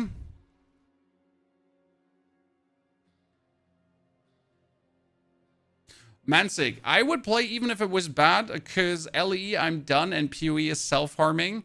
We were just waiting for PoE 2 expansion in August. Very much excited, looking forward to it.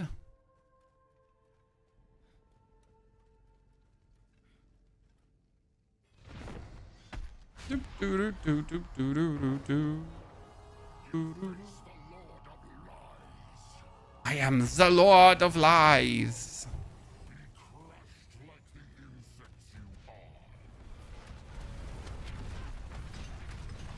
That's like Torment 3, Belial. Just falling over. Why bother with Torment 4 for 1 item more? But we obviously want to do Torment 4. Okay, so Beast of Eyes. No Hooves of the Mountain God. Ultimate Sadness. Pain G's. Oh no, actually we get the Hooves. With a 93%. I mean, like, at least it's Hooves of the Mountain God right in greater affix. So it's not the greater affix I'm looking for. But it's like, it's okay. It makes me move faster.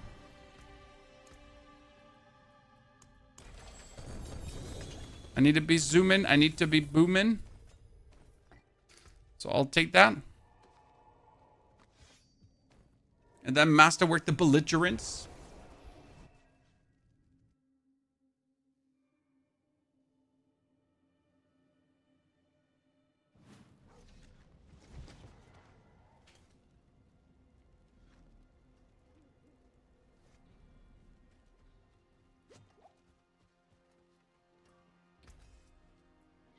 Okay. Down. Take these. Masterwork the belligerents. 2-3.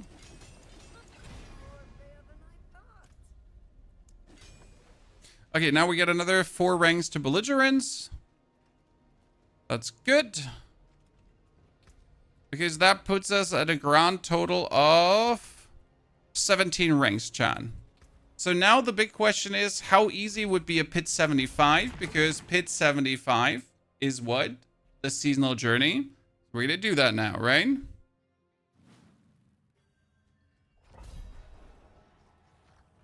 I quit Diablo 4 after Season 2 and came back to Season 8. Taking a break is healthy. It is absolutely healthy, and it's what most people, like, for some reason forget doing.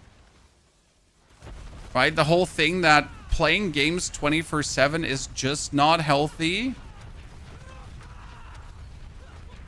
I know that some creators live that, but like when you're a normal person with normal interests, not creating content, maybe playing a game 24/7 is not the most healthiest of all behaviors.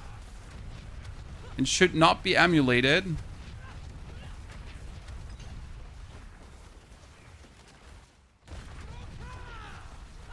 What games do you plan to play before the next season of Diablo? We get some more Dune Awakening stuff that I want to do. We got Wuchang Fallen Feathers. We hopefully have the Diablo 4 PDR, as I said, in August. And then I hope that in August, yeah, like right now, I don't have anything that I can play in August, so there's no plans.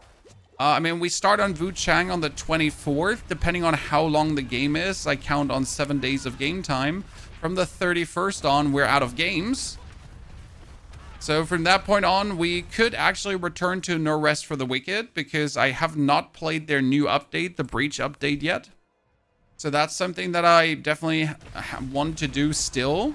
Then we haven't done Lords of the Fallen since they went for the Lords of the Fallen 2.0 update. So that's also something I still have on the list of things I really want to do. Yeah. I don't know of any release in August. There's Grounded 2 coming, yep, but I'm not really interested in that. I know Ghost of Yotei is around the corner, but I think around the corner is still too far away. So, yeah. Maybe some more Once Human, because there's some more Once Human. Where do you get the hooves from? The Beast of Ice.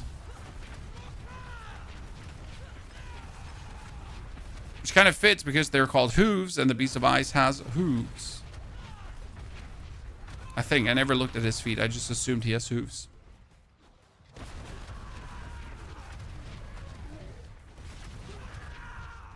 Was the Fall is really fun? It is, but they brought out like the 2.0 update, like where they fixed a lot of stuff that wasn't going too well on release. So it might be worth it to actually revisit. Okay, Pit 75 going smooth as butter, Chad, right? Like to see that. Doing Pit 75 is like the next big step. It's seasonal journey, but it's also to upgrade your glyphs with +2, at least to level 57, right? So my glyphs are all 46, but with Pit 75, you can upgrade them all to 57. Or 56 actually, while still maintaining the +2, which would be then another big power gain. How old are you? I am 36 years old. I'm going to be 37 next year. And we've been doing this whole streaming thing now for 11 years. Still Satan Exile? Yeah, somewhat. It's okay. Could be worse, could be worse.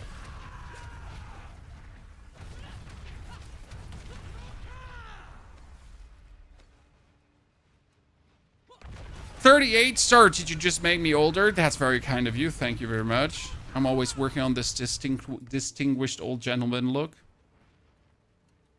Behavior, mannerism.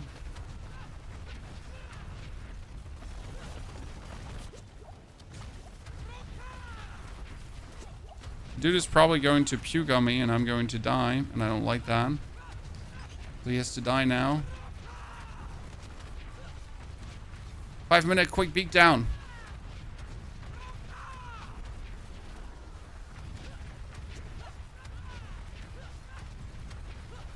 Get stunned, you little shit.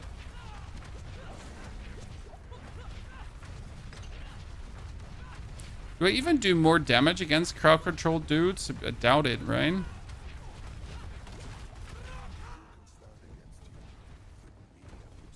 I don't feel like Barbarian gets much out of crowd control. Not like Rogue or any of the other classes. Oh, yikes.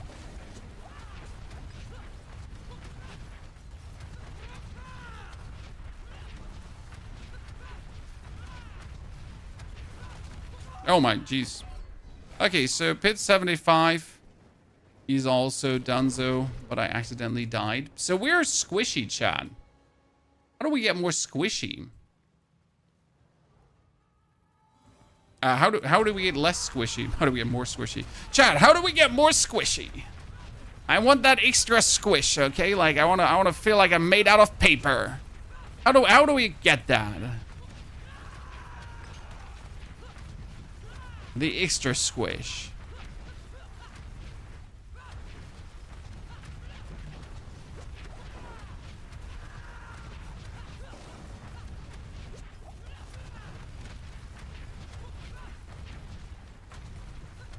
I feel like he'll leave in the wind.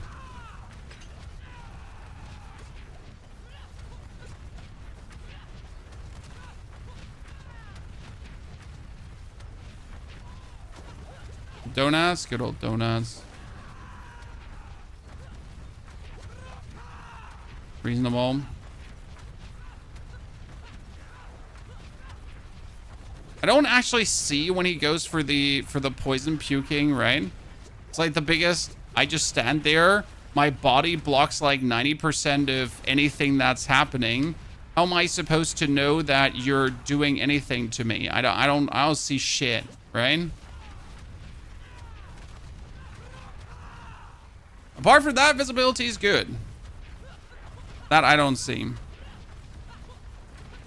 Oh my lord. She just spawned on me and pooped on me. Okay, pit 75 done. With like 16,000 HP, but still squishy. Okay, here, 55. You always be squishy unless turrets might. I became immortal because of the high damage reduction from my pans, the body. I mean, like, I have the pans, right? So with the damage reduction while unstoppable, I could probably work on masterworking that. I can see that. You also have the damage reduction from bleeding enemies. So you do have some damage reduction there. There is, I don't think, more damage reduction I could take, right? So we have damage reduction. Technically, I could take your shout skill because enemies to deal less damage. So that would be a potential thingy. While fortified, you gain additional damage reduction and you heal, but that's not really worth it, right? In the Paragon board, damage reduction wise, we have the resistance. Oh, actually, let me refresh that. Damage reduction wise, we could take the damage reduction from bleeding enemies here on the side, and I guess that makes actual sense to take. So I could just whiz out these 4 points if I wanted to get that. Feels bad to go for it, but 12% damage reduction is 12% damage reduction with the damage reduction from vulnerable enemies, and that's it. So, like, that's another 12% to have or not to have, right? It's the first unique to get for Barb. You need Hooves of the Mountain God, Shot of Varathiel, and Ramalan's Magnum Opus.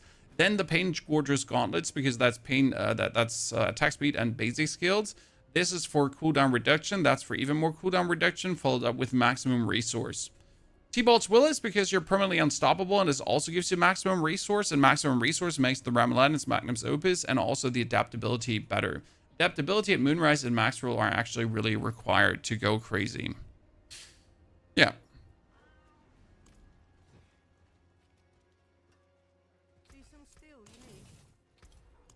Do I have a better Earthquake aspect now, chat? Because that's what we have been actually looking for, the aspect of Earthquakes. Because that would be another 40% more damage. Great, I have chat, listen. We can go from 80% to 84%. Boom, chakalaka, ding dong. Take Elixir of Advantage. Because that's attack speed. Drink Elixir of Advantage. Drink your thingies. Move over to the Palace of the Deceiver. And now we're gonna...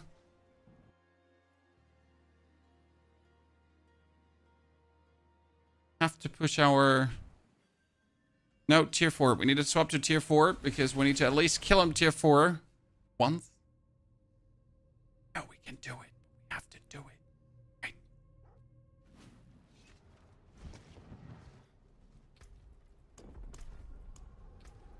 And we could technically kick out Reactive Ooze and you could put in... What was it? You get bonus damage reduction. Which one was it here? Resistance, Catalyst, Fortify, Heal. Actually, the Fortify Heal wouldn't be too bad, right? Because you would, like, continuously heal against things that are happening to you. Probably, right?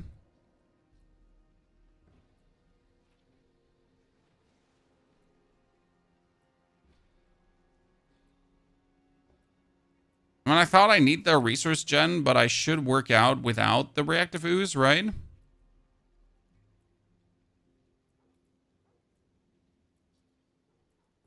Most likely. Just put that on for GIF. I want to see how that feels. It like provides any meaningful bonus survival. It might not be the best option, but that's not the point. Like, we're trying to feel better. We're not trying to beat Pit 100, right, with a Bard, because that's too much effort. We're trying to feel better. Okay, we got 8 times masterwork most stuff. We got 12 times masterwork on the side. We again have our main weapons 4 times masterwork, which is kind of like a joke. So there is so much more to squeeze out of these two, huh?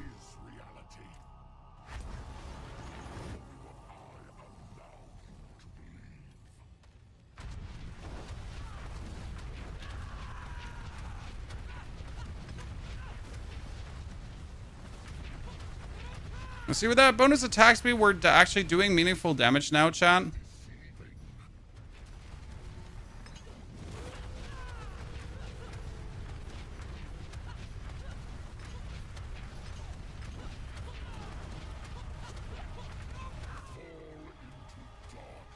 Look at us. A menace, chat.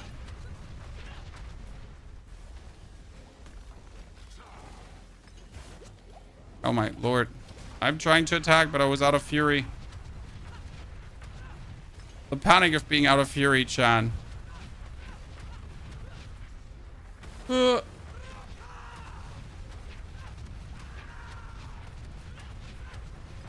my least favorite face on him when he goes like from one thingy to the other. Oh. Like from one poison breath to the other, and you're just like ditch dashing like from the left to the right. Like such an annoying face for him to be in.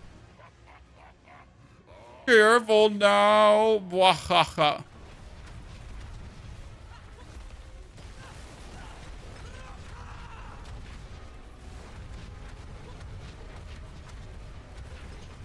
Oh, I remember that one just kept going on and on, right? Yeah. Ooh, we almost had him, Chad. We almost had him. Come on now. We need more DPS. We need more DPS than this one.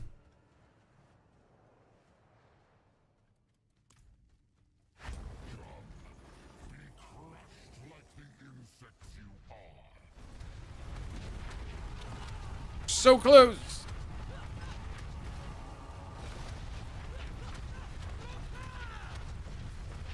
I still wonder how opportune it would be to take a dominate glyph for more damage. So you are actually doing quite some. Be careful now.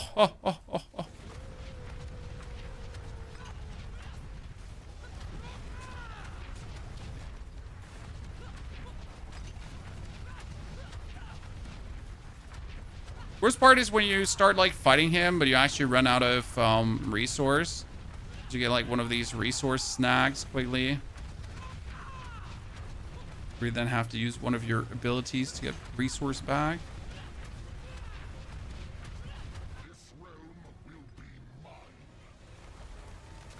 Ugh.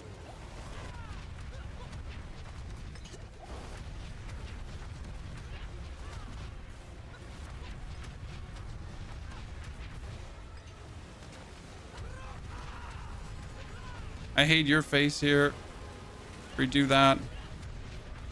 Where he just forces you to go from left to right, to right, to left, to right, to left, to left, to right.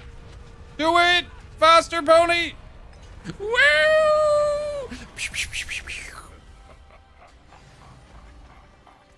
I guess if I would now get everything... If I would now get everything to, like, let's say 50, 55, all my glyphs... And if I get a greater affix shard of Varathiel on 150%, and we masterwork these 8 times, we will probably be at a decent, right? What aspect do you have on the second ring? Like intercom. I just don't have anything else that meaningful makes sense for this build, right? There's just nothing else that you can do.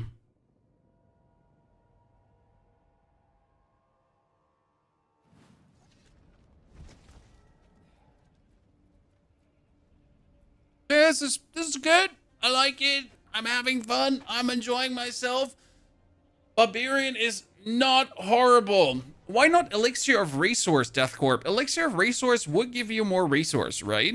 But attack speed in this case brings you closer to the 100% attack speed, and with bonus attack speed would trigger the Zan rune, because Zan says cast 2 mobility or macabre skills. Right now we have 2 attacks per second. Fantastic. So every 3 seconds I would get a overpower critical strike, right? So you need to attack as fast as possible to get these overpower crits going, because these overpower crits is what creates the really crazy damage. That's what hits for the billions. Your normal hits is hundreds, 200s, 500s, millions, and then boom, overpower crit, overpower crit, overpower crit, overpower crit. And the best part is, if you do force these overpower crits every 3 seconds, then you also have down here the, after overpowering, you deal 12% more damage. So get Warpath, get even more Warpath, get even more Warpath. You could even take Warpath over Belligerence, if I'm honest with you. Yep. Cool. Did you open the chest? I don't have Belial mats anymore. I'm out. I didn't buy new ones, pariah. So that's that. Well, we could get the pants. We could get the boots with a greater affix to belligerence. That would also make us stronger again. We would just have to double masterwork the basic skills here. I feel very nice in terms of like overall power gain, right? I mean, we can definitely re-roll the vulnerable damage that this weapon has, because you don't actually need the vulnerable damage. So that's also like a little thing. And well, actually it has strength on it. So like having vulnerable damage here instead of crit damage is kind of shit. I would want to have a 2-handed sword here as well. Right?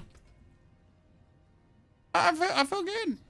This is nice. By the way, the ring is actually not bad. The Ring of Red Furor, because it's also giving you attack speed and critical strike damage, which is kind of nice. By the way, how much fire resistance are we at? We are at 200% plus fire resistance. Because these here, for maximum fire resistance, are actually useless. But that means, since I don't need them for maximum fire resistance,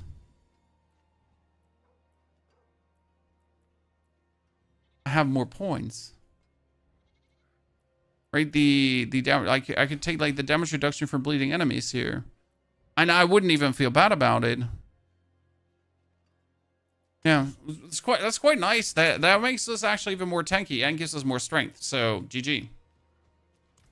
So, ladies and gentlemen, that being said, we're going to end it here today. I will actually go to clean my whole room, that tomorrow we can play Diablo and we can do the PC unboxing stream. I do actually have a second setup behind me.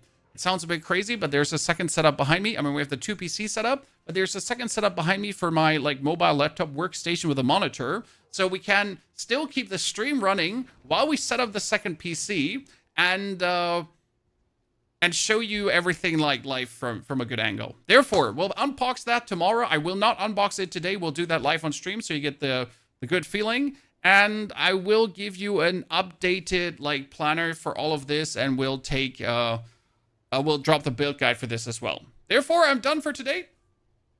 Great, good time, and see you all tomorrow. Can't wait for it. Take care.